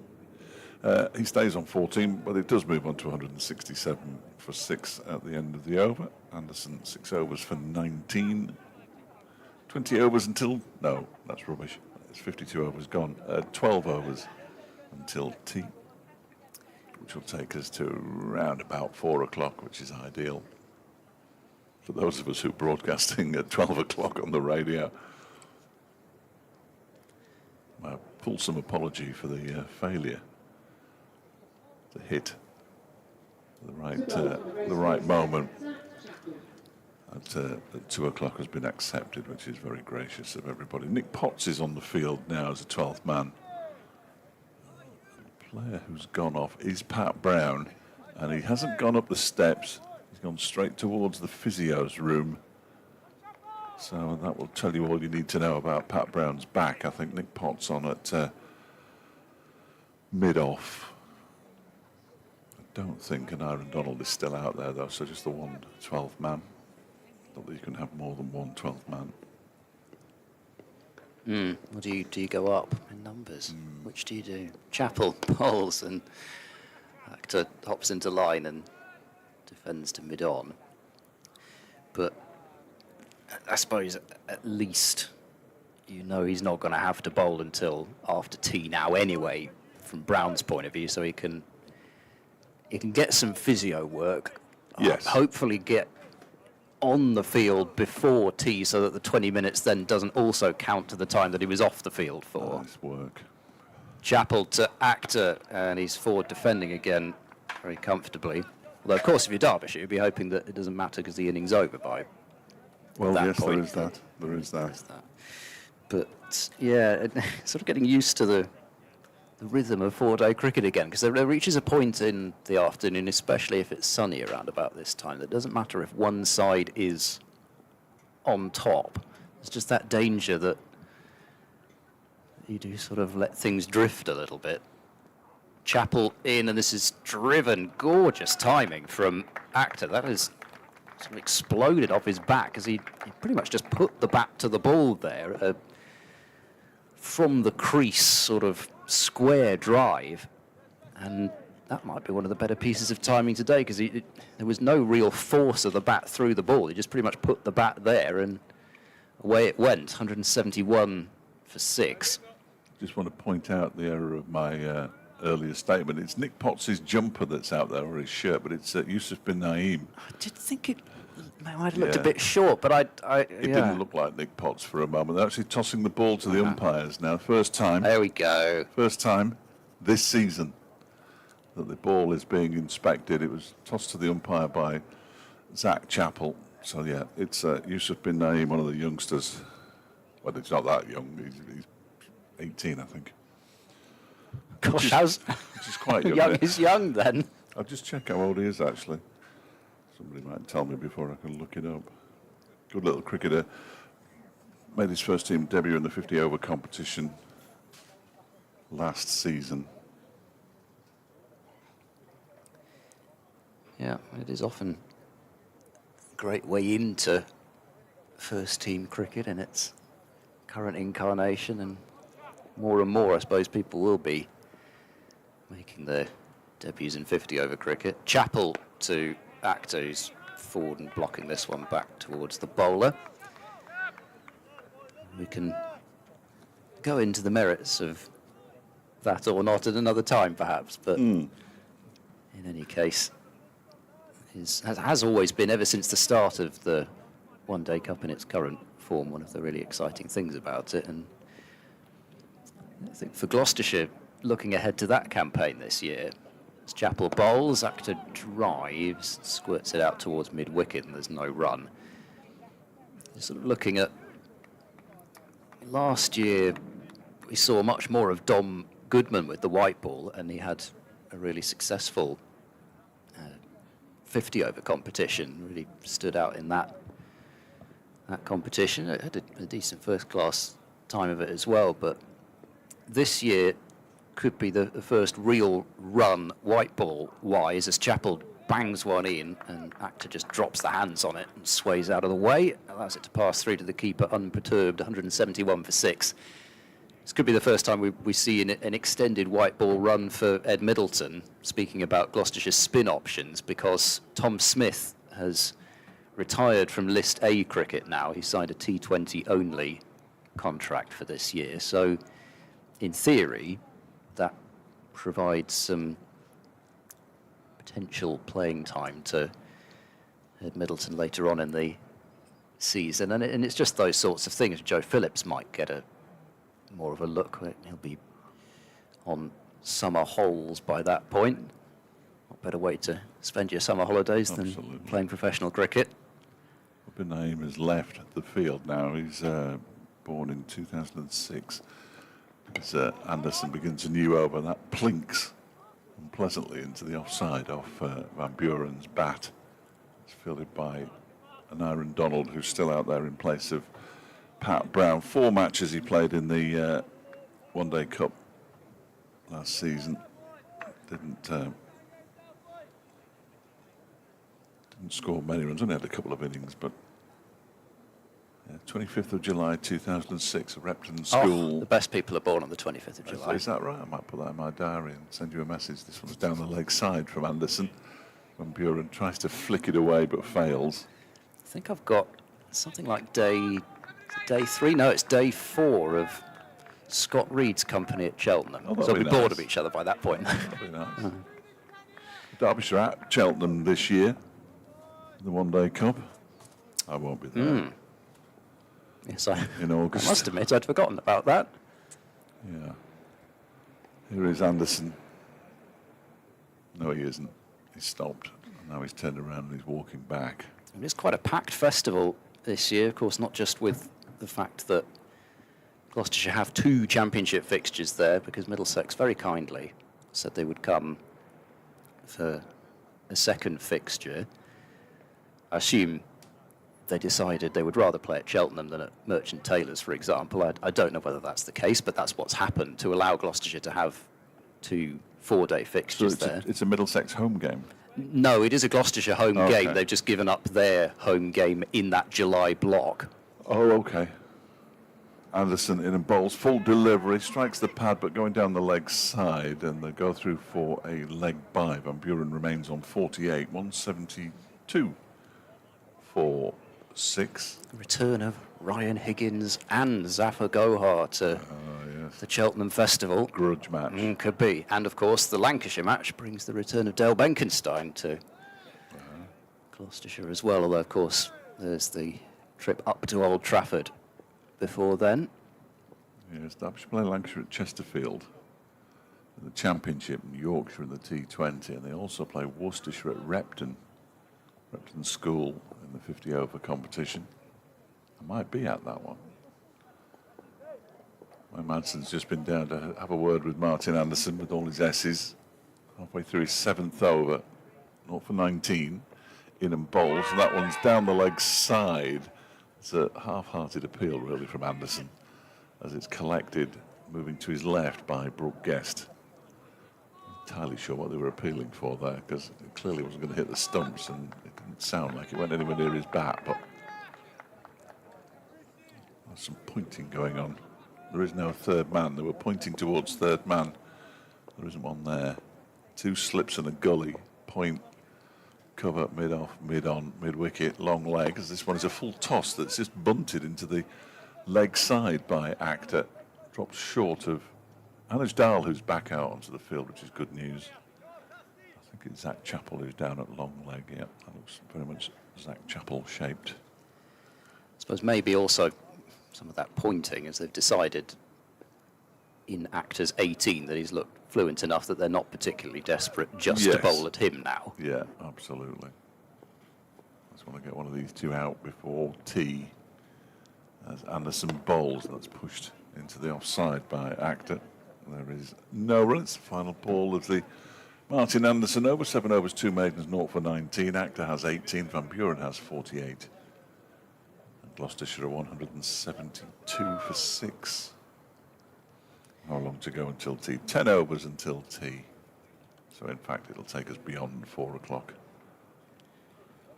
Zach Chappell to continue.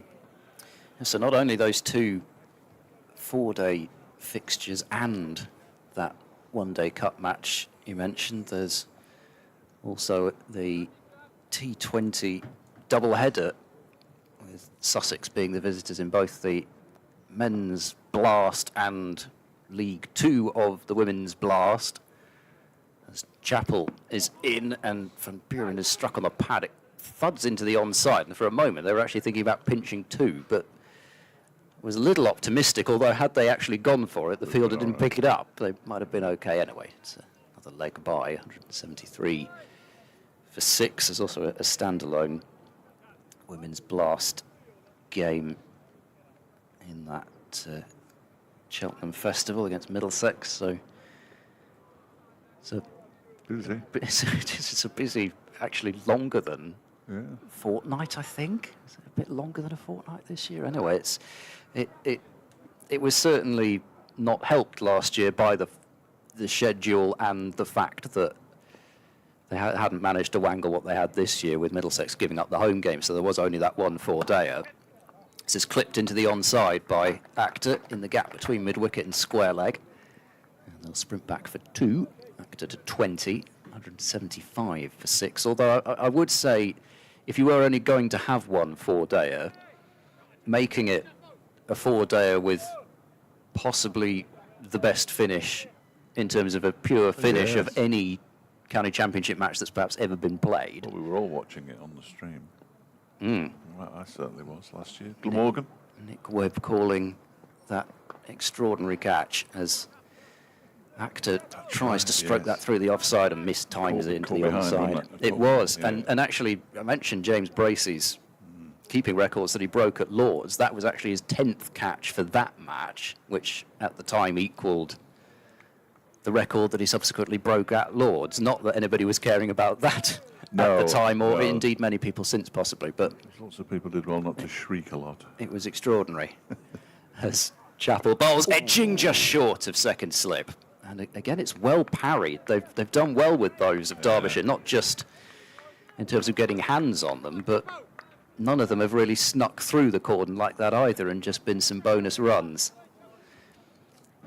But yeah, I mean, it was, I think it summed up that game perfectly. The fact that James Bracey was wheeling around Cheltenham in celebration, having just taken one of the all-time great catches without his keeping glove on, one-handed, to effectively save the game, to tie it, as this is defended back up the pitch for no run.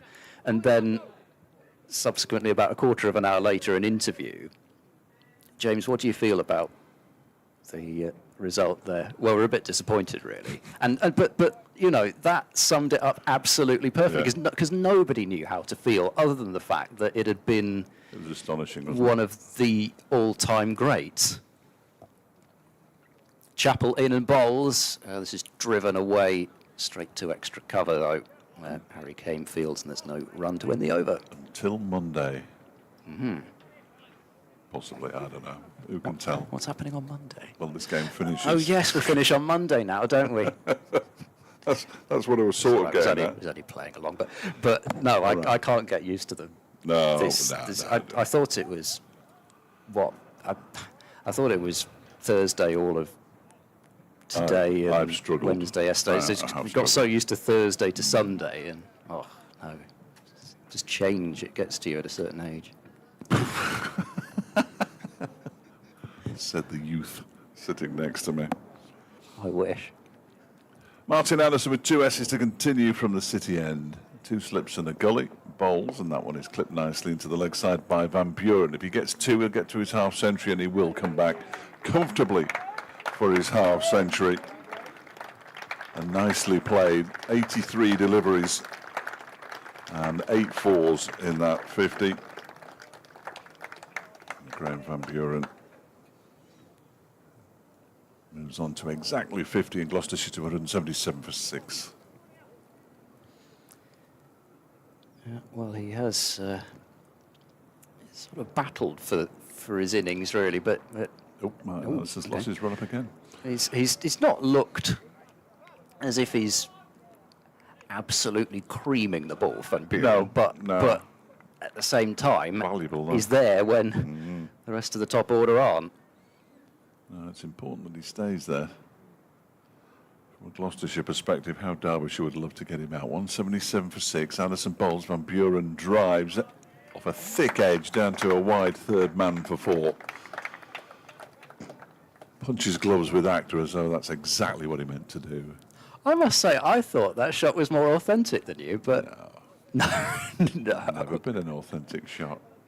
Yeah, it might have been, but it's still a bit edgy. I thought, come on, give me something.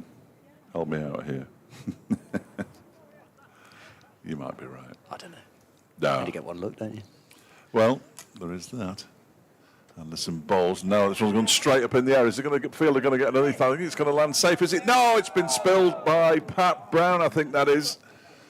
And Van Buren gets a life on 54, moves on to 55. Pat Brown, the first simple-ish catch that's gone down. It wasn't simple by any manner of means, and Pat Brown is a fine fielder.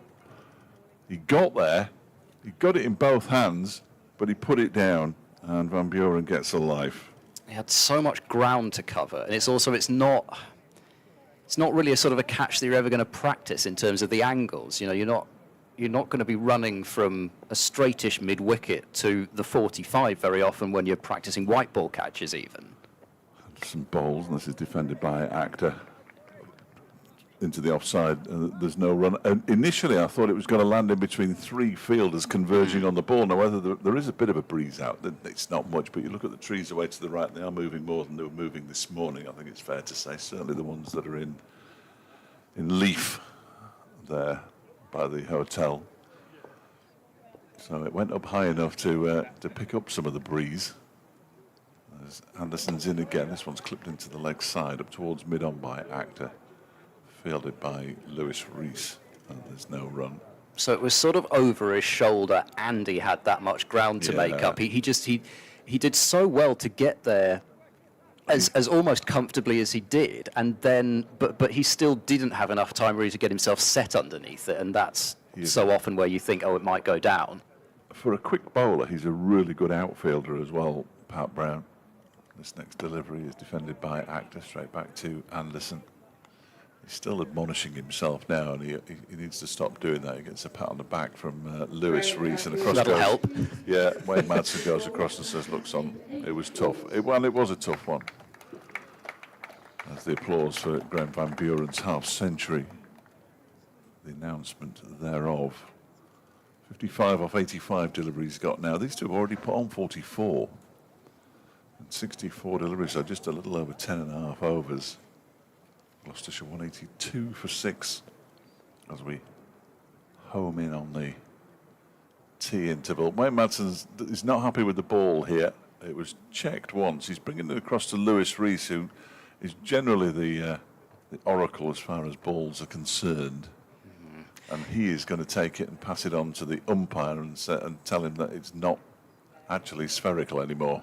Yeah, well, this is the thing, isn't it? Because I think really you can only ask twice.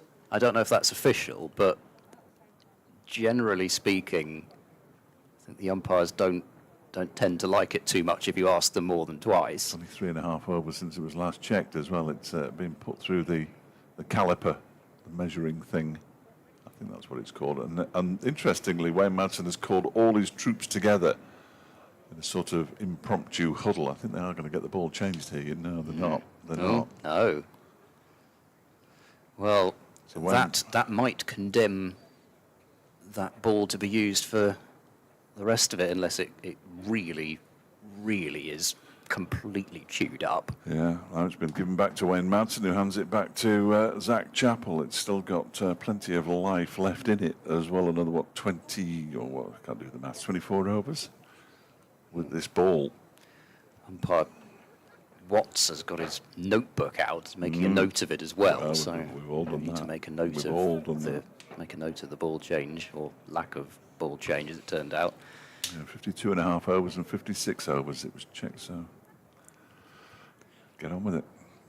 Chappell continues and bowls, and Van Buren looking for a quick single. This is going to be very tight with a pickup, but it's not a clean one. And I'm not sure that Pat Brown wants to be hoofing at thin air like that if his back is a little dodgy, but I don't know whether Van Buren thought he was picking a fielder, but that's not really one to pick, I don't think. No. He's got very fortunate that, I mean, he would only have had one stump to aim at, would have been throwing off balance, but I don't think Van Buren would have made that if he'd have hit. There are better fielders you could pick. 183 for 6. Chappell bowls, Actor drives, and the toughs it a bit out to extra cover. We're meant to be sort of, I think I ended up stuck between two words there. It sounded sort of onomatopoeic, but I'm not sure it made any sense linguistically. Oh well. Made sense to me. I wasn't really listening, but I'm sure it made sense. You'd be all right. Nobody was listening. Chappell in full ball and worked up to mid-on, where Rees does the fielding. Yeah, it was a really odd one, that, from Van Buren, because he haired off the moment he hit it, as though he knew in his mind it was a single. But yeah, he has been involved in some run-outs in his time as Van Buren. Even, it's one of those where Chappell bowls, Actor drives, makes decent contact through extra cover. Should be at least 2. That's probably what it will be, with Harry Kane swiftly back from mid-off. A couple more onto the tally. 185 for 6. Actor moves up to 22. But it's one of those where he's quick, but sometimes the quickness can be a little bit jumpy quickness. Yeah. You know what I mean? It can slightly unsettle. It puts that extra pressure on the fielder, though, doesn't it? It does, yeah. If you're decisive to a degree, like they were. Chappell runs in and bowls, and Actor's well forward to that one. I think he's probably started outside his crease and then taken a good stride forward. Tall man. There's no run as it's defended up to mid-off. Yeah, it's last thing Gloucestershire can afford in a sort of, well, it's never really been a full-on collapse. It's just been a steady trickle. Yeah. But in a low-scoring innings, run out is a absolutely not on. As this is pushed gently towards mid-on, and that ends Chappell's 11th over, 0 for 40, and Gloucestershire 185 for 6. Don't know whether at any point getting closer to tee, Derbyshire might think, let's just tempt them with a bit of spin. Yeah. Feels like it might get to that point, having given pretty much everybody a decent go this afternoon, and you might well be able to prize a big shot and a miscue out of one of these two. I don't know about you, but this is the perfect time to bowl a bit of spin, because if the ball is slightly out of shape or something, and it hits the part of the ball that they're complaining about, it could do anything, couldn't it? Martin Anderson begins a new over from the city end. Van Buren turns it into the leg side, and there's no run. Unless, of course, the spinner can't get it. So it's so out of shape that he just can't grip it at all. It's like bowling with a cube. Normally in April, it's sort of like bowling with a wet cabbage, I think, Yeah, especially well, as a spinner, but absolutely. not this April yet. It was the first game that Derbyshire played last season at Glamorgan, as Anderson comes in and bowls down the leg side. Van Buren tries to flick it away but can't. That Alex Thompson picked up 6 or 7 wickets in the first innings, and then it stopped turning. It turned on day one and then stopped turning at Sophia Garden. I've seen quite a few pitches do that. There was one early season at Hove last year that I think was sorry, I tell a lie. It was towards the end of last year, but you do see end of the previous year, doesn't matter, but anyway, it does happen. When was it? Anderson bowls, that's clipped into the leg side by... You sure? I thought it was really clear. Van Buren straight to Pat Brown, and there's no run. End of 2020. It was sometime, wasn't it? Sometime. I would imagine. Yeah, sometime. Yeah. Your boys are playing at a very nice time tonight, 9:35 our time. Oh yes, I might actually be able to. In fact, they've home opener at the against the Mariners. We are talking baseball, aren't we? Yes. It's off to a surprisingly good start, considering everybody has them as the most mediocre team in the league, which they may well still be. Anderson bowls short, and it's clubbed into the leg side rather than clipped, and out towards cow corner for 4 runs. It's in the air, and if Pat Brown, it'd have been my auntie, wouldn't he? But if it had been 10 yards to his left, it would have gone straight to him at a very nice height. My boys play at 7:20. That's excellent news. I should be in the car on the way home. What the heck kind of time is that? It's at Chicago Cubs. Where they have some weird start times. Do they have lights now? They never used to have lights. I think they do, but they don't seem to play very many night games. No. This is really niche chat for cricket. I don't mind it. I'm happy with it. Anderson bowls. That one strikes the pad of Van Buren, loops into the leg side. That 4 took him to 60, incidentally, the previous delivery. 189 for 6. But no, it's got, I suppose, Fenway Park and Wrigley are the two that sort of have the as close to a Lordsy type feel in terms of the baseball stadium. Certainly couldn't put Petco Park in that particular category. It's defended by Van Buren. It's an appeal from Anderson, who clearly thought it must have hit the pad before it hit the bat. I think even if it had, it was outside the line of off, at least from this angle. It looked that way. What that was about either, but 189 for 6 at the end of the over. Yes, now that Yankee Stadium is not Yankee Stadium anymore. It's very close to where it was, I believe. But yes, and they're using. Well, they've got a sort of, like in cricket with this, now you can get fine points for your bat being the wrong size. Essex last year got fined for Feroz Kushi cost Essex, I think, I can't remember, was it 8 or 12 points, something like that? Essex were deducted because of Feroz Kushi's bat not going through the bat gauge. And whilst these bats that the Yankees are supposedly using are legal, they've got a similar thing going on there. People aren't happy. No. But then it's because it's the Yankees. Likes the Yankees.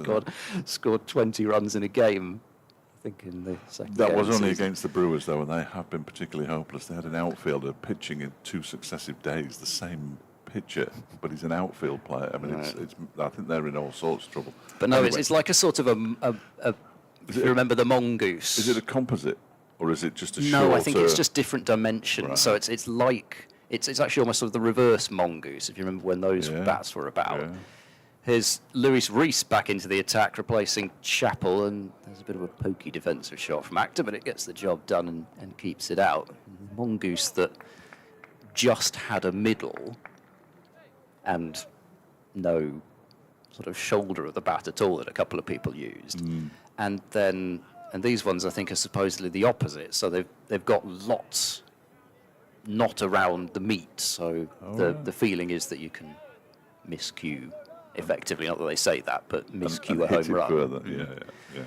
But no, I suppose technology is always moving along in these sorts of ball striking implement type sports. Flash and a miss from Actor, who was drawn into a drive, and so he does like to hit the ball on the up, does Actor, through extra cover.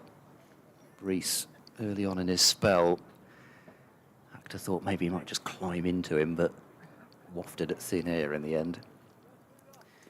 2 for 38. Rees's figures. Still Rees who picked up the first 2 and Dahl who's picked up the next 4.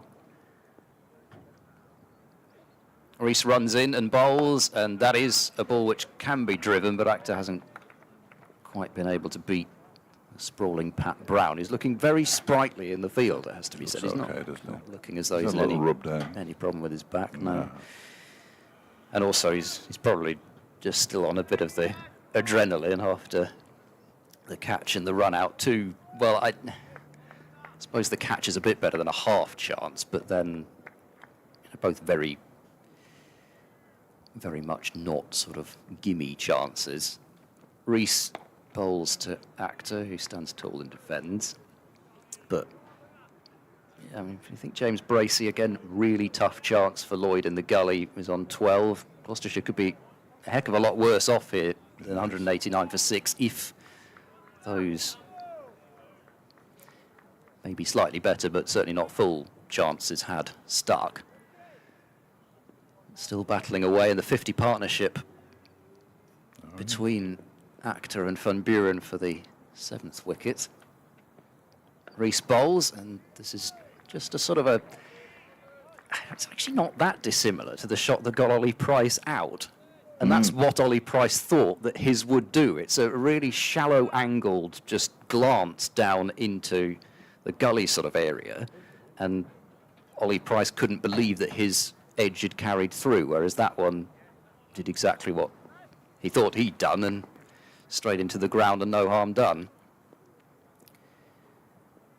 He's got through some work today, Rees, already in his 15th over, ending his 15th over, as that's a prod and a miss, and Actor wafts away in disgust at having played at that one, but the edge was not found, and Actor lives to tell the tale. I think that was that another maiden over? Yes. It was 6 maidens now for both Rees and Dahl in 15 and 14 overs respectively.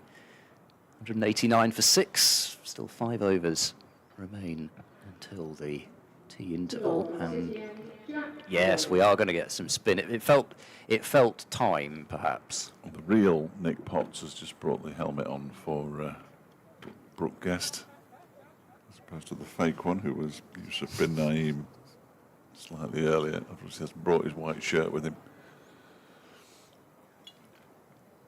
And Jack Morley, who bowled 1 over this morning, and that was it. Cost him just 2 runs. He's going to get another opportunity here with 5 overs left until tea, so we could get 3 overs here. I think realistically, sensibly, both Actor and Van Buren should not be looking to charge down the pitch. But come on, say that. It's the entertainment business. No, but at this stage, having this partnership together at tea would at least be something for Gloucestershire. Just lose the 2 wickets in the afternoon. I'll give you the field after this first delivery from Morley, bowling from the city end to Graham Van Buren, and the first ball is just pushed out into the offside. So he's got a slip who is Wayne Madsen. There's a backward point. There's a man on the cover boundary. There's a cover and an extra cover as well. mid-off, mid-on, mid-wicket, and a deep backward square leg as Morley is in and bowls, and Van Buren pushes it into the offside, where it's fielded by Caleb Jewell. Sunglasses perched on top of his Derbyshire cap. I haven't noticed. Does he throw right arm or left arm? Jewell? I'm not sure. Might find out now, because he's going to field this one as well. He picks it up with his left hand and throws it with his left hand. He's not one of those lefties that is actually right-handed, really. Yeah. I don't think I've seen him throw the ball. Morley's next delivery is pushed into the offside. They're going to get a single here as David Lloyd trots around to do the fielding. Van Buren moves to 61, 190 for 6. Well, it's one of those things, despite the amount of Big Bash cricket I've watched with Caleb Jewell playing it, you don't really notice that sort of stuff until you're watching in person. He certainly wouldn't have fielded in the slips for too long at the Big Bash. They've been somewhere near the boundary, I fancy. Morgan 8 down, 178 for 8 against Leicestershire. As Morley is in, Actor pushes it out into the offside square. No run. Running foxes are underway. Middlesex 237 for 6 against Lancashire at Lords, and Kent 229 for 8 against Northamptonshire at Wantage Road. 80 scores in the second division. As Morley bowls, Actor defends back towards the bowler. 1 run from the second Morley over of the innings, 190 for 6. Actor 22, Van Buren 61. So we might see double spinning with David Lloyd possibly, but Yorkshire 121 all out, Hampshire 61 without loss. Close game. 22. An absolute minefield at Taunton, where Somerset Flat pitch, so they certainly made sure it's not flat from the looks of things, haven't they? 43 for 3 Somerset in reply to Worcestershire's 154. Sussex 221 for 2. Sussex 229 for 4 against Warwickshire. Good effort. Durham 235 for 5 against Notts up the road at Trent Bridge. But of course, if the pitch inspectors were to visit Taunton, it would only be because of a conspiracy. Yeah. Here comes Rees and bowls. This is wide outside the off stump and left alone, allegedly. I'm not joining in that one, but you're right. Just the one slip now, slip in a gully. There's a man close-ish in on the offside, although he's not as close now as he was a few moments ago. That's David Lloyd, who's going to practice his bowling action here. Watch. There we go. Took a fifer against Oxford University. I missed it. Rees bowls. This is jabbed out towards cover for no run. But yeah, well, Gloucestershire had their warm-up against Leeds Bradford University, although the last day of it coincided with the warm-up at Taunton, so there's not too many players in the university match who are playing in this game. Ajit Singh Dale was captaining the side, which I'm sure will be a good experience as Rees bowls, and this is just run out towards backward point. There's a fairly unnecessary piece of attempted spectacular fielding that ended up just being a single anyway, but Anuj Dal amused himself anyway and amused me. 191 for 6.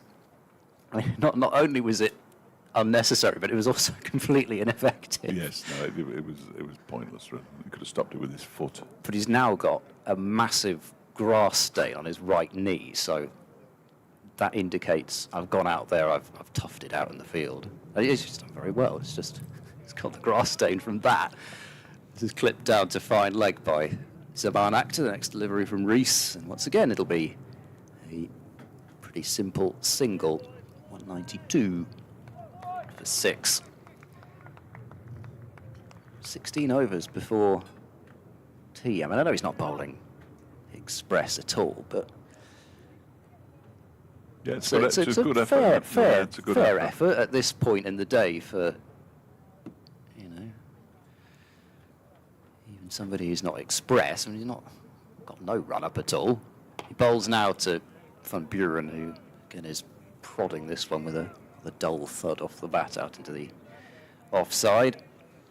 And again, there is no run. I know he's very keen to do both batting and bowling, which is, I think, I'm not sure. I've never asked him how he feels about dropping from opening to number 6. But number 6 feels more natural for him, from my perspective, certainly. And with Jewell and Lloyd at the top, and then Harry Kane, who's an opener by trade, at 3. Rees bowls, and Van Buren, pretty much carbon copy of the previous shot, just comes down on the ball, hits it into the ground, and there's no run. 192 for 6 at the end of that over. Zafar Gohar's first Middlesex innings has just begun down at Lords, as Middlesex appear to be, if not collapsing, suffering a wobble. They've just lost 3 wickets for 5 runs, excuse me. 3 wickets for 5, including new recruit Ben Geddes, who's batting down at number 6 for them. Slightly surprised at that. It was when he was able to get into the Surrey lineup, which wasn't very often. So on batting at 6, it's quite an interesting move for somebody to go and bat at 6. I know they've got plenty of talent in that top order, but interesting. Ball change. It has been changed. Wonderful. So 5 overs after it was last checked for the second time. The ball is now about to be changed. It's the attaché case of balls. It's just ridiculous, isn't it? It's being brought on. They've obviously brought the attaché case that has the balls of 60 overs or more out now to the side of the pitch. Godfather-esque, isn't it? Or possibly more like the parody in Pink Panther, where Clouseau has the suitcase which is actually full of his clothes. They open it up and there's a very small violin in it. What's this? You brought the wrong one. Oh dear. Marvellous. Absolutely marvellous. And then of course we've got to inspect each Yeah, one, and even though they've been labelled apparently with roughly the numbers, there probably won't be one that is 61 overs. No. So then there's got to be a Pat Brown's debate. I think that's Pat Brown who's helping them pick it up. Is it? No, it can't be. It must be Nick Potts. No, it's Pat Brown. It is, yeah. It is Pat Brown who's helping them pick it there. Pat's probably the last person you want as an umpire helping you pick a ball. I imagine he could be quite insistent. Oh, well, I think Chris Watts, if I remember rightly, is a former police officer, so he's not going to take any nonsense. No, absolutely. The Gloucestershire 12th man is leaving the field possibly as slowly as I've ever seen a 12th man leave. But it's not going to waste any time because the 2 batters have removed gloves and helmets and all sorts. I think it's a bit difficult to tell this far away. It looks like Ed Middleton. It's a big coat he's got on. I was going to say, it's extraordinary that they've managed to find Ed Middleton, as tall as he is, a garment that's too big for him. Well, ordinarily that would be dragging along the floor. The first ball of the new over from Harry Morley is defended by Actor straight back to the bowler. It's a good effort. I think, actually, if I recall at the start of last season, Marchant de Lange had some sort of jumper that was way too long for him. So I think, how on earth have you managed that? Morley bowls, and that one is defended again. Straight back to him by Actor. 4 o'clock news about to start. Very exciting. Well, I say exciting. I'm not that excited. Here comes Morley again, and gives that one a bit more air. And Actor drives it out into the offside, where it's fielded by David Lloyd. On a scale of 1 to the match at Bristol's day 4 last year, excited? Yeah, 1. Right. Here's Morley again around the wicket. Actor pushes this one out to the offside. He clearly has tea on his mind. 2 overs to go until tea after this. 2 balls to go in this over. Morley's 3rd of the match. He's conceded just 3 runs so far, so he's done his job. That one is fuller. Pushed back to him by Actor. Umpire Pratt just adjusts his hat. And in comes Morley again, and that one is driven up to mid-off. And it's going to be fielded comfortably enough. Final ball of the over by Zach Chappell. Maiden over from Jack Morley, one of the easier maiden overs He'll have a register 3 overs for 3 runs. Van Buren 62, Actor 23, Gloucestershire 192 for 6. It's what really impressed me about Morley the first 2 times that I saw him. This was a little while ago now, because it was the year that Gloucestershire were up in the top flight. But he played in a 50-over game, I think, the year before that, which was one of his first, I think, maybe even his first team debut. But it was, if not, it was his close to. And he bowled a wonderful attacking spell in a 50-over game when the top order of Gloucestershire had fallen away. But he got some turn and some bounce out of that surface. As Rees bowls and Van Buren drives firmly through the offside, but probably too firmly, actually, to be anything more than a single. It's picked up out at deep extra cover. Van Buren moves on to 64. But then there was a real flat one at Bristol in the Championship the next year, which was the next time I saw him. And there was absolutely nothing really for Morley to work with. It wasn't turning, it wasn't particularly quick. Rees bowls, and inside edge from Actor, they're going to sprint through for a single and make it. The shy will go at the non-striker's end, but it wasn't a full power throw from wicketkeeper Guest, knowing that Actor was going to make it. More of a throw for show than anything else. Didn't really know where that had gone, Actor, but it's still another run onto the total, 195 for 6. But in that game, on that flat surface, Morley still managed to pick up 3 or 4 wickets and get wickets with flight and variation. And you just saw, even just in 2 looks at him, Rees bowls over pitched, it's crunched towards extra cover, and I'm not surprised that the fielder there, David Lloyd, who's picking himself up now, couldn't stop it cleanly because that was seriously travelling. He might have hit his knee. No. Either way, it certainly wasn't the meat of the hand, but he didn't have much time to react, and Van Buren really did time that one. But yeah, just finishing on Morley, even just 2 times, you see a slightly different bowler there both times, and that's impressive. As Van Buren is struck on the knee, I think, by the way that he's buckling there. So he might have missed his pad, mightn't it? Yes, it was high and leg-sideish, so there wasn't much of a shout for leg before as he tried to clip it away. But I think it mainly was from Wayne Madsen at first slip, actually, the shout for LBW. It is nearly always somebody who fields at first slip that's the loudest. Well, peeler. Wayne Madsen is the most optimistic cricketer I think I've ever seen. Somebody like Adam Lythe at Yorkshire as well, up for everything. I'm sure there are more examples, but that was just the first one that came to mind.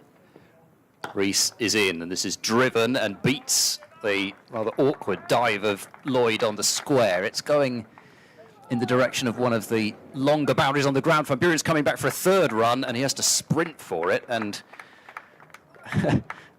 he's sort of thinking, I wish I hadn't done that now, and he ends up running about sort of 15 extra yards as well on top of the sprinted 3, and he seems quite determined to bring the field into play here, but he has secured Gloucestershire an extra run. 3 to move him to 66. It would have had to have been an incredibly accurate throw to have really troubled him. Rees to Actor, that stays down a bit, as it looked as though it was going to be a ball that Actor could help away into the leg side, but he just had to jab down at it and get some sort of bat on it in the end. So could have been one of those bonus wickets, especially this close to the tea break. 59 runs Van Buren and Actor have put on now at 197 for 6, so still a long way from a position that he'd have been thrilled with really at the start of the day. But one more over here and chance for these 2 to come back out and see what we can do in the evening. Morley bowls and Van Buren just guides it down to Anusdal at backward point. Deep gully really is a bit further round than backward point. The sun started to stream into the commentary box. Beautiful afternoon here at County Ground. This next delivery troubles Van Buren. He was trying to play it out into the offside. I think it came off the toe end of his bat straight into the ground. And there's no run. 197 for 6. Next delivery from Morley's turned into the leg side by Van Buren. They'll go through for a single. Partnership up to 60 now, 409 deliveries, 198 for 6. Van Buren on to 67. Actor certainly played his part with 24 of 10 overs worth of deliveries faced. Morley bowls trippingly, defends it straight back. Actor to the bowler. 2 to go. 2 to tea. My favourite bit on the scoreboard. Gloucestershire lead by 198. They're 198 for 6. They're the only team that's batted. But they'll have to put it there. It's something to do with the computer. In comes Morley. He's got 2 cover fielders. He pushes it out along the ground towards them, although the ball didn't have enough on it to get there. And we reach the first final ball before tea of the season. Morley in around the wicket, bowls, and that one is defended into the onside, dribbles barely a couple of yards into the onside, and that will be tea on the first day of this game between Derbyshire and Gloucestershire. Gloucestershire 198 for 6. 4 wickets for Anuj Dal, 2 for Lewis Rees, a half century though for Graham Van Buren, 67 not out. So far put on 60 with Zaman Akhtar. Relatively untroubled, the pair of them. The ball has been changed though, and the Derbyshire fielders look relatively pleased. I think they'd have liked another wicket, if I'm entirely honest with you. But they'll have to settle for 2 in the afternoon session, and don't be surprised if Anuj Dal isn't asked to bowl immediately after the tea interval. 198 for 6 then, Gloucestershire. We will be back in about 15-20 minutes time.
Gloucestershire in the second division of the Rothesay County Championship, I think it's called. I'll give them a shout out. 32 overs to go in the day. Gloucestershire 198 for 6. Lewis Rees with a couple of wickets. Anuj Dal with 4, half-century. An unbeaten half-century for Graham Van Buren, who's 67 not out as he resumes with Zaman Akhtar, who's on 24. The partnership worth 60. Getting slightly irritating from a Derbyshire perspective, but very welcome from a Gloucestershire perspective. I'm Dave Fletcher from BBC Radio Derby. And this is Ed Seaborn from BBC Radio Gloucestershire. And BBC Radio Bristol. Everywhere, mate. Oh, everywhere. Yeah. We've got to get them both. 2 fees. That good. Lewis Rees is going to bowl. I assume it's me. Carry on. Why not? Round the wicket. He goes, and this is top-edged, way up into the air. This should be a wicket. First ball of the evening session, down at long leg. The catch is pouched. Wow. So the partnership, which is worth 60, has not survived one ball of the evening session. It was a short ball from Rees, and well, Van Buren is going to be absolutely livid as he walks off there. He had a chance at a really big score, try and get Gloucestershire up towards beyond that 250 mark maybe, but that is, I know he had a life on 54 trying to pull as well, so he's added 13 more onto that, but having hit one up in the air in that fashion, and normally pretty strong on the pull, for him to do that twice in quick succession is surprising. And from a Gloucestershire perspective, that's not a wicket that you can really be losing. First ball of the evening session, 198 for 7. Well, I'm staggered that he's played that shot. Yeah, I mean, first ball after tea. Just seems a little bit bizarre to me, but what do I know? Well, it's strange that you wouldn't probably keep it down first ball. Yes, I mean, yeah. I can understand he's a strong puller and cutter, and when Lewis Rees bowls a short ball, you're thinking I can probably climb into this. But first ball was quite an ambitious attempt to try and probably hit it out of the ground, and he's got a massive top edge on it, and this time it was as outfield catches go, and it's a red ball into a probably not especially easy sky to see out of, and there's a bit of wind as well, but still it's a fairly straightforward boundary catch for Chappell, and Gloucestershire have lost the last member of their top order. I'm just a bit surprised. And Matt Taylor is out in the middle as an inside edge. That one goes up into the air. They're going to come through for a single, which is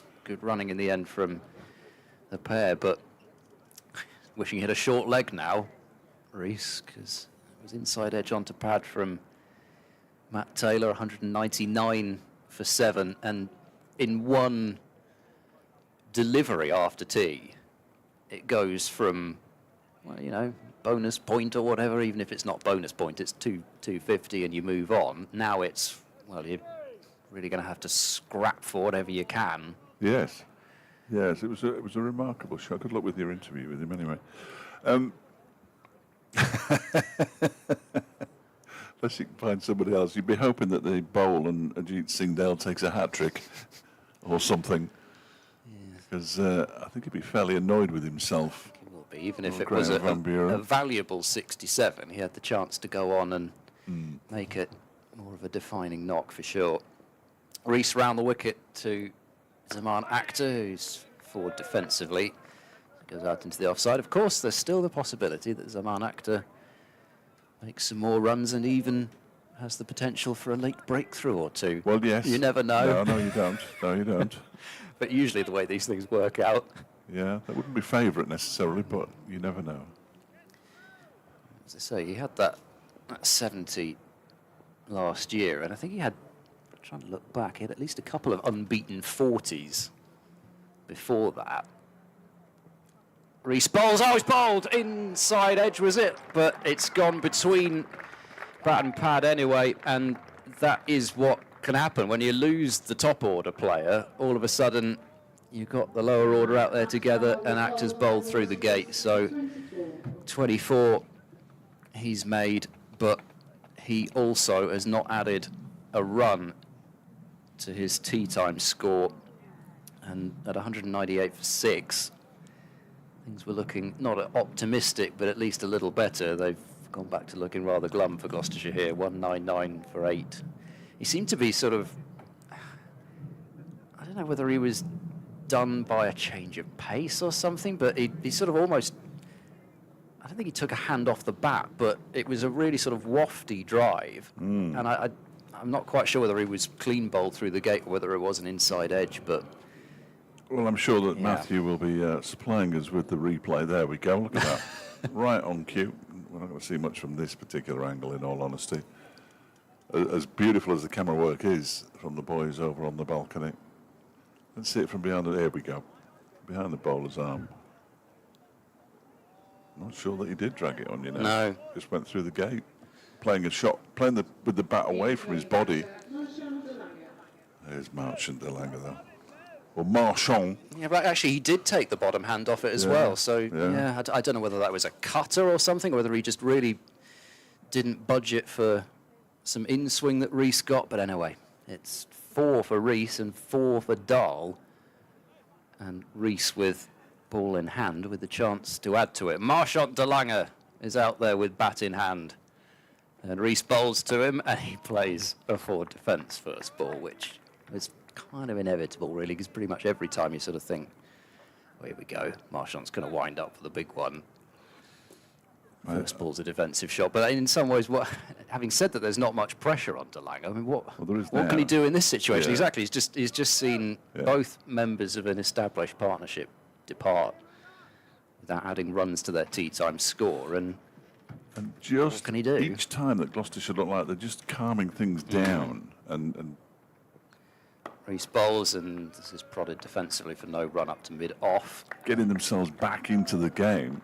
They lost 2 wickets quite quickly to Anuj Dahl in 3 balls, spread over a couple of overs. They've just lost 2 wickets in 4 balls there, immediately after tea. And you're thinking, well, really? Bizarre. It's been disjointed, hasn't it? Yes. It's been a disjointed batting display in terms of, also just in terms of tempo. So, you know, there's been a few flurries of boundaries, and then it'll be a sort of a period where not very much happens and they get really quite bogged down. And, you know, some of that, I'm sure, can be put down to early season rust, but then they have had quite an extensive pre-season out in South Africa and more games here. Man, I should have stayed here like Derbyshire did. Derbyshire stayed at home. But, yeah, it has been disjointed. I don't think that's an unfair criticism to level, but they still have 2 wickets, and they have to hope that Matt Taylor, who's capable with the batter, Marchant de Lange, who can certainly club it with the best of them, can add some more. First delivery of a new over from Anuj Dahl from the city end. Taylor pushes it back towards the bowler, and there is no run. The first of those 2 wickets, I'm indebted to David Griffin, as I always am, was Lewis Rees's 150th first-class wicket for Derbyshire. His first Griff stat of the season. Always good to see them back. As Dahl is in again, and this one is bouncing a little bit more than some. It's turned into the leg side by Taylor for a single. He doubles his score to 2, and the 200 comes up for Gloucestershire. 200 for 8. It's more a round of applause out of formality now than anything else. It would have been far more warmth if it had been still 6 down and Van Buren and Actor were still out there. 2 crucial blows struck by Lewis Rees in the first over after tea, and Dahl's first delivery to de Lange is pushed straight back to him. So still to come, Ajit Singh Dale, who's at the top of the steps doing some dancing, so he's got absolutely no confidence in either of these 2, clearly. He's stretching. He looks like he's about to come down the steps and bat. You don't have to come out unless somebody's out, Ajit. There's Dahl in and bowls. Oh, and that one's a thick edge. 1 bounce, and well, the second bounce before it smashes into the boards down at 3rd man for 4. It was only a matter of time. I don't mind it. No, not I at don't all. You mind can't it. blame a number 10 at 200 for 8, can you? He could prod around for 10, or he could get 25 in very quick time and then get out. And it's his natural way of yeah, batting. it's perfectly fine. And Dahl is of a pace where De Lange is not going to be bothered about the ball being in the other half of the pitch, so he can pretty much set himself for the full ball and see what he can do with it. Well, they've left David Lloyd down at third man now, interestingly, as Dahl comes in and bowls, and he gets squared up by that one. Trying to turn it into the leg side. It actually goes out into the offside, and Harry Kane comes racing in to do the fielding. As good a day Derbyshire have had as I can remember, which isn't saying much. Mickey Arthur was very bullish when I spoke to him pre-season. Madsen very bullish as well. Dahl is in and bowls. That one is launched down the ground. Is it going to be a catch? No, it's going to drop short of Lewis Rees. Then it hits his knee and ricochets away from him. I'm not sure he picked that up. He's just sort of gesturing as though he didn't pick that up. It's relatively flat trajectory towards Rees at long on. And now he's just saying, no, I didn't see a thing. And now Dahl he's laughing, nudge, he doesn't care. 15 overs, 6 maidens, 4 for 32. Terrific effort from Anuj Dahl. 205 for 8 now Gloucestershire. De Lange 5, Taylor 2.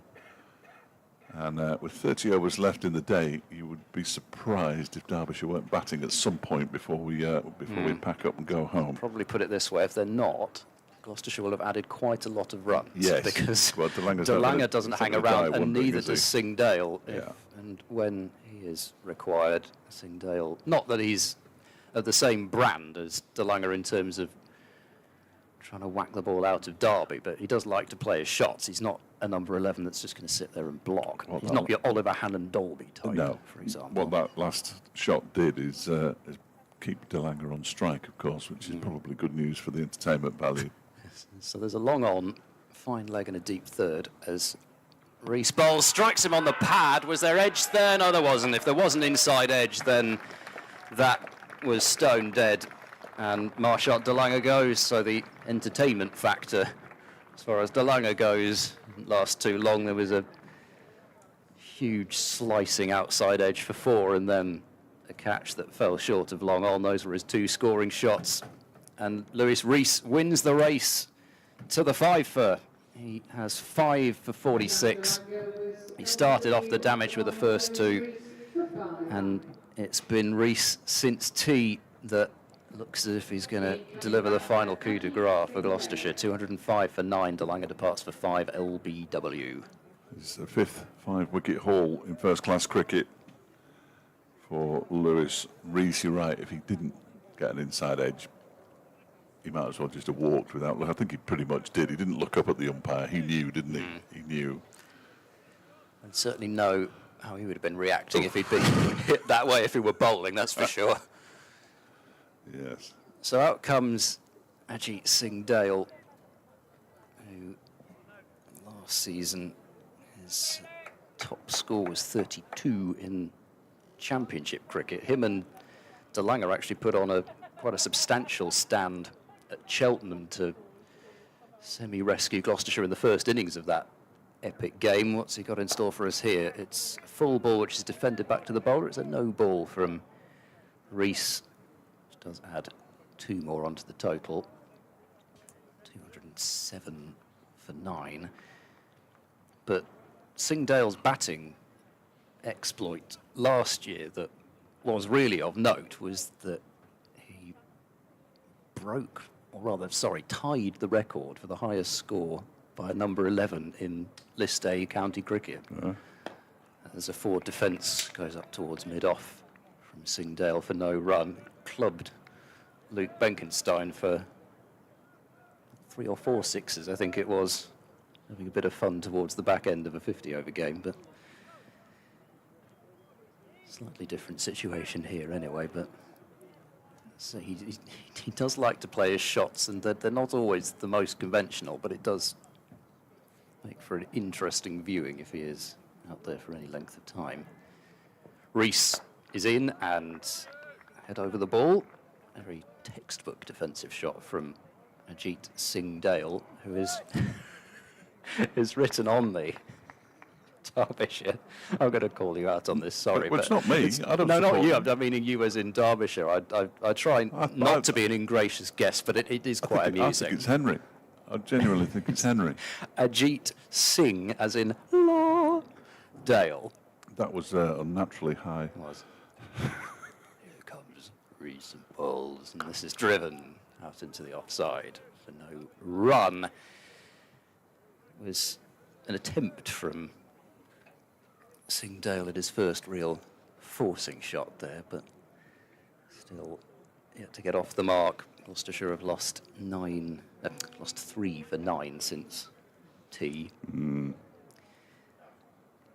But, I mean, it was never really a full-on collapse, but more a steady trickle before that. But it is the tail. But even so, Singh Dale has completely wafted at that and missed it outside the off stump.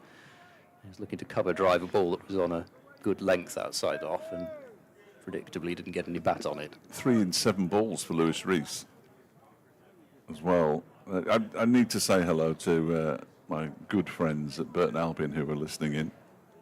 I shall see them tomorrow at the race course, but I know there's 1 or 2 who enjoy the cricket up at the Pirelli Stadium.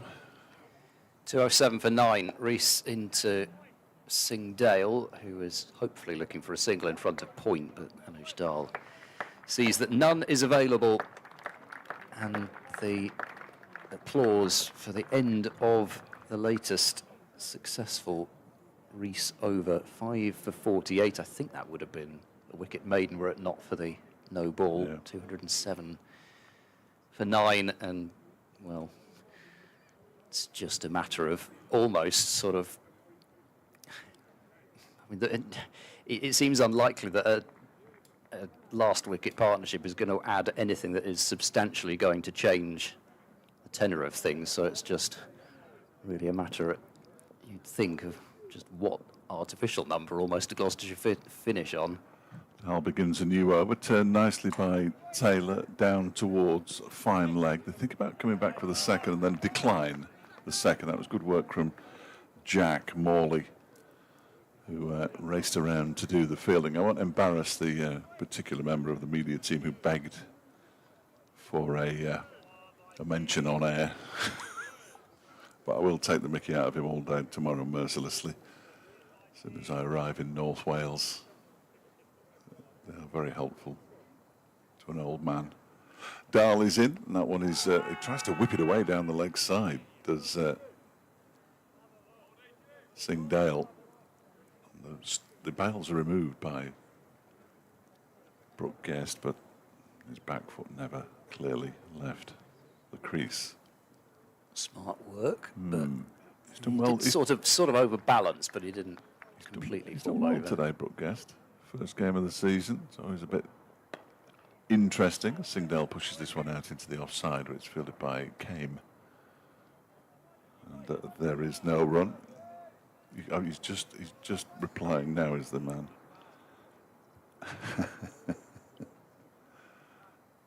Thank you. Kent are already all out, 231 all out. Northamptonshire 22 for 1 in reply as Dahl is in, and that one is played with a bat that twists in his hand by Singh Dale, who gets off the mark with a single. 208 for 9. So far, there's only been 1 batting point in Division 2. Yes. Middlesex just scraped to 250, ended up 260 all out. Yeah. Seems unlikely that Glamorgan will get there at 212 for 8. As Dahl bowls, this one is played with the bat a long way from the body, but very effectively out towards the wide, long off boundary for 4 runs by Taylor. It was a lower order batsman's drive, but very effective nonetheless. He moves on to 7, 213 for 9. Yeah, he does have that rather sort of jabbing dry through the offside, and he's got it does in the like locker. a sort of a pickup shot over mid-wicket, rather reminiscent of his brother occasionally, but I doubt we'll see it today. Dahl bowls Taylor pushes out into the offside, fielded by Harry Kame. And there is Durham. Somerset 84 for 3 in reply to Worcestershire's 154 in the 3-day game at Taunton. And Hampshire at 86 for 2 in reply to Yorkshire's 121 at Southampton. Sussex 276 for 4 against Warwickshire. Durham 267 for 6 against Notts just up the road. And Essex 245 for 3 against Surrey. All those games in the evening session now. On the first day of the brand new. It's brand new this season. It's completely new. We've never had one like this before since last year. 213 for 9. Brand new. Paul Walter fell for 95 for opening the batting Essex as well. opening the batting, yeah. God, that's sad, Good really, effort. isn't it? Jordan Cox 72 not out. Rees bowls back of a length, and this is whipped away down to fine leg, and that will be 4. It's too fine for a almost more long leg fielder to get to, so Ajit Singh Dale picks up his first boundary, 217 for 9. I was just doing a quick rundown to see whether anybody had got 100 yet, but there's not too many where there's much enough runs to... Oh no, somebody has managed it. Colin Ackerman has scored 100 for Durham. Middlesex all out for 260. It's Lancashire. Rees is into Singh Dale, who guides this one in front of point, but coming across to intercept is Anuj Dal once again. So there is no run. Sussex going pretty well against Warwickshire. Tom Clark is 7 shy of 100 there, but it has been more like a Duke's Ball April start than the Kookaburra start that we got last year. But I don't think it will be, you know, like the sort of April games of old as Rees bowls over the wicket and that's let go by Singh Dale outside off. Well, I think it's going to be like those, you know, sort of because of the weather as much as anything else. And also pitches are different from how they were even just a few years ago. I mean, I can remember one of my first championship days was a game at Canterbury where I saw 18 wickets fall in 2 sessions. There was rain which had interrupted. Well, not interrupted. In fact, rain had completely shelved the first day and the first session of the second. As Rees again dangles one outside off and Singh Dale leaves. And then that happened.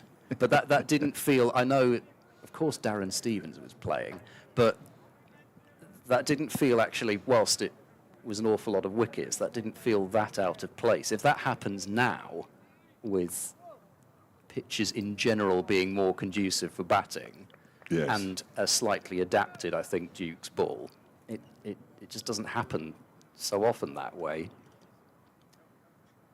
Rees there now bowls. Singh Dale looks to drive, but miscues it, and it goes out towards cover where Pat Brown fields. So 12 runs these two have added for the last wicket so far. I suppose if it gets... It's when it gets to 20 and 30 it starts to become slightly irritating. It's not irritating yet, and also the fact that it's just been such a clatter before. It won't be irritating Derbyshire, but maybe I will have to change my... It doesn't really make much difference what runs they score if it goes on for too much longer, as Singh Dale squirts this one away to point, and again causes Anuj Dal to scramble to the turf and prevent runs. 217 for 9. Rees has now bowled 20 overs, but knows that he will have some time to put his feet up anyway. Anuj Dal 16 overs, and it hasn't quite been thanks for coming for everybody else, but they haven't got any wickets.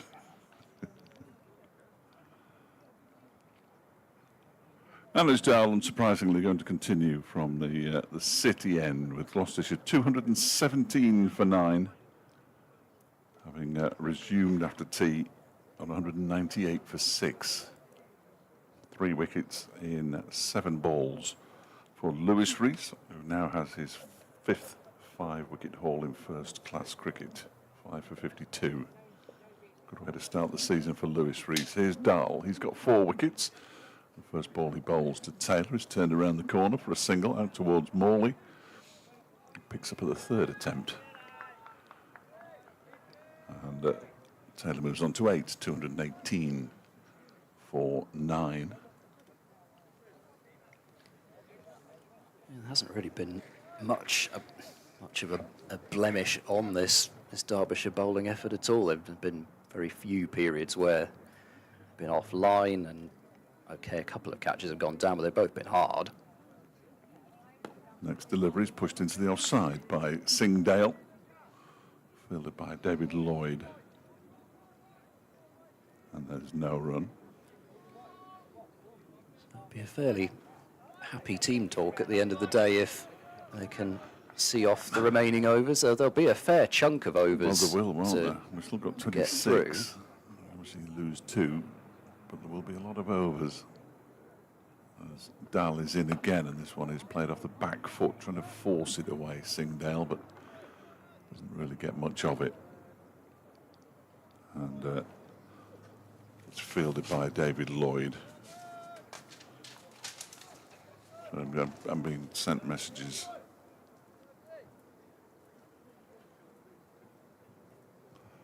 Dahl is on his way in again. If I don't write things down, I forget them. That one is defended. A shorter length delivery from Dahl. Played up on his toes by Singdale. 218 for 9.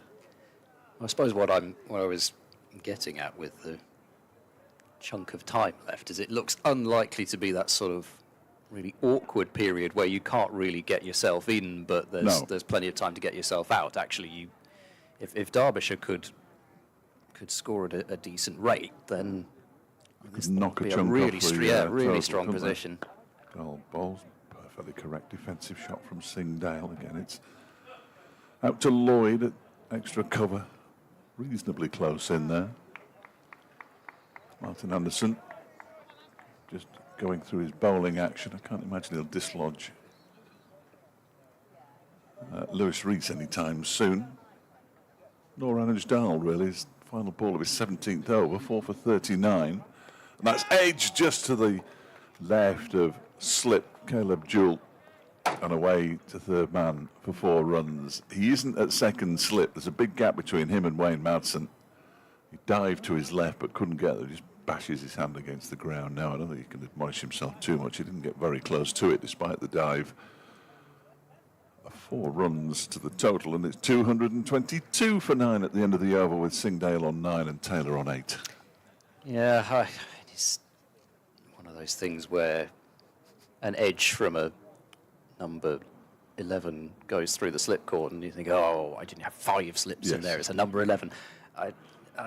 Yeah, even if you'd had 2 and a gully, it would have gone in the gap. You'd have needed 3 slips. You're not having 3 slips with a ball 70 overs old, are you? Not really, no. And then you'd probably have conceded, runs aren't as important, obviously, but as Rees bowls and Taylor gets beaten by one that just holds its line on him. I'm not saying it's a trade-off at all, but they were forcing that shot, I think, by having the fielders catching in front of the wicket that they did. It forced Taylor to think forced Singdale to think, I've got to whack it through this field here if I'm going to get any runs at all. So, yeah, just got to stay patient. Derbyshire, it's only at the moment 17 this partnership, as Taylor pleasingly drives, but they picked up at mid-off, and there is no run. Pat Brown's just hit the deck on his back. He's just stretching things out and doing those leg, I thought he was sunbathing. Those leg lifts that I can't do. It's something to do with your core. I'm not sure I've got one. I've never found it if I have. Rees approaches and bowls, and this is prodded into the ground by Matt Taylor. I was just thinking, low sun at Derby. I have been here when a match was affected by sun. Of course, doesn't Doesn't happen anymore, but... Well, it happened because the square was the other way around. Square was 90 degrees to the square now, and at this time of year, with the sun not quite setting, it's a couple of hours away from the sun setting, but Yeah, gets low. Rees switches to round the wicket. This is edged and caught at first slip. That's the end of the Gloucestershire innings. It ends on 222. Matt Taylor, the last man to go for 8. A pretty regulation dismissal, really. Outside edge and gobbled up at first slip. Caleb Jewell with a fairly straightforward slip catch. And Rees ends with 6. Dahl ends with 4. Gloucestershire have some serious work to do with the ball. Indeed. Yeah, excellent work from Lewis Rees. 6 for 52, 4 for 43. Anoj Dahl and a fairly regulation, as Ed said, slip catch, although you wouldn't know from that replay. This will be better. Come on, pick your replays, boys.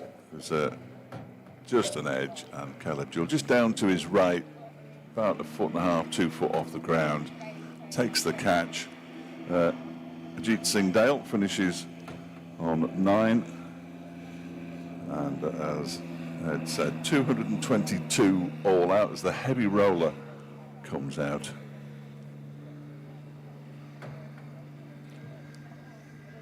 And it's a good point that's just been made in our group chat. We have to guess who's going to have the best bowling figures of the season, and they may well have been an early candidate. 6 for 52 for Lewis Rees, who leads the side off, and quite right too. David Griffin gets his picture of him holding up the ball, and we will be back in about 5 minutes or so, perhaps a little bit longer, with what remains 23 overs potentially, unless it's already been knocked down.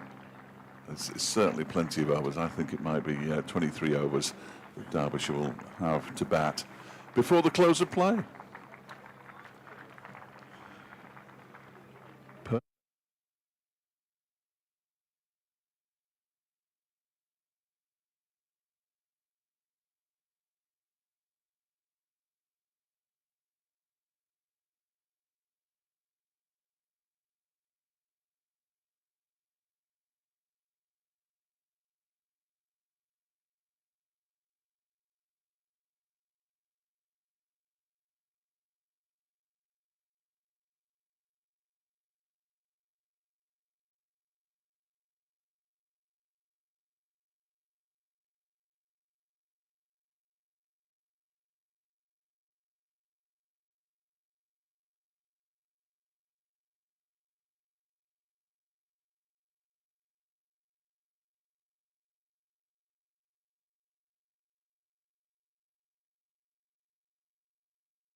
Well, here we go for the final session, the conclusion of the final session, I should say, really, of the first day of Derbyshire's County Championship second division match with Gloucestershire.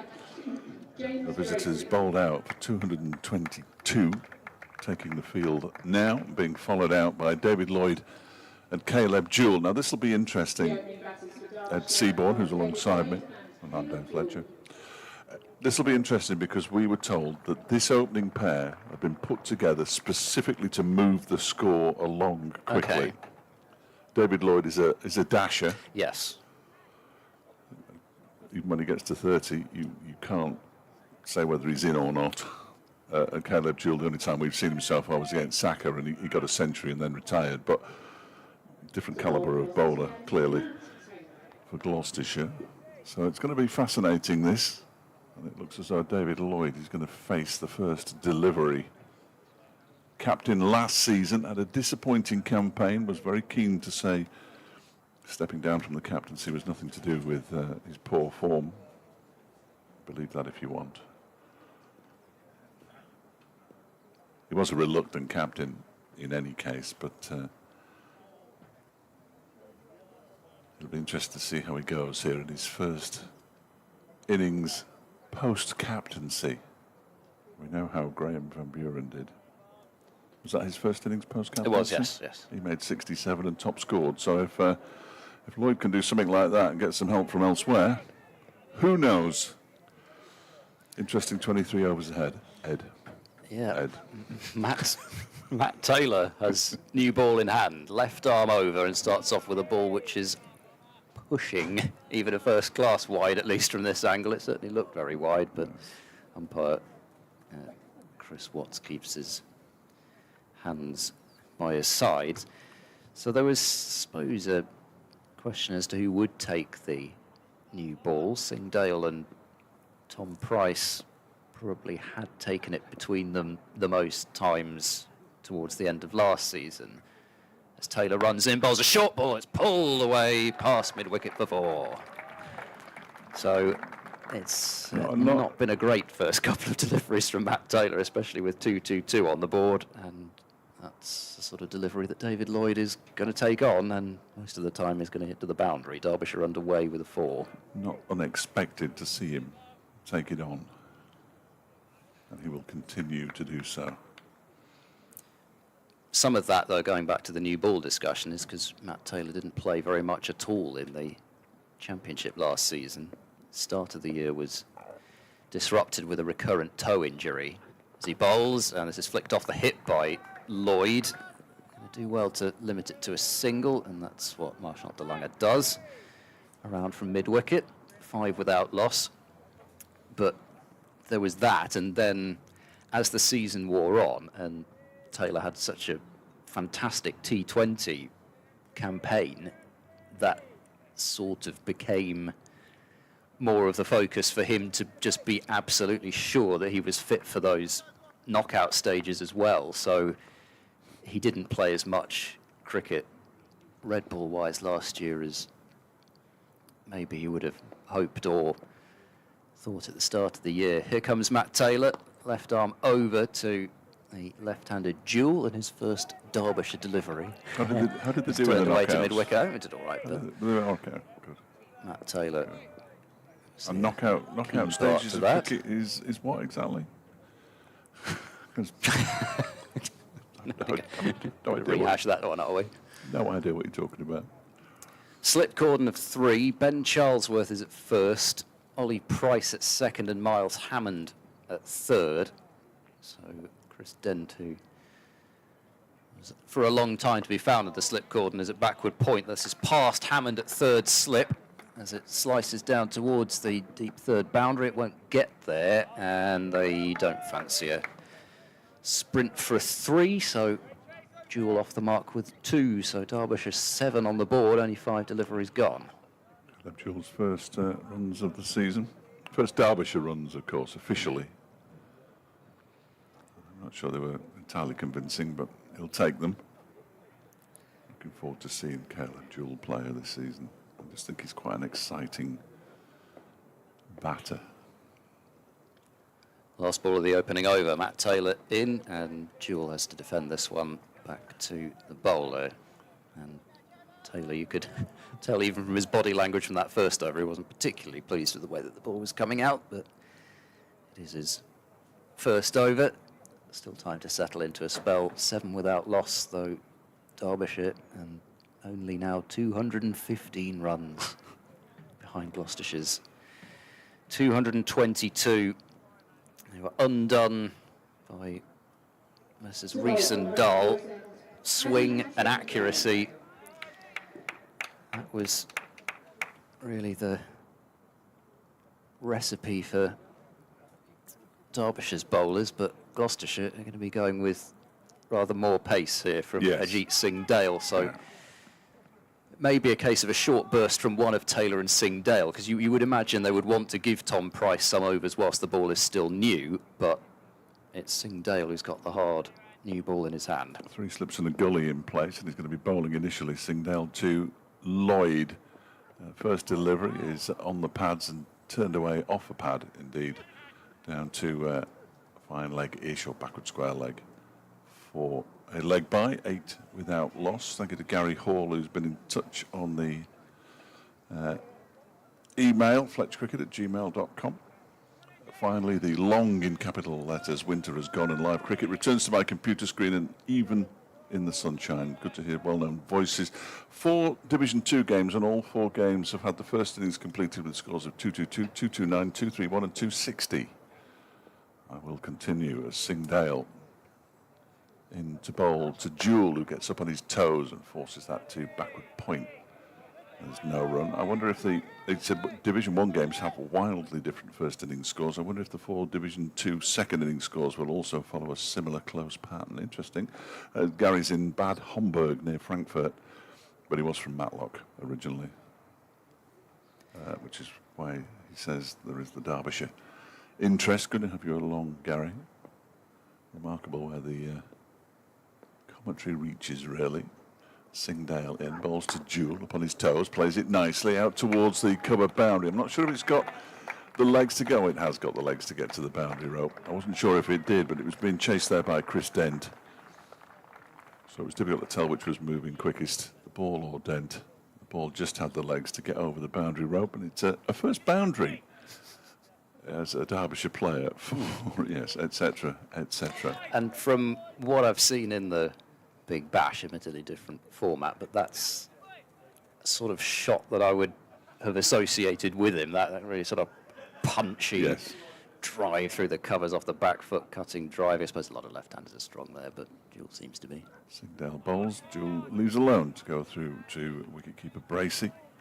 12 without loss, a mere 210 behind. The fewer wickets they can lose, the better. Clearly, I mean that's a truism. I mean it's a stupid thing to say, really, but you know what I mean. If they don't lose more than 2 wickets before the close, and they continue to, I mean, they won't continue to score at the current rate, which is ridiculous. But you never know. Singh Dale in and bowls to Jewell, who leaves this one alone. Singh Dale actually falls over as he delivers that one flat on the floor and drags his knees just on a length. Nicely done. I wouldn't say he does it all the time, but it's not uncommon to see Singh Dale go flying forwards in his follow through, and it's something you'll see Marchand de Lange do a lot as well. And I think whether it's because of Mark Wood or whether this is just something that is happening now, but a lot of young fast bowlers seem to do it. Fall over, don't they? Yeah, Singh Dale forwards. He's in again and bowls to Jewell, who just guides this using the pace of the ball. That's 4. He's timed that absolutely beautifully out to the cover boundary on this occasion. It was he no more than touched the ball. And away it went, 4 runs. Jewell moves to 10. Lloyd has 5. Derbyshire 16 without loss after 2 overs. Somebody pinch me. Extraordinary. And I know Singh Dale's probably he used a bit of his pace, quicker than anybody so far, but even so, just exploded off his bat. And you see a shot like that, if you're a Derbyshire supporter, you'd be pretty excited about the season to come. So far, I think Caleb Jewell's rather enjoying his first day in county cricket. Of course, it only takes one moment for it to turn sour, but so far. Here's Matt Taylor bowling. This is driven up towards mid-on. A diving stop from Singh Dale, but it's another single. 17 without loss. And this is the real danger, as you say, if these two, and particularly Lloyd, will have the licence to move the scoreboard on, you're under par first up if you're Gloucestershire, 222 on the board. And if you don't bowl well in the early stages here, the new ball's done. You've been sent about to all parts. OK, you've got time to regroup overnight, but I'd say it's too late by then. Taylor bowls. This is worked into the onside by Jewell, put up to mid-on for no run. You know, the game is not completely over, but if get in there, isn't it? Yeah, well, if Derbyshire score at 5 and over from here, over half, say, the runs to Gloucestershire's first innings score may be gone, and if you've only taken even one wicket, then Can get in your head, can't it? that's a pretty tough way to start your season, especially as it's day one.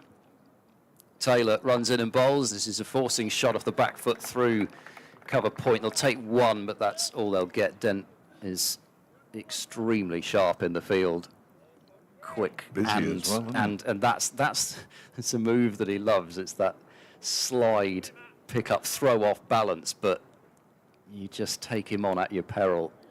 Well, that's why when that ball went to the boundary before, I couldn't work out whether the ball was going really, really quickly or not. Yeah. Because Dent was chasing it. His sprint speed is But he didn't seem to be closing on the ball, did he? there, yeah. In goes Taylor and bowls, and Lloyd leaves outside the off stump. Taylor, I say, just those 4 games in the championship last year. He also did pick up an injury, sort of middle latter phase, so it was a slightly disrupted season for him. 10 wickets in 4 matches. He'd hope that he would be one of your really reliable seam options as he bowls, and this one comes back in a fraction towards Lloyd, but he defends it. The meat of the bat up to mid-off. Just showing you a tweet sent out by Derbyshire to prove we're not the only ones doing it. They've just put out a tweet. Jewell's first boundaries in the county championship. We're all doing it. We're all doing it. You can't help but do it. Tomorrow will be the first Saturday of the season, of course. It is exciting. It's true. It is exciting. Oh, yeah. We're back. Thrilled to be back. Watching We live are. cricket again. Taylor bowls, and that's a leave, as Lloyd is not maybe dragged into playing at that one on a good length outside the off stump, so just the 2 off that over. Derbyshire still 18 on the board after just 3, and James Bracey, his workload for this match will be high. He's already been out there with the bat, made 48, and probably, even though Van Buren top scored, I'm probably going to say Bracey looked in maybe the best touch until he got that Yorker from Dahl that just seemed to bamboozle him, and that was really the last point where Gloucestershire, you felt they could go on to get a really big score. Dale bowls to Jewell, just gets high up on his toes and pushes the ball out into the onside. Dent fields, they go through for a single. 19 without loss. Jewell on to slightly better than a runner ball, 12. But, you know, there will be people tuning in later on today wondering, how did Gloucestershire get bowled out for 222? And it's probably that mixture of, you look at maybe 3 of the top order dismissals and say, yeah, you would wish you hadn't played that shot. And then some good bits of bowling as well that caught the edge, and you know, that's how you get bowled out for 200 in the county championship. Singdale bowls, that's on the pads of David Lloyd, and he just flicks it away. I think he got some bat on that. Doesn't look like there's a pre-signal from the umpire. There isn't. He did get some bat, possibly inside edge. Moves on to 7, down to long leg, 20 without loss. You know, if you lose 3 of your top 6, as Gloucestershire did, to regrettable shots, then the bowlers will be good enough to take wickets elsewhere, and especially when Rees and Dahl had bowled so much and got so much into their rhythm, then there we are. Singdale in again. This time, Jewell just pushes it out into the offside. There seems to be an understanding. There seemed to be an understanding when Jewell was making his century. Lloyd was batting with him against Saka. The little look and run. And Jewell moves on to 13, 21 without loss. We're halfway through the 4th over.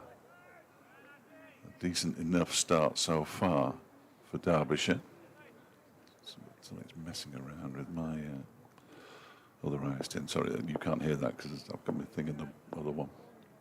You don't need to know that. That's really, really key information. Singdale in bowls to Jewell, who flicks this one away. There is a fielder out there, but this one has raced away to backward square leg. Blimey. And that was Dent again, wasn't it? Running around the boundary. He got nowhere near it in the end, and it was just a flick from Caleb Jewell. What on earth is going on? 27 without loss. Jewell. And it was David Lloyd. It was. Apologies, Lloyd. It was just getting to the point where I thought, okay, I've got to step in. You but, need to tell me. No. It's Lloydie. He's moved on to a better than a runner ball 11, 27 without loss. I shouldn't do 2 things at once. That's your fault, Joe Shackett. I'm replying to you. Here's Singdale in again and bowls, and Lloyd just pushes this one up to mid-off. And there is no run. Was there a no ball in there? It seems... Yes, I think you might be right, because there seem to have been 6 more than my board, which hasn't updated yet. The 4 was off a no ball, so apologies for missing that at the time. But 27 without loss. 23 legitimate deliveries have been sent down by the Gloucestershire opening bowlers, Taylor and Singdale. Singdale is in again, and this time he's just bounced it as David Lloyd into the ground beyond the dive of Miles Hammond at third slip, down to the vacant third man area for 4 runs. That was very much a one-day shot, by the way. 31 without loss with 1 ball of the 4th over to go. Lloyd up to 15. He's overtaken Caleb Jewell. This is madness. But this is what they said the plan was for the opening pair to go out there and score quickly. And they have Harry Kane to come next. He is an opening batter by trade. So if one of them goes, I mean, it's not good for them, obviously, but it's not the disaster that it might have been in previous years, as Singdale is in and bowls to Lloyd, who defends this back to the bowler, puts his hand down, and the over comes to an end, and I make that 13 off the over. Is that right? Seems about right. A couple of 4s and no ball, and 3 singles to start with. Expensive. 2 overs for 21. Ajit Singdale, Yep. Derbyshire, 31 without loss. He's not been miles off. He's just been off enough in his 2 overs, and there's been some bits of fantastic timing as well that have meant he's 2 overs for 21, and it's brutal. You're running in and you're trying to bowl as quick as you can, but if you're just slightly off, there's not going to be much fear in terms of how quickly you're bowling. Here comes Taylor and bowls it short and pulled by Jewell. He probably missed out on that as well. I think so. It's fielded by DeLanger at forward square leg. So that was a bouncer that didn't really get up from Matt Taylor. And already there's got to be some thoughts in Gloucestershire minds about this is really getting away from us quickly. And I don't think it's going to be long before James Bracey pulls that, well, there we go. Zaman Akhtar is warming up at extra cover, and Tom Price down below us. It's not going to be too long before the trigger's pulled. Taylor bowls, forward goes Jewell and defends up to mid-off. And it's not just, I know it's still the first few overs, lacquer coming off, etc., but it's not as though even the balls that have been landed in the right areas, I don't think we've seen the ball beat the bat yet. We were in the 5th over, and even the defensive shots seem to be going pretty much exactly where the Derbyshire openers want them to go. Taylor bowls, and there is the first delivery that beats the bat, and that was a really tasty delivery from Taylor. It swung a little away from the left-hander. Jewel forced into playing at it, and of course when you've been used to being able to hit just about everything and everything's coming out of the middle, you think, yeah, there's another one I can hit, and so quickly you can just get drawn into playing at a ball that you could have left. But as I say, the shape just drew that bat away from the body through to Bracey.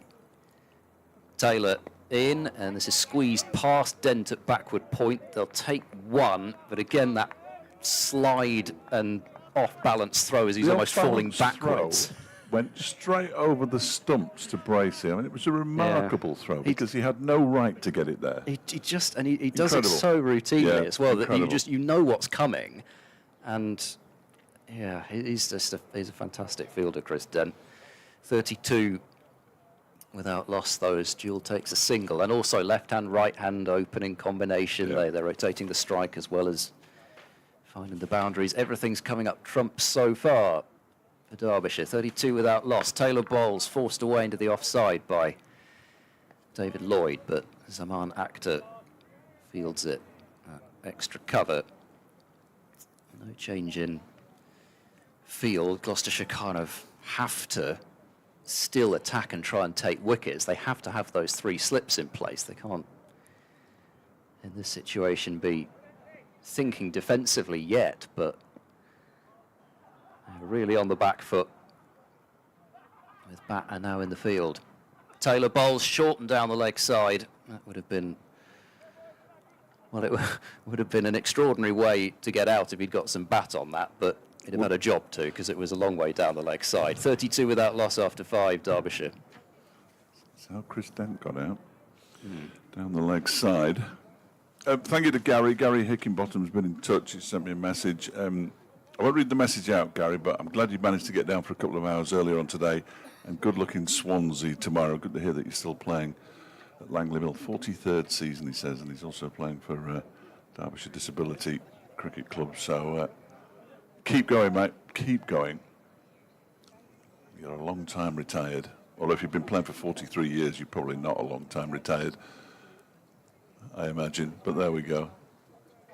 But yeah, both of our football clubs, Radio Derby's football clubs, are in Wales tomorrow. Derby at Swansea, Burton at Wrexham.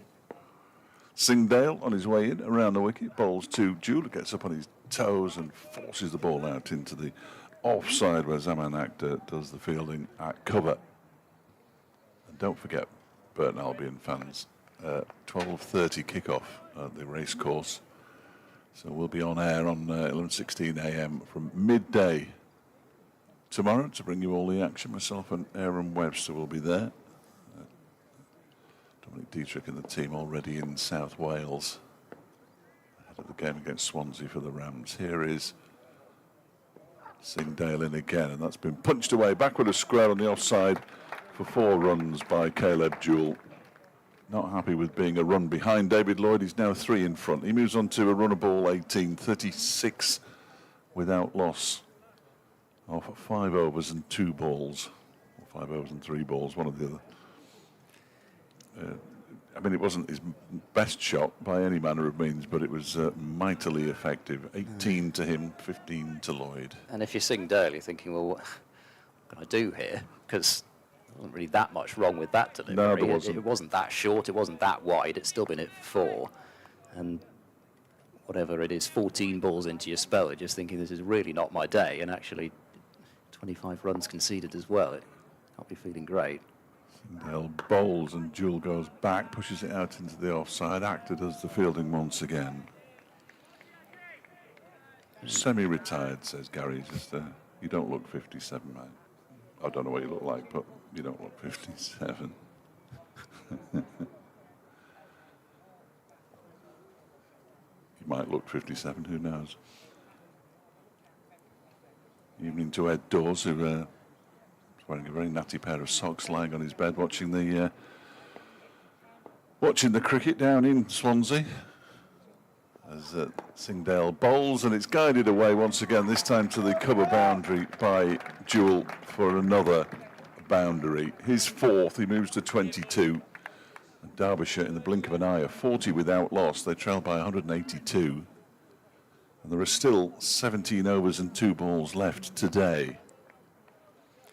Yeah, he's just loving the pace to work with, seemingly. Jewell, he's not exactly camped on the back foot, but he's just quite happy to play it from the crease.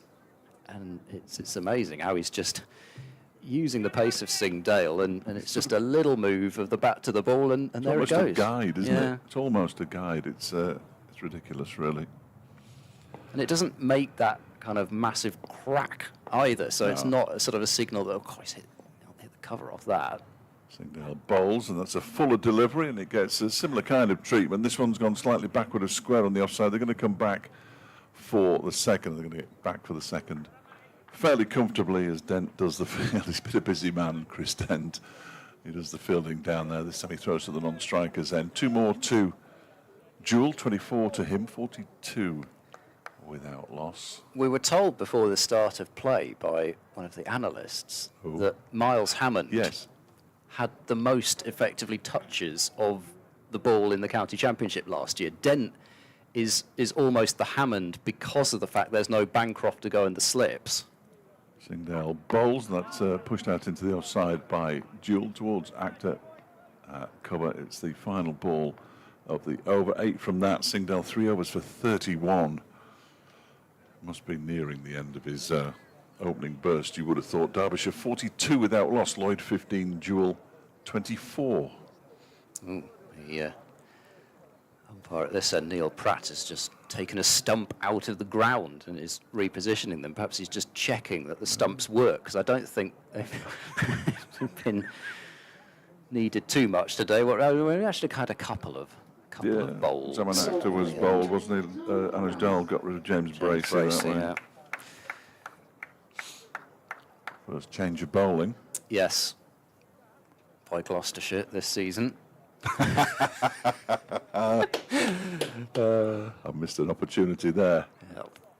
Tom Price is going to bowl from the city end.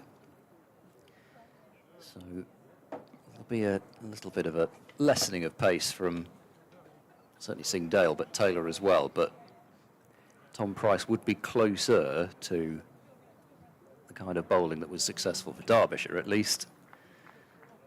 And can be very dangerous with the new ball, Tom Price, but they need somebody at the very least to just exert some sort of control here. 3 slips for Tom Price. He runs in and bowls, and this is on leg stump and clipped away through square leg. There's protection out there in the form of Matt Taylor. I'll say it was on leg stump. It must have been heading towards leg stump anyway. 43 without loss. Lloyd 16 from as many balls. Derbyshire supporters must be pinching themselves. This is, I mean, you could barely ask for a better day to start the season with so far. I mean, it's not really that much time left for it to go wrong either. For Gloucestershire,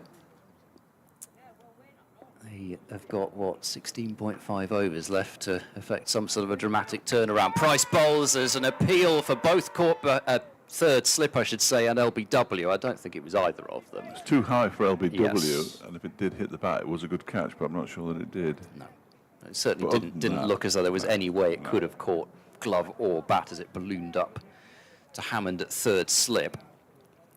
And yes, height and who knows, so we're a few pitches across, but Price bowling over the wicket to the left-hander.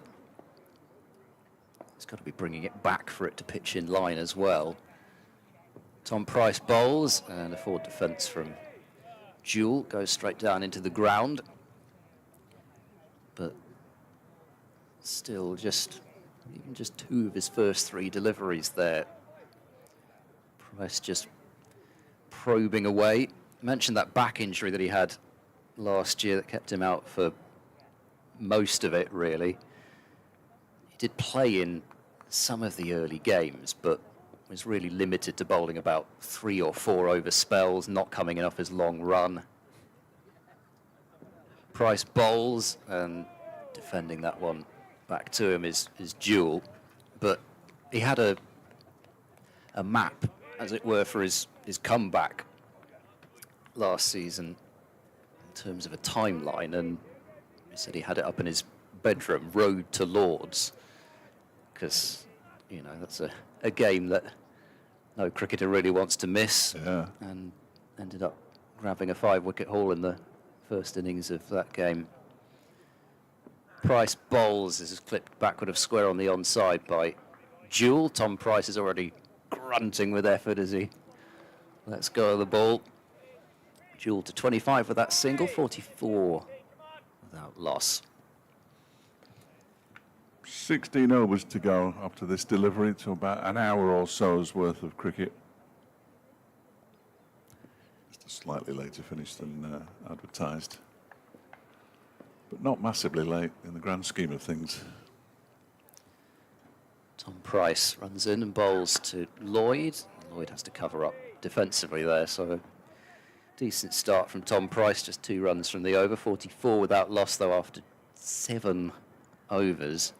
That 5 for at Lords, by the way, wasn't Tom Price's first game back, but he didn't really get to bowl very much in his first game back after the back injury, because that was the abandonment at Bristol. The hybrid pitch, which you are still allowed to use in the County Championship this year. Absolutely.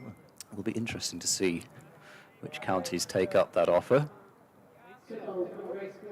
Not many, hopefully. But having said that, though, it actually worked really well for the Middlesex game at the start of the season. It was much more like the sort of pitch that Gloucestershire would want to be. Oops, sorry. Don't know how that happened. What was that? Don't know. I think it was me, but anyway, I'm gonna blame you. Sorry for that. Hope nobody had their headphones turned up too loud. But yeah, it did work better at the start of the season. Matt Taylor in and bowls, and this one has been thrashed out down towards the vacant third man area. Taylor swapping ends, but not to any real effect, sadly. His first 3 overs only cost him 14 runs, but that was short and wide, and there isn't a fielder down there, and Caleb Jewell would have known that, and he just basically threw the bat at it. Deliberately played down there, possibly. There's an element of risk, but it almost doesn't matter, does it, when you get a ball that short and wide? It's a sort of risk go to the 4 kind of shot, and it's going to go to the boundary somewhere. It doesn't matter really too much where it goes, and it was one of those really. Almost as soon as it left Matt Taylor's hand, you could see heads drop in the cordon, and from Dento had to go and chase it, and now they put him back at that very backward point position on the boundary again. 48 without loss. And he comes again, Taylor, and this is 4 more for Caleb Jewell, and Derbyshire's 50 comes up after 2 balls of the 8th over. 52 without loss. Jewell to 33 off 28.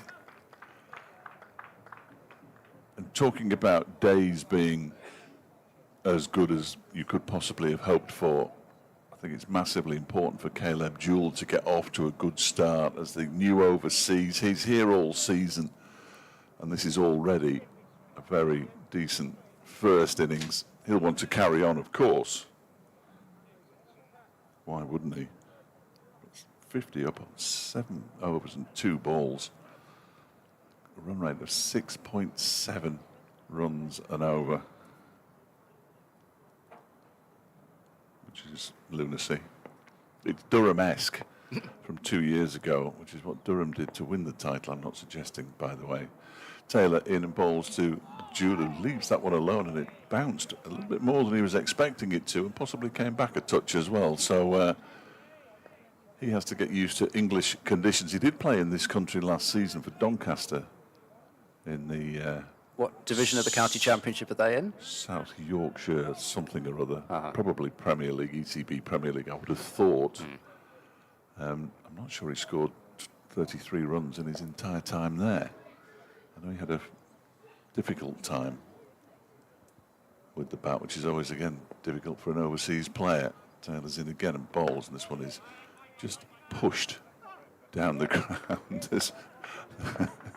I shouldn't laugh, really. He's picked up a single there because Graham Van Buren got down to the ball and then sort of fell over, and you could hear his grunt as he fell, and that allowed Jewell to nip through for the single. He moves to 34-53 without loss. He did have those painkillers when he was batting as well, Van Buren. Yes. Whether he's sort of quite 100% as he was getting down to that one. It at least stop it, but it was just a grunt, yeah, wasn't it? which was, it just sounded comical. I wasn't inferring anything. Graham Van Buren, who just tickled me. They put a man out now on the square leg boundary. There's a long leg deep as well. Only 2 slips as Taylor bowls. This one is down the leg side. He tries to whip it away, Lloyd, but makes no contact as it goes through to Bracey down the leg side.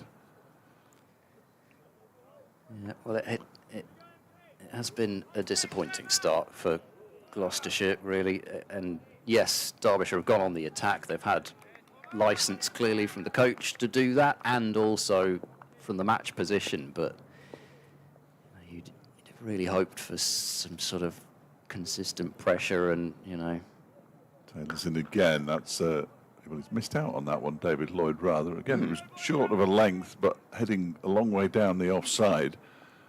And it sounded probably as nice as anything has sounded off the bat, but he hit it straight to the fielder. It's the end of the 8th over. 53 without loss, Derbyshire. Lloyd was on 16 of 17 balls when they got to 50, and Jewell was on 33 off 28.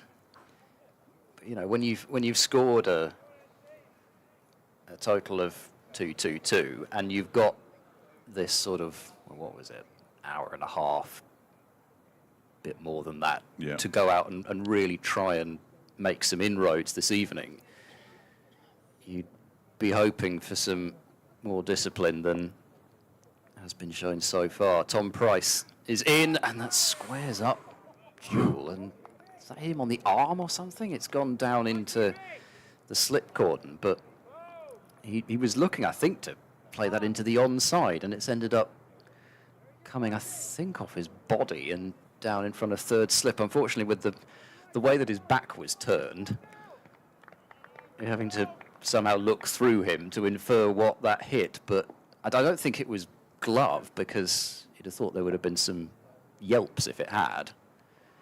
Anyway, Let's see if I can see what it hit. Tom Price bowls, and there's that back foot drive from Jewell, and he's going to get 4 for it as well. There's a fielder out at that deep backward point position, but he's hit it pretty much along the line of point, and the way that he times them, you're just not catching it. Remarkable. 38 from 32 deliveries, 57 without loss. It reminds me of at the moment, the way that he's playing those sorts of shots, of a left-handed Beddingham. Beddingham's got that ability just to punch, and then it just explodes through the offside square of the wicket. He's done all right as an overseas, hasn't he?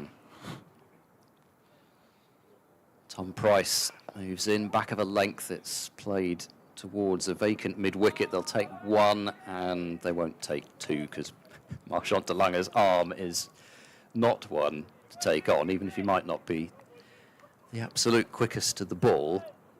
Can be sure that the ball will be coming in rather quickly once he lets go of it. But there's no need to be taking 2 runs. Yes, I see you were going there as well. There's no need to be taking an extra run out when you're 58 without loss in the 9th over. It would be foolish. And they weren't foolish. No. I think David Lloyd put his foot down with a firm hand. 164 the deficit, 58 for no wicket. Tom Price to Lloyd, bowled him!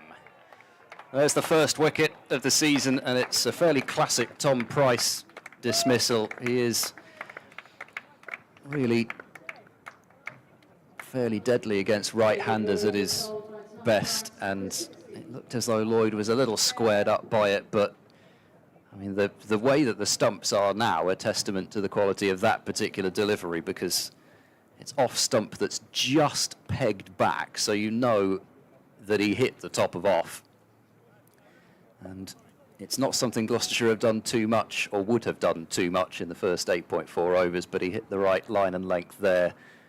And Tom Price gives Gloucestershire at least something to build on, because there are still 14.2 overs remaining, and you know, if they can grab another couple of wickets, there is still time for them to salvage something from what has not been a day that they would have been hoping for at the start. Harry Kame will come to the middle, 58 for 1. Harry Kame, an opening batter by trade. He and Lewis Rees were at the top of the order for much of last season. So he's used to facing new ball bowling. It'll take him a wee while to get himself sorted out there, I'm sure. David Lloyd will be disappointed. 16 off 20 deliveries in the end. But he and Caleb Jewell, who's on 39, have got Derbyshire off to a flying start. So stay in now. One of the bells has dropped off. I assume somebody did put it back on, and oh no, It's fallen off again. Hammond. Miles Hammond's trying to get. It's quite breezy out there, isn't it? The black bales, I notice. I assume it's something to do with the County Championship sponsors' corporate colours. I thought for a moment he knocked the other one off while he was putting the one back on. So, you know, Just keep doing it. exactly. Just keep sort of Christmas. Stuart Broad on steroids. Here comes Tom Price to the new man, Harry Kame. Price bowls. Oh, that stays down, and that's not a nice delivery to face first up. That seemed to come back at him. Yeah, come back at him and didn't bounce a great deal. And I think Tom Price might have felt that he was through for a moment there, and just at the last fraction of a second, Harry Kame gets some bat on it. He's looked in good nick in pre-season. Again, the standard of opposition is completely different, but confidence-wise, I'm not sure he's been out. He wasn't out in either of the two matches. He retired out a couple of times. Tom Price bowls, and that's whipped away through mid-wicket. That's a really nice piece of timing. It probably was a little too straight from Tom Price, well, that term anyway. Some people get very annoyed with that. It's just a cricketism. 62 for 1 at the end of that over. Really well timed, even if it was a ball that probably could have been put away. And it's 4 more, so Derbyshire still going at basically sevens at 62 for 1 after 9 overs. Beautiful bit of camera work by Freddie over there on the far side. Followed the ball all the way to the boundary. They do a fine job. The youngsters on the, and they are youngsters, on the cameras. Very good stream that Derbyshire have, even if the camera at the far end is a bit wobbly in the wind. Taylor to continue then. Matt Taylor, 4 overs for 19. He's bowling to Caleb Jewell, who's on 39. Left armour, in and bowls, and he's driven for 4. Out to the cover boundary. Blimey, he's seen it well in the Caleb Jewell. Again, a glorious shot. Moves into the 40s, 43, 66 for 1. That is a really nice shot.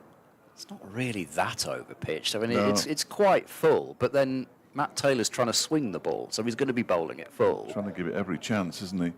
Just don't know where you bowl to Caleb Jewell at the moment, because if you stray, you know, towards middle, he's going to pick you off through the leg side, and anything that's on or around off stump is getting driven, whether it's off front foot or from the crease. We were fortunate enough a couple of seasons ago to see Shan Masood at his best.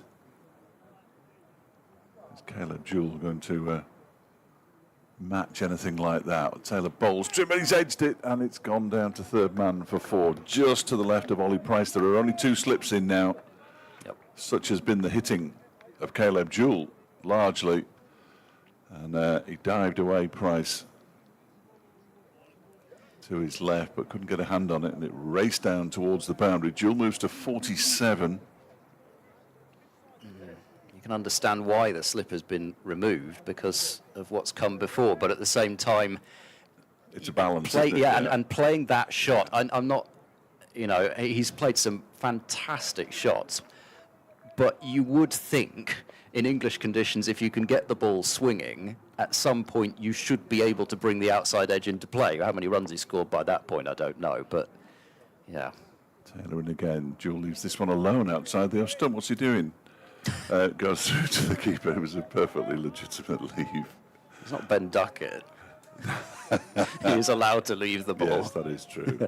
No, and it isn't really needed to leave too much because he's been middling them, but maybe just that edge just waking him up and you know, he's just said to himself, okay, let's just that's a bit of a wake-up call. Let's just have a look at a couple. 70 for 1. Derbyshire. Taylor is in again and bowls, and that one's on leg stump, and it's clipped away for 4 runs, and that's a half century for Caleb Jewell on his Derbyshire debut off just 37 deliveries.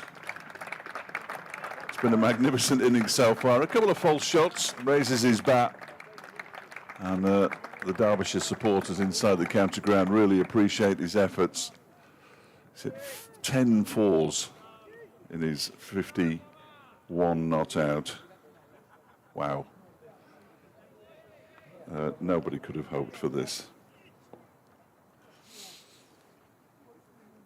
Here comes Taylor again. 2 balls left of the 10th over of the Derbyshire innings. Bowls to Jewell.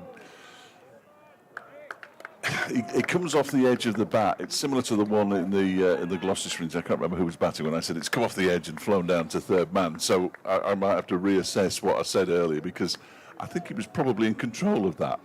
It wasn't an edge that was ever going to get him out. No, a third slip would have stopped it, probably. Yes.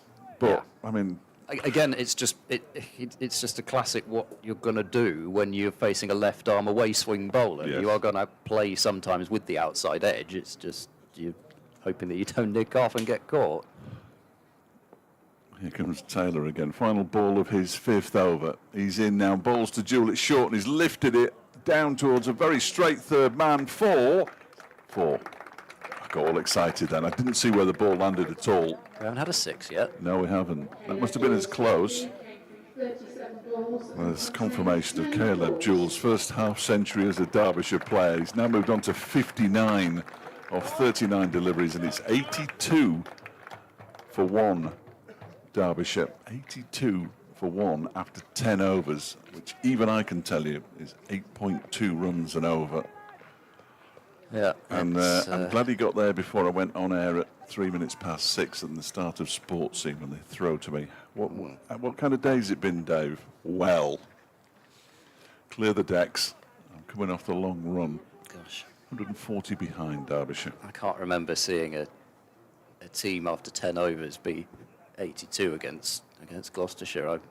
Well, here's Tom Price bowling, and that's left by Harry Kame outside the off stump. I would not be surprised if that weren't one of those, I'm going to say the word sorry, I know you'll wince, Bazball-esque type records that are getting broken in terms of first innings of matches, scoring rates early.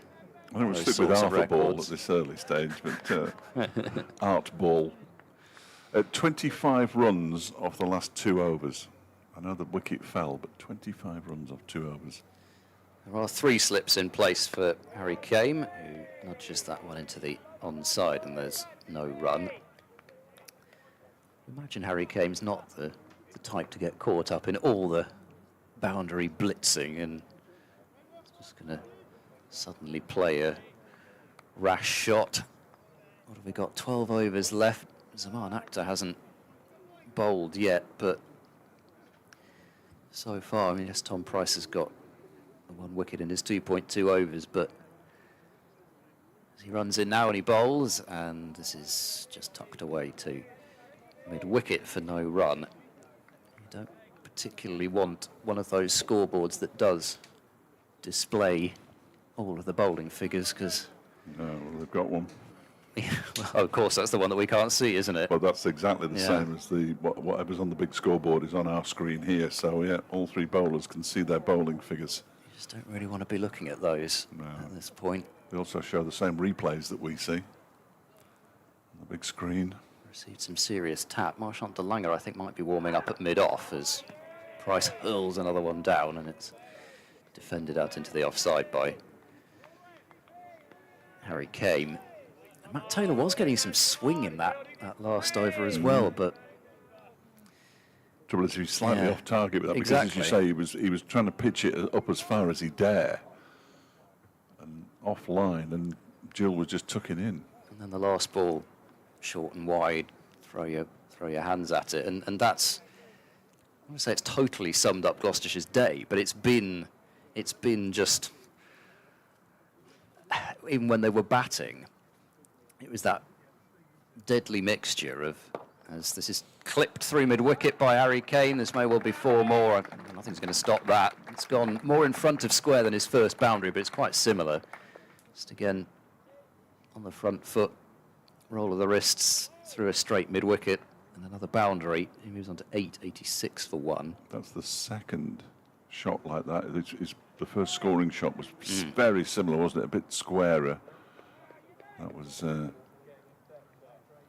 the shot of a batter who is comfortable with the way that he's batting, to me.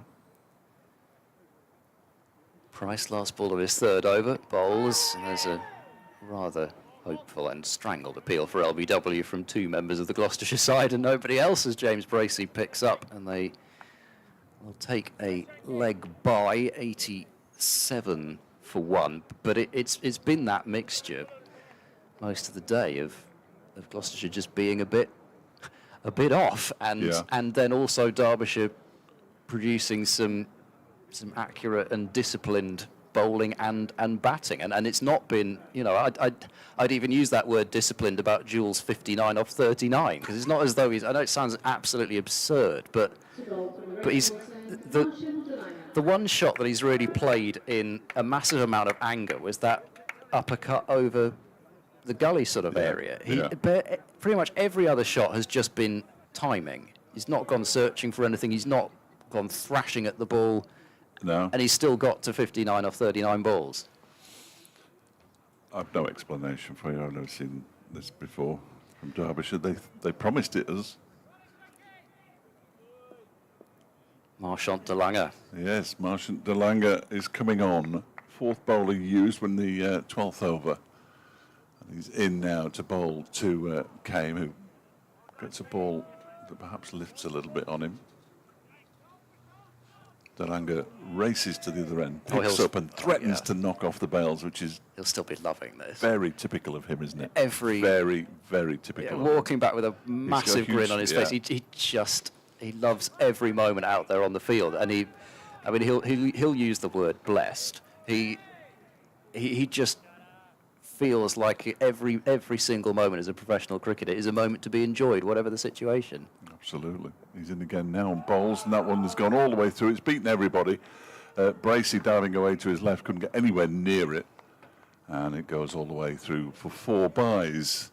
That must have been one of those ones where the ball passes the batter and then gets into the seam up position and just wobbles and goes sideways. Bracey had no chance with that one, but it was still a ball that went to the offside of Kane. It wasn't a bad ball at all from de Lange, and yet that really does sum up the way it's going, that even that ends up somehow going to the boundary. She'll take over from Mr. Fletcher, who's off on his update as that's down the leg side, and this time Bracey can take it relatively comfortably as it misses the gloves of Harry Kane. So that marks the halfway point of the overs that were remaining in the day. And if Derbyshire continue at this rate, they'll be behind by what? 39 at the end of the day. De Lange bowls, and this is just dabbed down to deep third. I've seen a few one-day sort of shots in this innings so far, and there was another one just using the pace. Harry Kane picks up a single. Moves on to 9. It's 92 for 1. Because of the carnage here, it's been a while since we've had a look at what's going on in the other County Championship matches, so I shall try and do that without another 5 boundaries in the intervening time. There's a bit of time here as the field is being set for the left-hander. 2 slips in place, deep third, fine leg, backward square on the boundary, mid-off and mid-on inside the circle. Short ball, it's miscued up in the air, but it's going to land in no man's land. It lands basically where a fielder on the 45 would be, and Marchant de Lange has got almost as close as anybody to that, having followed through. But he very nearly bounced out Caleb Jewell, but unfortunately for him, Caleb Jewell hit it too badly, and it lands safely, and they take a single. He moves to 60, 93 for 1. And the match at Northampton just 75 for 5 in reply to Kent's 231 all out, so wickets are plenty in that game. De Lange into bowl and came on the front foot to keep out that last delivery. So 2 runs from the first De Lange over, 93 for 1. Well, actually, sorry, it's 2 off the bat and then the 4 byes that nobody could do anything about. Lancashire 45 without loss in reply to Middlesex's 260 all out. Middlesex from 232 for 4 and 215 for 3 to 260 all out. Tom Aspinwall 4 for 32. Leicestershire 33 for 1 in reply to Glamorgan's, 229 all out. Plenty of wickets at Cardiff. Sussex, good start to life in Division 1, 375 against Warwickshire. Somerset have passed Worcestershire's 154 in the first innings. Now they're 164 for 4 at Taunton. Tom Price begins a new over from the City end, well into Caleb Jewell. He pushes it up to mid-off and there's no run. Graham Van Buren's just gone up the steps, which means that there is a substitute fielder out there and he's wearing number 24. And he's Joe Phillips. Joe Phillips, thank you very much. Carry on. Durham 351 for 8 against Nottinghamshire. Colin Ackerman 116. Hampshire 138 for 3 against Yorkshire. That's in reply to Yorkshire's 121 all out, so they're already in front. It was me. It was you. Yeah, that one's gone through to the keeper. That was the first time that Jewell really has had a flash at one as well. Did you have a flash? He did, yes. I'm not interested in him having a flash. I deliberately didn't watch him playing a poor shot there, so I haven't seen any poor shots that he's played. I apologise. I was just being asked if I had feed, which I didn't want, and I haven't got it, which is what I wanted, and that's good. Too many jobs I'm doing at the same time, and I should stop it. 93 for 1. Here comes Price. It's his 4th over. He bowls to Jewell, who gets a little bit squared up by that one, but still gets a single as he jabs it back past the bowler, just to the offside of the stumps at the non-striker's end. He moves on to 61. Now he's got time to get to his 100 here. There's 10 overs left. What am I saying? We've had 12 and a half overs. We've got 10 and a half to go, and he's on 61. Yeah. That would be ridiculous. And at the same time, quite remarkable. Shammasood was a beautiful player, don't get me wrong, but he didn't bat this quickly.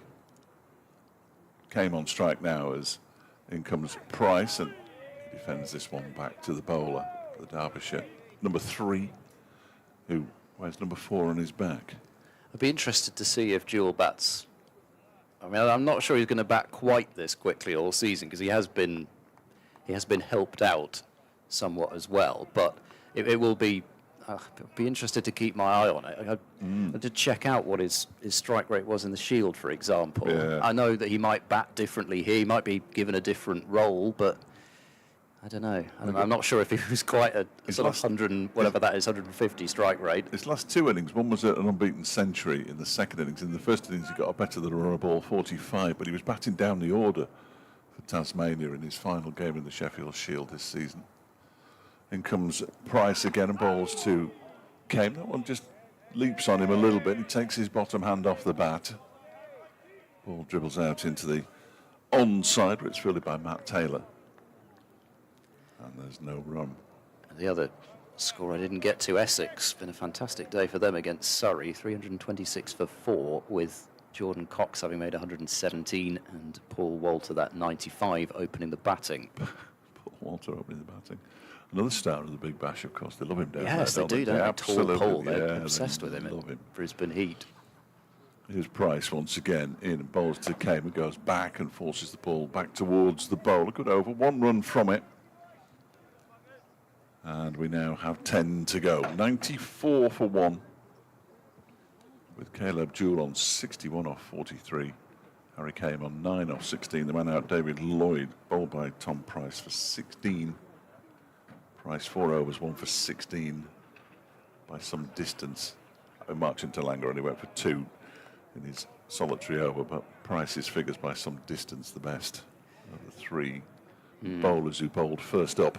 And it's interesting again, isn't it, that he's the slowest in terms of speed of the 4. And I'm not saying that you can't bowl quickly, but this is a bit of a theme that we've seen so far today, at least. Dalanga to Jewell, who jabs that one towards backward point, and there is no run. Giving him a bit of a look, Marshall. They'll probably be smiling at him. He won't be giving him a glower or anything. It's just. I don't think Caleb Jewell's played anywhere apart from Australia, so he hasn't been around the world. Where he wouldn't have come across him. No, I don't think so. I don't think Jewell's played in any of those sort of Abu Dhabi type ones, has he? Because Dalanga has, but that would be about the only place where they might have done. Dalanga in and bowls, and this is steered into the covers, and Hammond will move to his left to field. Yeah, but that's what you do. I mean, he'll let you know he's there, Dalanga, but he's not going to be. No. He might engage in a few verbals, but it's probably not going to be of the particularly targeted or, unfriendly variety. Tasmania debut in 2015 and his Hobart debut in 2018. That's the only 2 other clubs he's played for. Dalanga bowls. Oh, that's a good delivery, and the arm went out sideways from Dalanga, and he was wheeling off towards mid-wicket, thinking that Jewell must nick it, but somehow he didn't.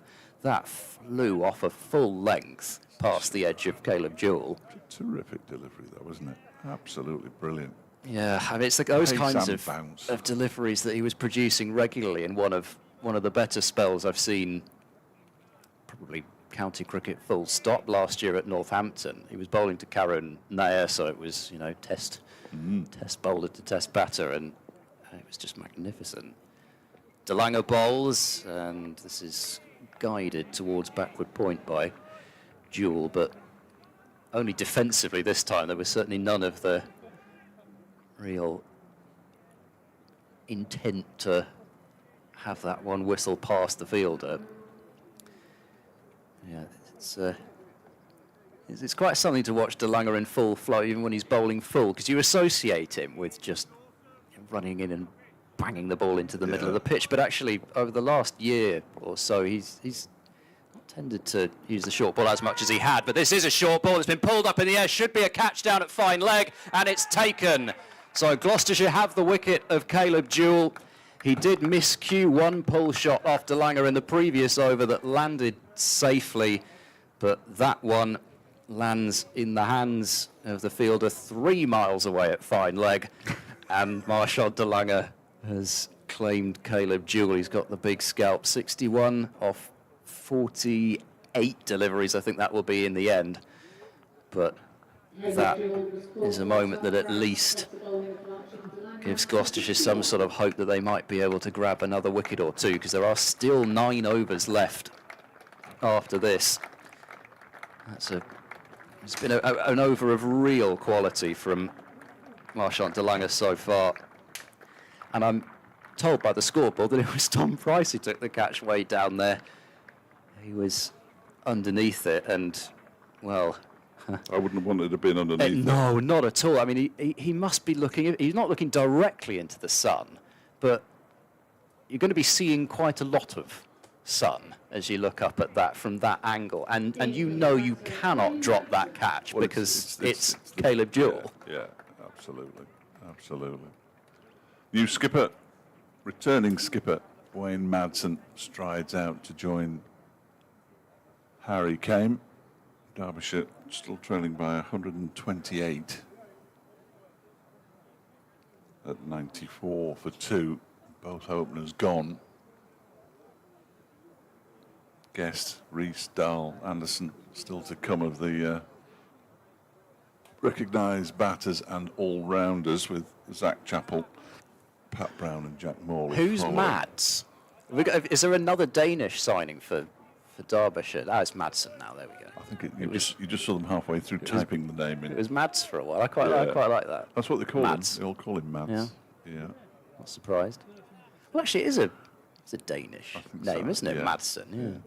Anyway, he's facing up to Marchand de Lange. He's only got one ball of the over. Here, it's flicked into the onside by Madsen. Should just be the one, despite the I suppose sort of almost eager intention to come back for 2, even though knowing it was Chris Dent fielding the ball, and actually he didn't pick the ball up at the first time of asking, but because it was Dent, everybody assumed that he was going to, so he didn't take a second. Madsen keeps the strike 95 for 2. I'm not going to do it because it would take too long. I wonder how many times Wayne Madsen's been in one side and Chris Dent's been in the other over the years. It'd be a lot of games, wouldn't it? They'll know each other very well indeed.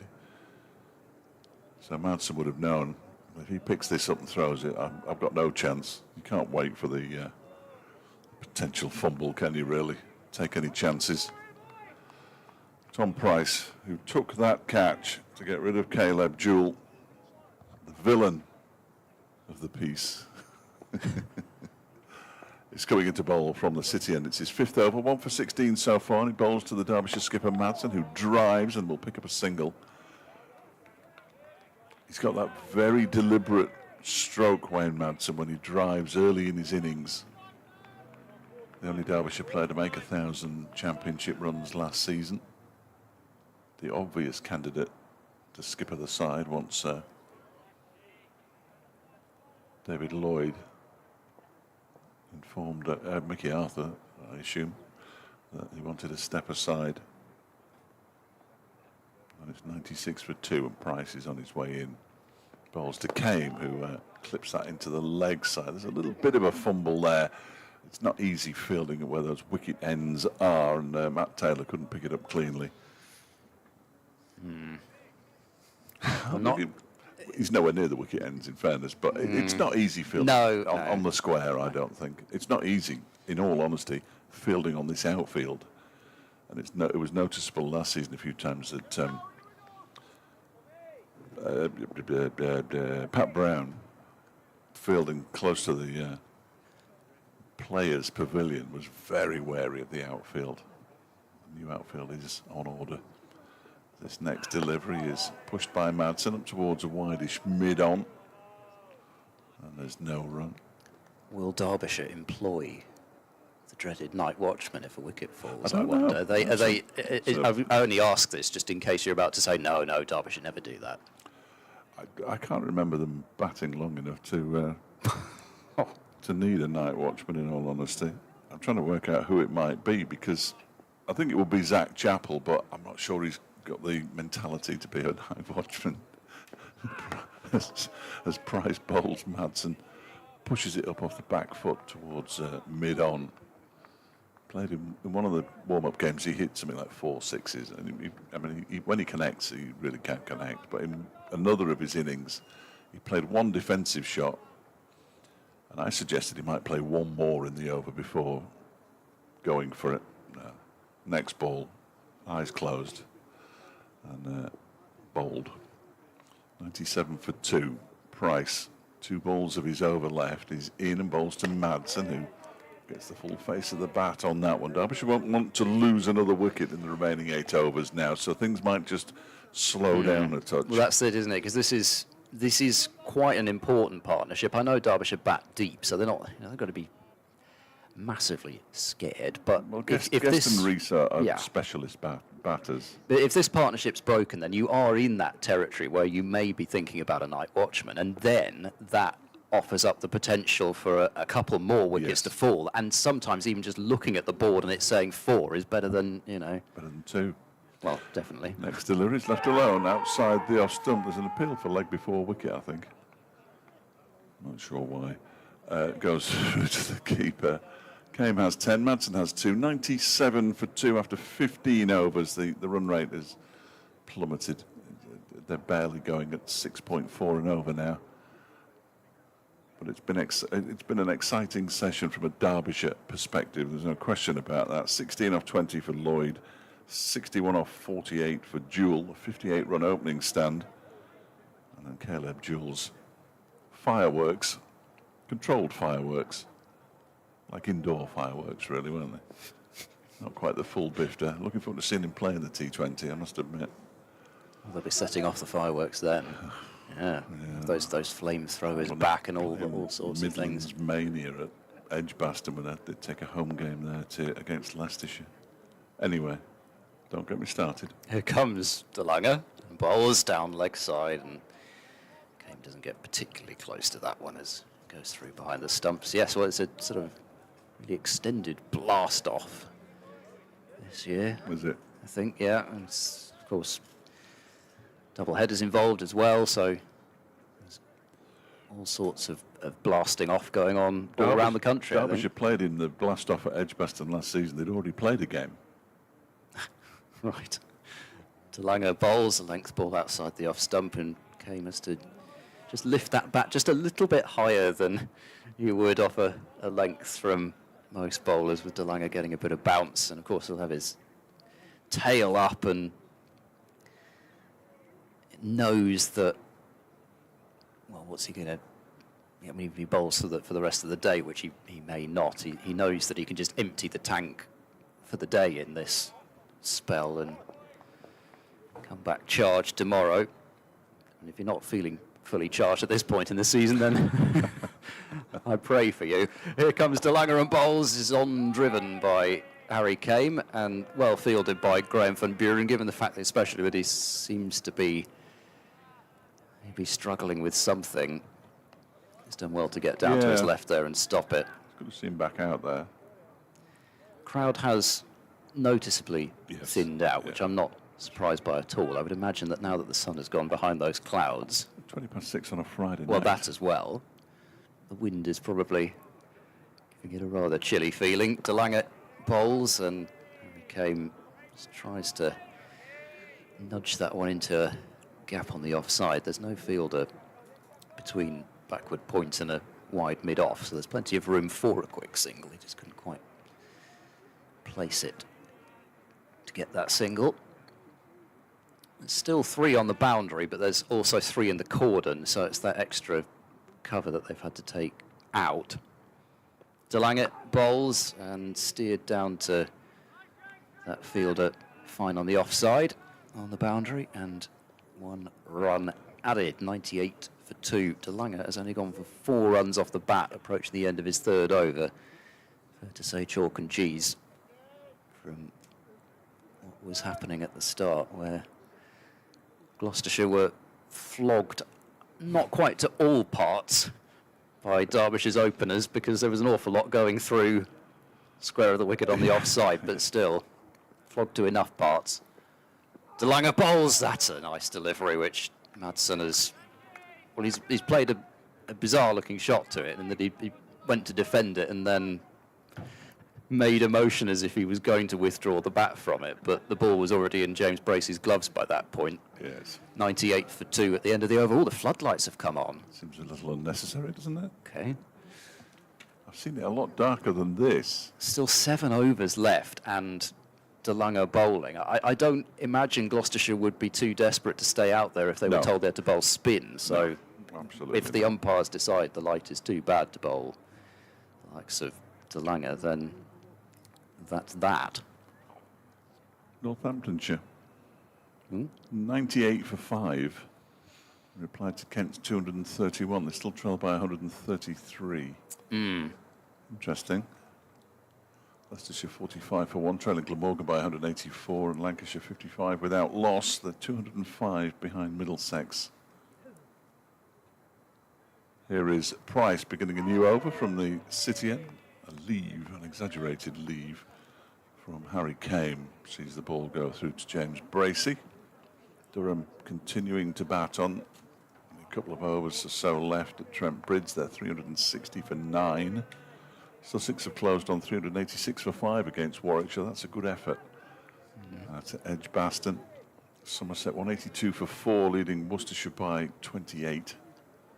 Hampshire 151 for 4, leading Yorkshire by 30. As this next delivery from Price is turned into the leg side by Harry Kane, and there's no run, in Essex still going 354 for 4 against Surrey at Chelmsford. I know. Picturesque. I know. I didn't Chelmsford. say this at the start, but I did.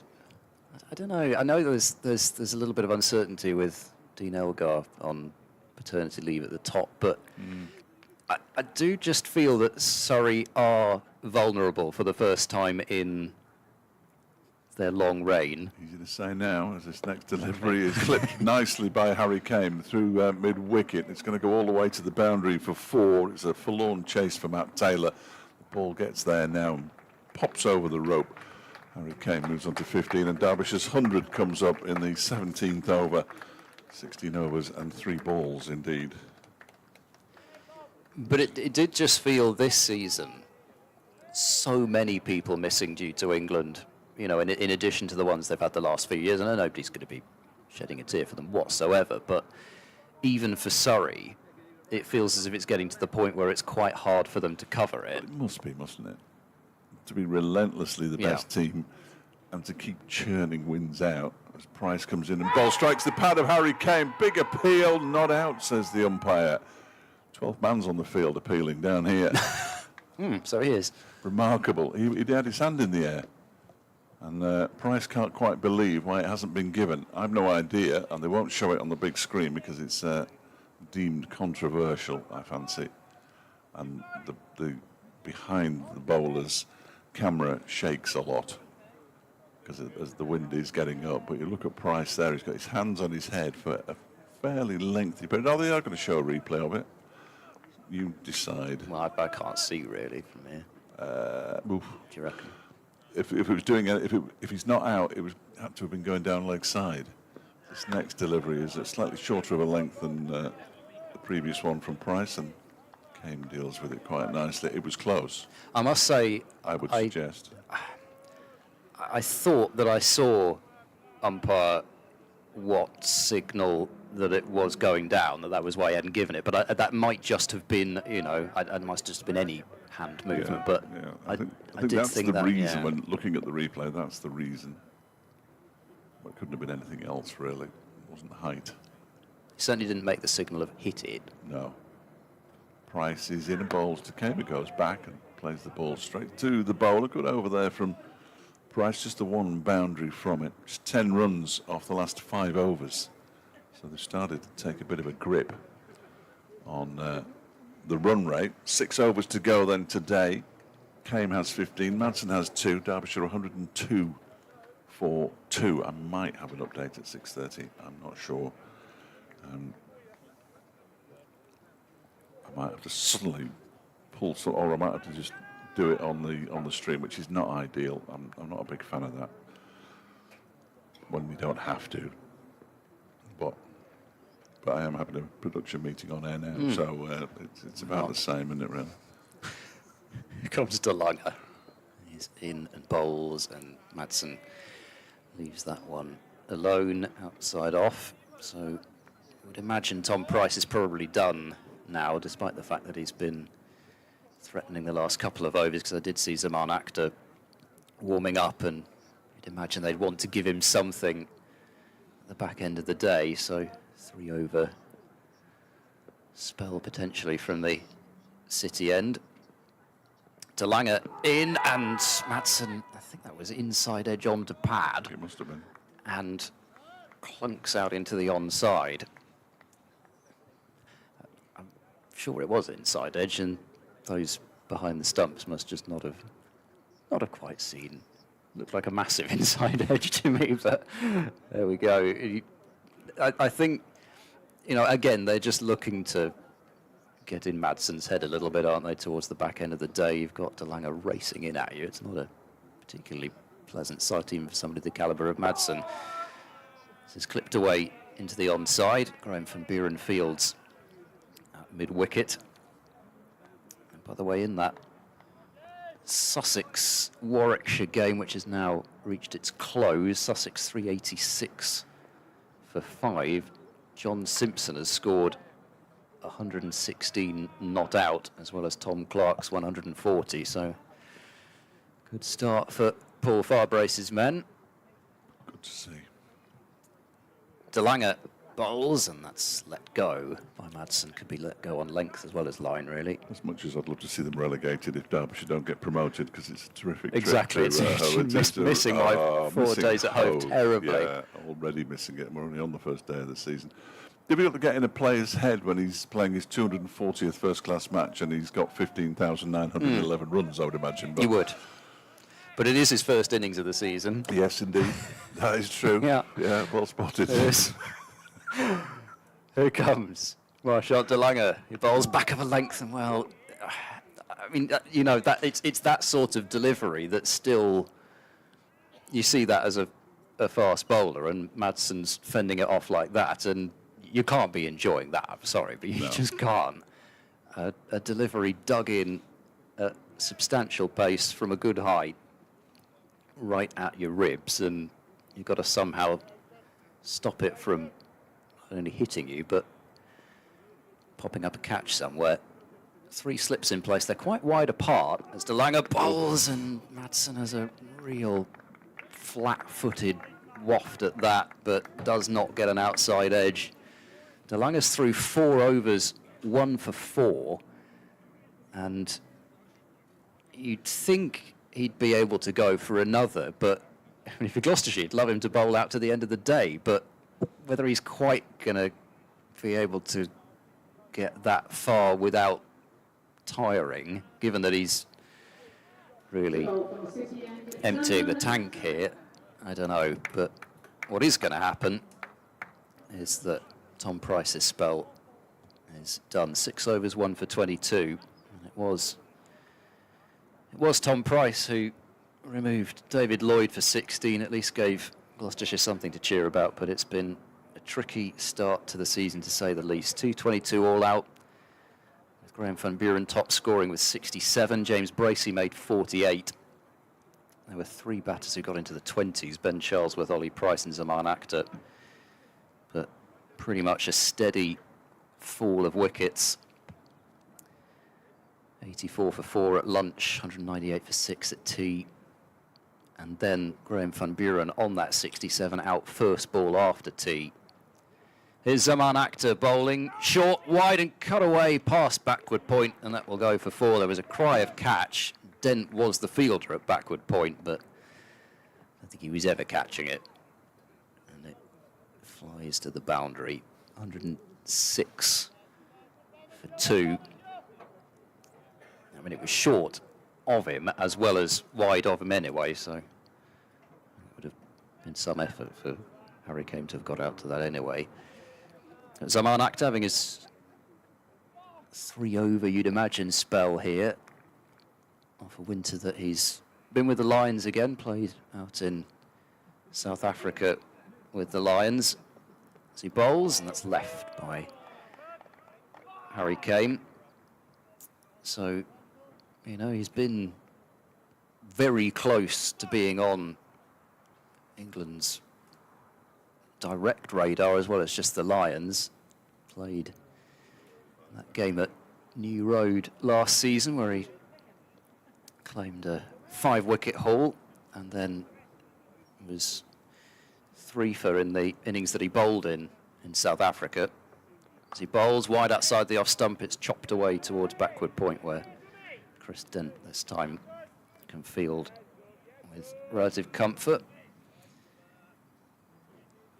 And it was around about this time last season that Akhtar made those headlines in that game at Bristol where he removed Joe Root in both innings, got Root and Brook in quick succession in the first innings of that game. Runs in the late sunshine past the umpire to bowl, and it's back of a length. And riding the bounce there is Harry Kane as it's played out into the offside for no run.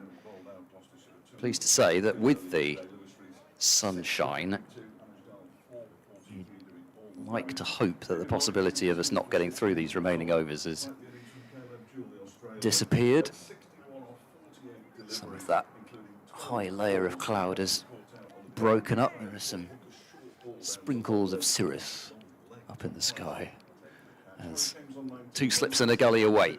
Zaman Akhtar bowls, rising delivery outside the off stump, and Harry Kane shoulders arms, but that's the sort of bounce for full length that particularly does get England in general excited about Zaman Akhtar. You know, they like to talk a lot about release points and pace and that sort of thing, and Akhtar does fit that profile because he probably isn't as quick as Singh Dale, but he's much taller in his action than Singh Dale. He's got a really pronounced leap. As he bowls, that's cut away in front of point. It's not been timed to perfection. Even Chris Dent, though, is going to be able to stop them from coming back for 2, but he does prevent the third. 21 to game. Harry Moore is a very fine bowler, but part of his reason for being in the England setup is the fact that he's going to be 18 soon, and he's already 6'10". I mean, they call him 6'5", 6'6", but he's a lot taller than I am. He's a good bowler, but that is, you're right, that's the profile of bowlers for England. You've got to be tall, even if you're a spinner. Yeah, and that's tall. And that's exactly, yes. Like sort of Tom Hartley recently, and you look at Singh Dale, who has also played for the Lions, so it's not as though he's a million miles off. But this winter it was Akhtar who got the nod. Delanga begins a new over from the racecourse, and he's punched down the ground by Madsen. They'll come back for a second run as Van Buren hobbles to the ball. He didn't look comfortable there, did he? No.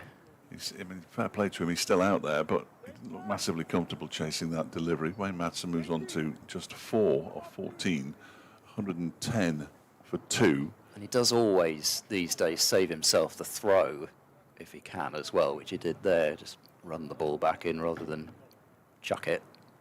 3 slips in place for Delanga, who's in again now, bowls to Madsen, who defends this one. Just to the onside of the stumps at the non-striker's end. Derbyshire almost halfway to Gloucestershire's 222.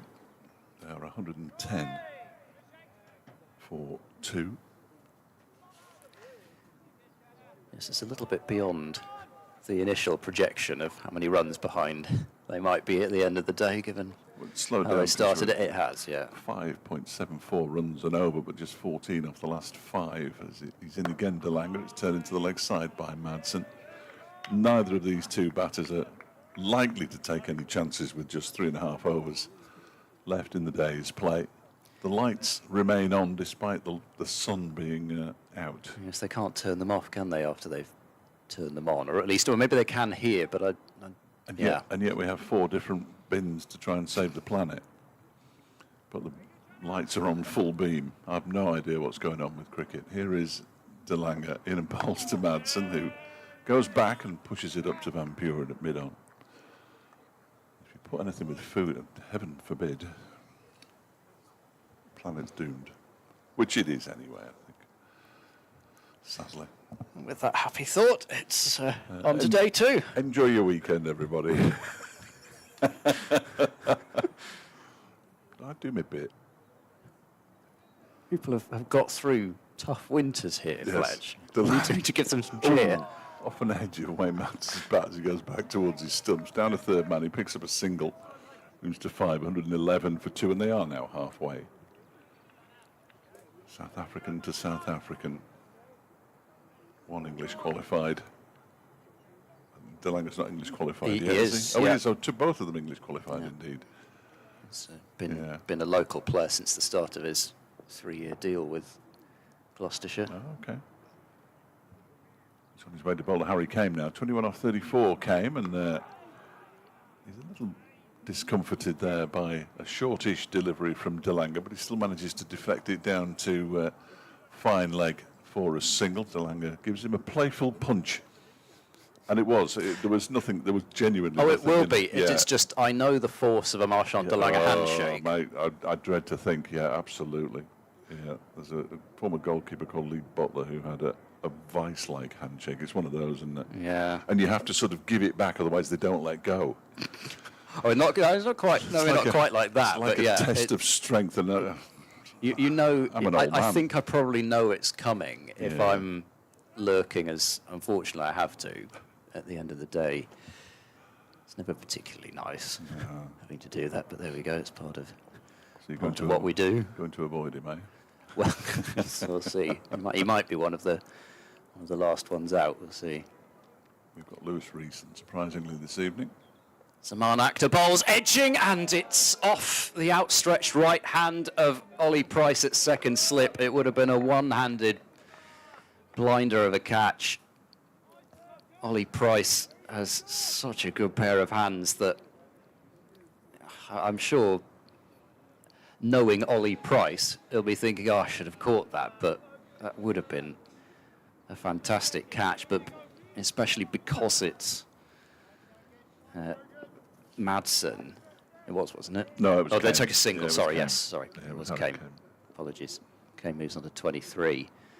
But in any case, end of the day, possibility of a third wicket as Akhtar bowls, comes back in towards Madsen, who works with that movement up to mid-on. That would have brought the scenario of a potential night watchman coming in, and who knows, like you say, from 2 to 4. It's a big difference. It's one of those that you have to sort of keep a note of just because, but it's not as though you're... I put the dropped in really, inverted commas. Yes. That's how I do that one. I did a couple in that. That one of David Lloyd's this morning was the same when Bracey was dropped. Akhtar bowls to Madsen, who tries to play a cut shot, but goes not quite straight into the ground, but not really particularly timed out to Chris Dent at backward point. Yeah, he does set such high standards for himself in the slip cordon, Ollie Price. He's been in the slips, or at least the gully or slips, pretty much ever since he made his Gloucestershire debut. It was just straight in there, so clearly it was something that they already identified as Akhtar bowls. And this is driven off the back foot by Madsen, a pleasant shot that beats mid-off. And will be a fairly straightforward couple of runs. Marchand de Lange guns it in from long on with just absurd ease. It flies through the air in a perfect parabola through to James Bracey's gloves. 115 for 2. Madsen on to 7. But yeah, I mean, it's one of those stick or it doesn't. But Yeah. if it had stuck, it would have been just the sort of moment as well. You know that would have been, you know, everybody would have been up for that. Akhtar bowls, no ball. Madsen did have a little mini inclination of the hands towards the ball, but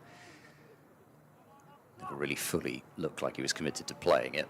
But the no ball adds 2 more runs on, 117 for 2. And the other thing, and again, this goes back to the point about the composition of Gloucestershire's attack, and we made it earlier on. I'd be surprised if Gloucestershire's over rate was level after this as well. So Yeah. Akhtar bowls, back of a length, cut away, that'll be 4. Short and wide, and Madsen doesn't miss out, even if it is getting towards the end of the day, and he's got to be thinking a little bit about just making sure he's there for tomorrow. That's the sort of ball that will get put away. Sort of delivery there was quite a lot of in the early stages of this bowling innings from Gloucestershire. Not been too many of late, but still, to somebody like Madsen, that's meat and drink. Moves on to 11, 121 for 2.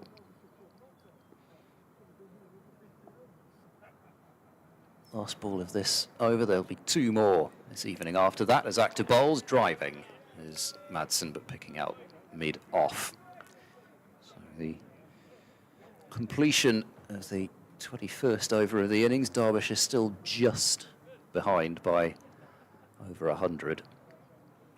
But squarely Derbyshire's day from pretty much the outset. Gloucestershire lost their first wicket in the 4th over.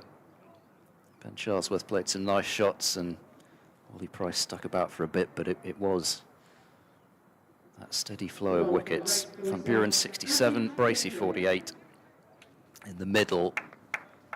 And whilst the tail threatened to wag whilst Actor was with Van Buren, that was nipped in the bud very quickly after tea, and that condemned Gloucestershire to the low total. And they did not use the new ball the way they would have hoped in reply, but they were met with an extraordinary onslaught as well off the bat of Caleb Jewell, 61 off 48 balls, that has helped to break the back of Gloucestershire's first innings total. Ajit Singh Dale is back from the racecourse set, bowls to Kane, who pushes this up to mid-off, and there is no run. Matt Taylor finds himself at mid-off now, Van Buren at mid-on. A couple of men out on the leg side boundary, one just backward of square and one at long leg. 3 slips still. Now the man at mid-wicket is coming across to the offside as well, which means that Van Buren just moves a little bit squarer. The man coming across. As in comes Singh Dale and bowls, and that one is pushed up to mid-off once again by Harry Kane. I just heard Mitch, who's in the studio, say something to me. I think he's pressed the wrong button. It fooled me. 121 for 2. Derbyshire trail by 101. Approaching the final 10 deliveries of day 1 at the 2025 County Championship. This next delivery from Singh Dale is down the leg side. It's nicely taken by Bracey because it was shifting and didn't bounce. Took it with both hands, diving away to his left-hand side as Kane failed to make contact with the ball. Singh Dale's got a necklace issue. Every time he bowls, it pops out of his shirt. It's a little longer hair this year, I noticed. Yeah, it's almost getting towards the stage where he might need a headband. He's got a headband. Oh, has he got a headband? I think he's got. Yeah, he might do actually. He might be right. The way it's flapping there. Yeah, he's got one. He bowls to Kane, edged, and that goes down. It was along the floor. He got a hand to it, Ben Charlesworth, but it was going pretty quickly, as you can imagine, off the edge of Harry Kane's bat, and it goes all the way down to a very fine third man. For 4 runs, Kane moves to 27, 125 for 2. The deficit into double figures now. He has got a headband on, hasn't he? Yeah, no, I think you're right. I think he does. I haven't brought my binoculars.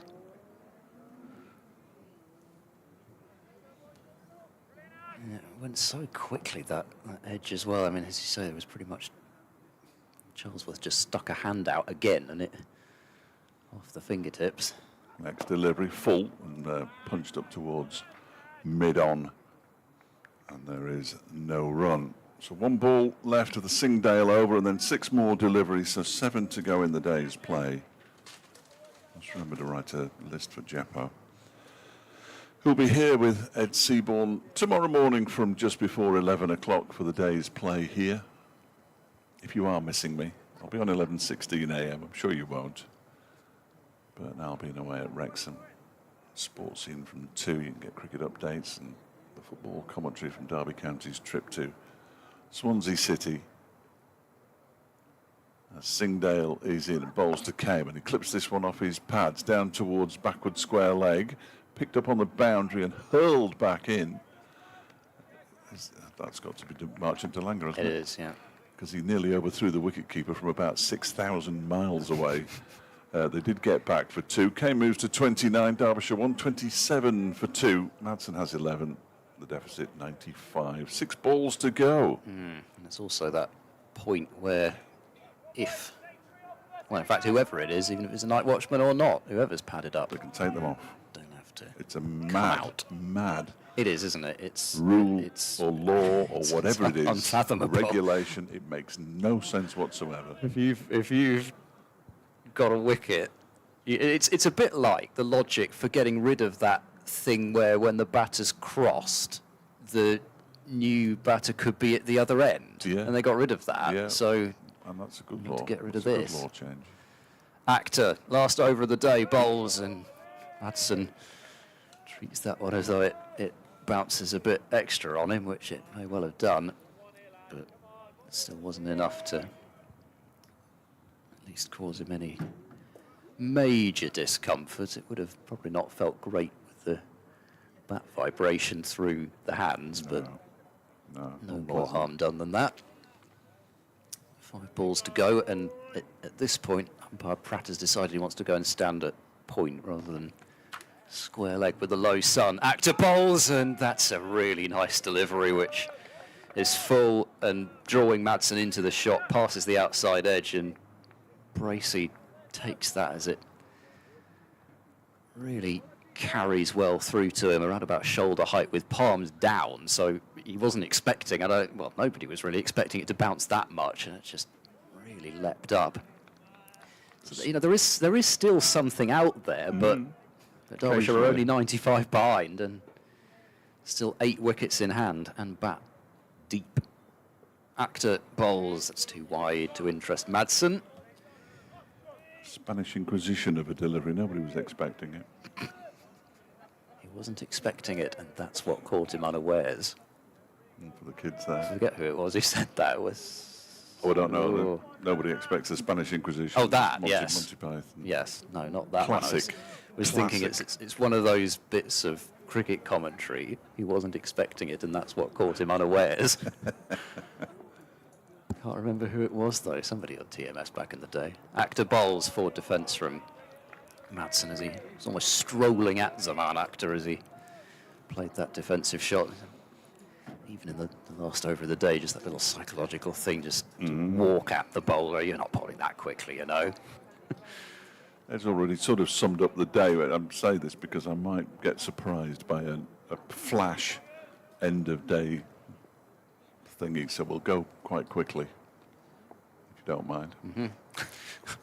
Actor bowls. This is punched out into the offside, and there won't be a run to wide mid-off. I don't think I really understood what you were meaning there, but I'll just nod and smile as usual. We'll get off sharpish. Everybody's had enough.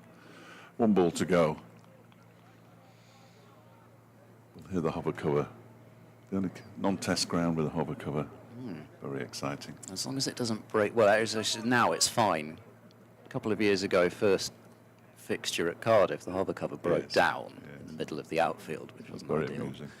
Last ball of the day, Zaman Actor bowls and passes the outside edge of Madsen for the second time in the over, but he survives, and Gloucestershire, they have given themselves a heck of a lot of work to do in this match. 127 for 2, Derbyshire trailing by 95. The wickets for Tom Price and Marchant de Lange. And this has been the dream start to the 2025 season for Derbyshire. It certainly has, and we will be back, or at least the commentary will be back tomorrow morning, just before 11 o'clock. So why don't you join Ed Seaborn and Dave Jepson for that? I'll certainly be listening. In the meantime, thanks very much for your company over the course of the day, and we'll be back tomorrow.